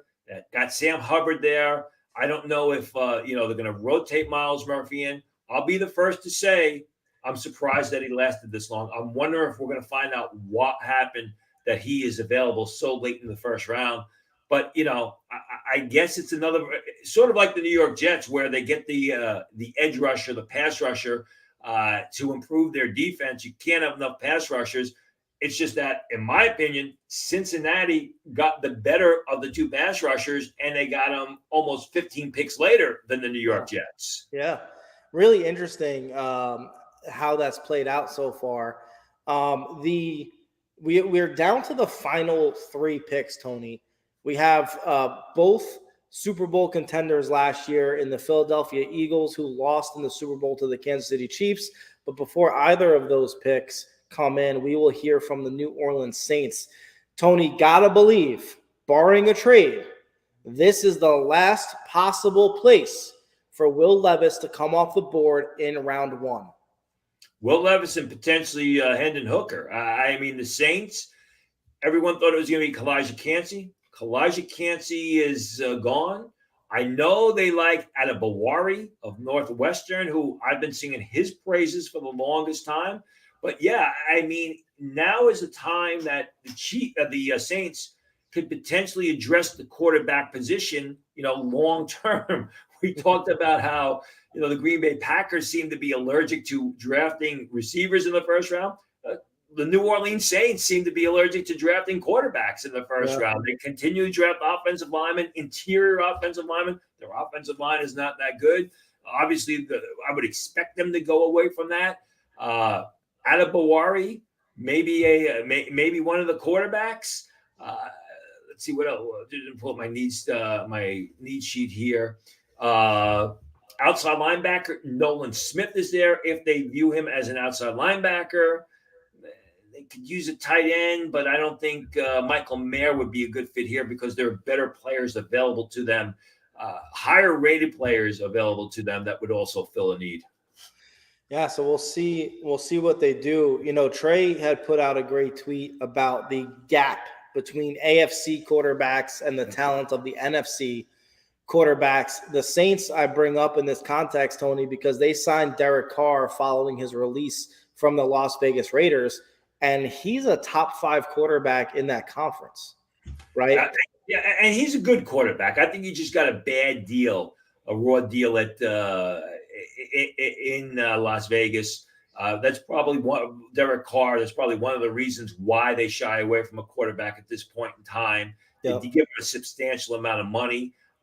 Maybe they get a weapon for him. Maybe they go on the defensive side of the ball. It's getting late. I completely forgot about Derek Carr. Thanks for reminding me. We've only been at this for 3 hours and 48 minutes, so please don't. I can go for another 3 hours. That's cool. But oh yeah, 100%, and we probably will tomorrow. But the thing we should talk about here with the New Orleans Saints, and you just hit the nail on the head, is Derek Carr is not 38 years old, right? He's got to think he's got years left. If he has a great year, bringing in Will Levis may not make a whole lot of sense when you need to add some weapons around him. Tony, I think it's a real possibility we see Will Levis slide out of the first round. It's not looking great for him as of this moment.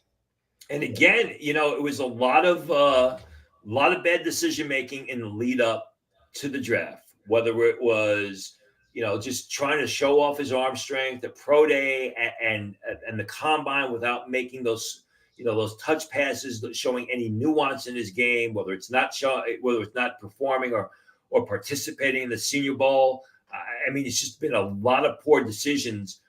I'm sure by not only Will, but the team that's directing his agency. Yeah.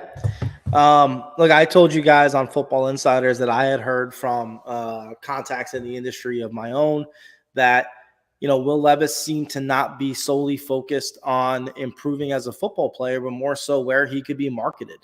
It was important to him to be featured in advertisements and all these other things. And I know that was something that not only probably turned off NFL teams, it even turned off agents from signing him when he was going through that process.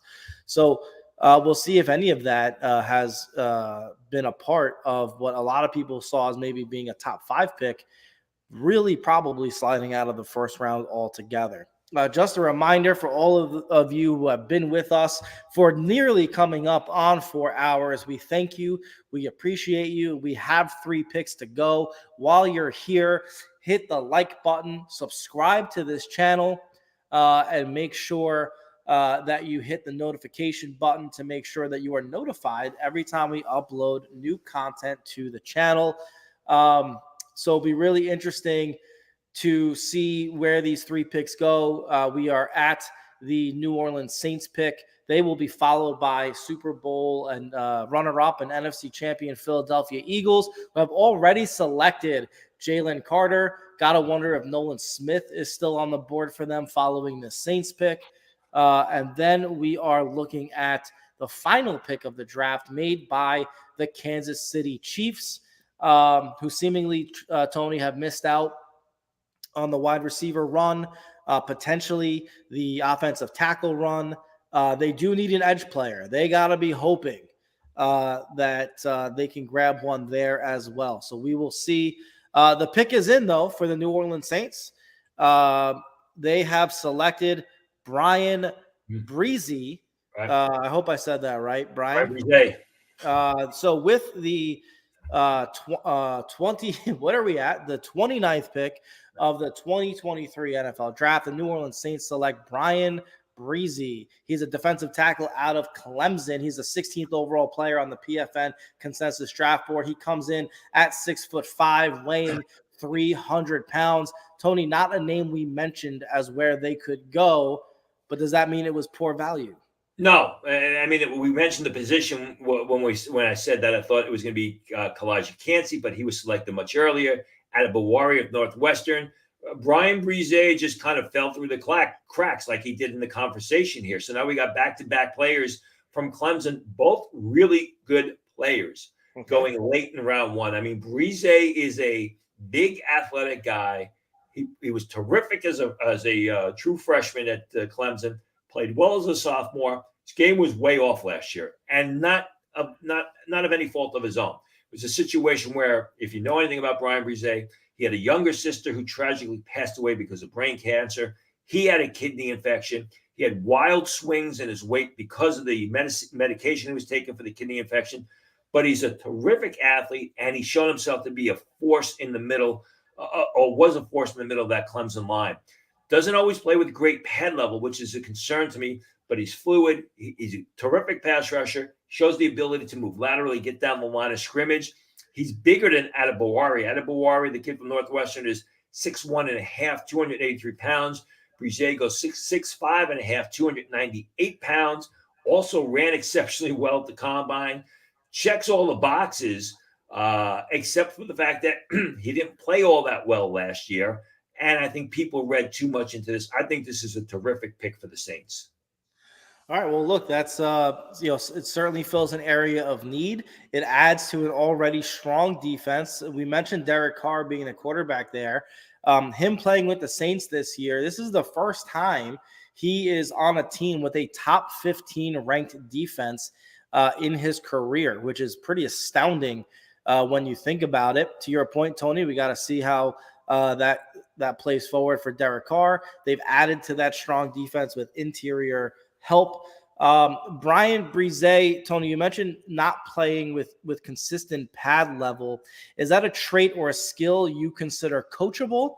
And if he does be able to do that, does that enhance his game and sort of round out some of those rough edges? He's going to have to, because you can't play tall in the NFL or you'll get annihilated. You'll make yourself an easy target. You got to be able to bend your knees and get leverage on opponents, on a consistent basis. Now you asked, is it coachable? It should be, but sometimes if a guy's used to playing tall without knee bend throughout much of his career, it can be difficult. It'll be something that will decide whether or not, he's a productive NFL player or whether he's someone who never lives up to expectations and bounces from team to team. Well, we are down to the final two picks: Philadelphia Eagles, Kansas City Chiefs. Tony, any chance that either one of these teams is looking to trade down from here? I'd say maybe pick up a 5th round pick, but that's belongs to the Jacksonville Jaguars. Well, I think it's whether they want to trade down to a team that wants to move up, secure a player to get that 5th-year option. And my answer would be yes. Keep an eye on the Las Vegas Raiders, because the Raiders would like to move up. We talked about Hendon Hooker. I know they like Hendon Hooker a lot. They're not too high on Will Levis, but to get him at this point in time, it may be a consideration. You look at some of the other teams who may want to move up. Really not a whole lot. I mean, Vegas is the one team that I think would be willing to move from the top half of round 2 into the bottom half of round 1 for one of the quarterbacks. I mean, as far as pass rushers, Arizona needed an edge rusher. Would they move up to get Nolan Smith? They could. They've got a lot of draft capital based on their on the trades they made tonight. Joey Porter Jr. still out there. The Indianapolis Colts at 35 need a cornerback. That would be a team that may also consider moving into the bottom half of round 1 to secure a real good player and secure that 5th-year option. Let me point out to everybody who is still with us, and thank you. We have an incredible amount of people hanging out with us tonight. We really appreciate it. The Pro Football Network Mock Draft Simulator, the moment the first round is over, it will be updated with the first-round picks. You can begin drafting with your favorite team, beginning with their second-round selection, with them having already made their authentic first-round selection. Pro Football Network offers this mock draft simulator for free, and this option is for free. What's better than that? So make sure you go check it out. The second the first round is over, it is updated. So make sure you go and check that out instantly. Get an idea of what your favorite team could be looking to do in round 2, in round 3, and the rest of the draft, knowing that 31 players have already come off the board. So make sure you do that accordingly. Tony, we're still waiting on the Philadelphia Eagles to make this pick. If they make it at all, got to figure some of the delay here might be exactly what we've suggested, that they are fielding calls. I'm also a liar because the pick is in. The Philadelphia Eagles cement what has been an incredible first round for them. With the 30th pick in the 2023 NFL Draft, the Philadelphia Eagles select Nolan Smith, edge player out of Georgia. He is the 48th overall player on the PFN consensus big board. He comes in at 6'3" and weighs in at 235 pounds. Tony, they get Jalen Carter. They get Nolan Smith. Gotta believe that they are extremely satisfied with what they're walking away from this first round with. And I just said it, right? When Trey was on, I said, the 3 more picks and Nolan Smith is there. The fact is you call him an edge player, I disagree with that. Nolan Smith is a terrific, complete linebacker. You got to go back and watch the 2021 film. Georgia had 4 players selected in the first round that year, yet it was Nolan Smith who was going sideline to sideline, going up the field, dropping back off the line into coverage, making a lot of plays on the football. Remember, Philadelphia is going to more of a 3-4 system this year, so a guy like Nolan Smith makes great sense. This is a phenomenal pick. I talked about how if Baltimore had selected him with the 22nd choice, it would have been like the Ed Reed selection. The Eagles get him at pick number 30. And I don't know why he fell this low, unless people thought, he's maybe the jack of all trades, the master of none. I had him much rated higher than, say, a Jack Campbell. I had him rated much higher than a Will McDonald, who went so much, almost a half a round earlier than him. Listen, we talked about last year when we were doing this podcast, we're doing this last year, we talked about what a great job the Eagles did last year, getting Jordan Davis, trading for A.J. Brown. Now they got Jalen Carter. Granted, there are questions about Jalen Carter. He still has to prove himself. But they come back and they get Nolan Smith. I mean, with those 2 players, their defense has definitely improved in the course of a couple of hours. Yeah, pretty wild. You got, again, we always say this every year. Howie Roseman is one of the best general managers in football. And it's nights like tonight that he reminds you, coming off an NFC championship, they are not slowing down. 2 defensive picks coming off of a Super Bowl, and where their defense gave up over 30 points. Their defense in 2022 was extremely overrated. They measured well against bad teams, but against good teams, teams who typically, whether they're playing the Eagles or not, score highly. The Eagles struggled against those teams for all of 2022, and that manifested itself in a big way in the Super Bowl. So they add 2 potential superstars, at least at the college level, to their defense. Well, the team they lost to, who is of course a highly scoring team, is the defending Super Bowl champion Kansas City Chiefs. They are on the clock to close out the first round. We will have to see how and where they go here. They need an edge player, Tony. They need a wide receiver. They need a tackle, depending on who you talk to. Maybe not inside of the Kansas City building, but certainly the public thinks they need a tackle. Where could they be looking here at pick 31? I was led to believe about a week and a half ago or so ago that they liked Jalen Hyatt, and Jalen Hyatt would be, the 5th receiver selected in the draft tonight. He's a speedster. He's a field stretcher. Someone who has, we talked about Will Levis has not done all that well in the pre-draft process. He's hurt himself, did not run as well as people thought at the combine. Did not interview well. So I think that's got to be a consideration. If they are looking at an edge rusher, you're looking at maybe a BJ Ojolari at this point in time. Maybe they're looking to trade down as well. I mean, I'm sure there are a couple teams who want to move up into that bottom spot of round 1 and get some of the players that we spoke about. Yeah. We'll see what Kansas City does. If they think they can get value later in the second round, no reason to force a pick here. Could look to trade back. We will see. You got to figure that a player like Hyatt, Tony, is going to be coveted at the top of the second round for teams who want wide receivers and weren't able to get any of the top 4. So we'll see just how much value Kansas City puts on that position here at 31. We are waiting with bated breath for that pick as we cross over the 4-hour mark.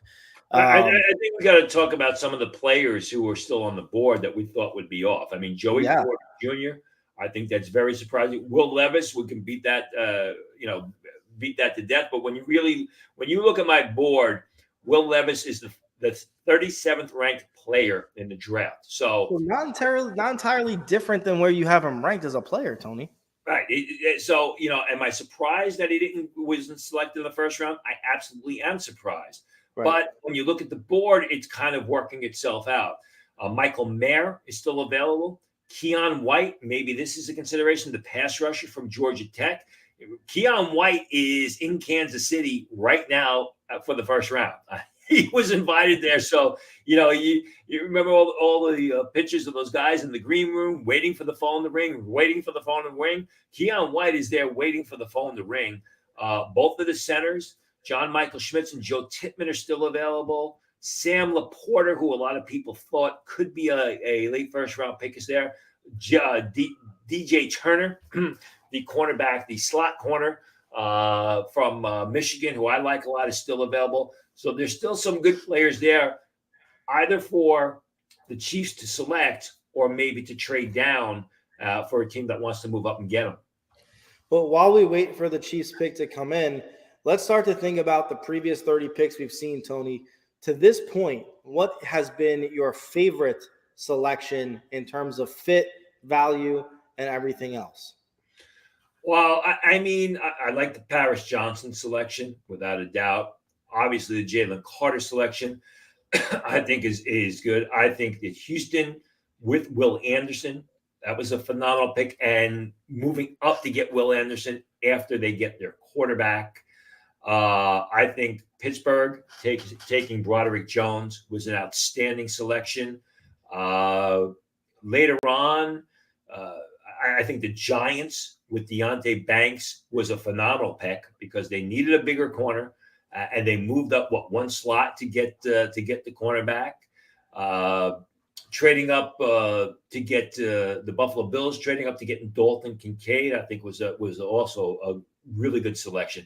There's only been a few questionable selections. I mean, Green Bay with Lucas Van Ness, good pick, but they have that sort of player. I think people are going to wonder for days on end why the Jets took Will McDonald as early as they did. Jack Campbell going as early as they did. You know, you look at Detroit, I mean, with Jahmyr Gibbs and Jack Campbell, they probably took both of those players earlier, definitely earlier than anybody expected. Good players, but prospects that you could have maybe moved down or got later in the draft. Yeah. You know, to me, the Eagles' two selections, and I guess what I'll call it as the Eagles' call, is my favorite of the first round. I love what they did getting Carter at 9 after the trade with the Bears, and then being able to sit there at 30 and get a player like Nolan Smith. I'm excited to see what they do with a new defensive coordinator who can hopefully get that defense to match the level of hype that they have. I would say for me, Tony, the Will McDonald pick by the Jets is a real head-scratching pick for me. Trey brings up a great point. The trade of the Steelers to get Broderick Jones just in front of the Jets obviously could have played a huge role in that, and totally understandable. But again, does that mean the Jets were? You got to have contingency plans, and I mean, the Jets. Exactly what I was about to say. Jets took 9 minutes plus to make that selection, so I'm wondering if they got trade offers or did they get caught flat-footed?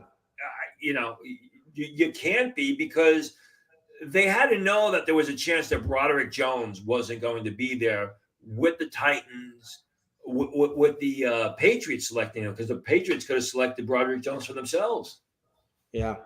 So we'll have to see. But to me, those are the picks that really stand out as, this is a year, Tony, where the Jets can't afford to make these kinds of mistakes. Now, look, to your point, you've said it eloquently, and everyone should take heed of this. Will McDonald could end up being phenomenal 3 years from now. We have no idea, right? But based on their trajectory, what they need, where they're going, have to imagine that Jets fans have to feel like this could have been a squandered opportunity, especially not being able to get back into the first round and get a player at one of their many offensive needs. So we shall see. Again, we are waiting on the defending Super Bowl champion Kansas City Chiefs. And not only that is, I'm sure Will McDonald will be used as a situational pass rusher. He may be even a solid pass rusher. The Jets need players that are going to produce right away. Right. And it's a bit of redundancy when you took Jermaine Johnson. You traded back up into the first round last year to get Jermaine Johnson. And then you take a similar type of player this year in Will McDonald. Right. And that's really what it comes down to, is just, again, you got to wonder, were they caught flat-footed? Were they unprepared for the opportunity that they went with? Again, we're waiting on the defending Super Bowl champion. Oof. Never mind. We are not waiting on them. They have made their pick. Boy, am I going to butcher this name. He is with the 31st overall pick in the 2023 NFL Draft. The Kansas City Chiefs draft Felix Anudike-Uzomah, an edge player out of Kansas State, a local boy, is going to stay home in Kansas City. He's from Kansas City, Missouri. He's an edge player. He fills a need for the Kansas City Chiefs. They needed an edge player. But, Tony, is this the one that made the most sense with who was left on the board? No. Okay. I mean, no, this is a bit of a head scratcher. I mean, I had him as there was talk about Anaduki going in the first round, a couple of months ago. He didn't run the 40. He had at the combine. He didn't run the 40 at pro day. There was concern that he was just afraid to run because he was slow. His testing numbers were okay. He's a good player 2 or 3 years down the road. he fits what the Chiefs like at the edge rush position. A little bit smaller, explosive, strong for his size. But I think we got people like Keon White still on the board. You know, a few of the other players that were still available. B.J. Ojulari may not be the greatest pass rusher, but I had him graded higher than the Kansas State kid. I'm looking at my grade now. I had a late second, early third round grade.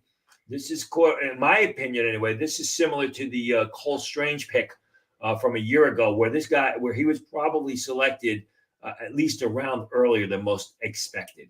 Wow, real interesting. Tony, as we come up on the 4-hour and 10-minute mark, I want to give a big thank you to all of you who have stayed with us through this time, this first round. We saw an incredible amount of action, an incredible amount of excitement. You heard what our favorite picks were. You heard what our least favorite picks were. You heard that tomorrow, Kyle Yates and Tommy Garrett will be hosting a Dynasty Draft special. Make sure you check that out. Also, tomorrow night, Tony and myself will be back for round 2 of the NFL draft. We will do this all again. A special thank you to you all for staying with us. Again, make sure you like and subscribe to this channel. Click the notification button to get updates when we post new content. We will see you again tomorrow for round 2 and round 3 of the 2023 NFL draft.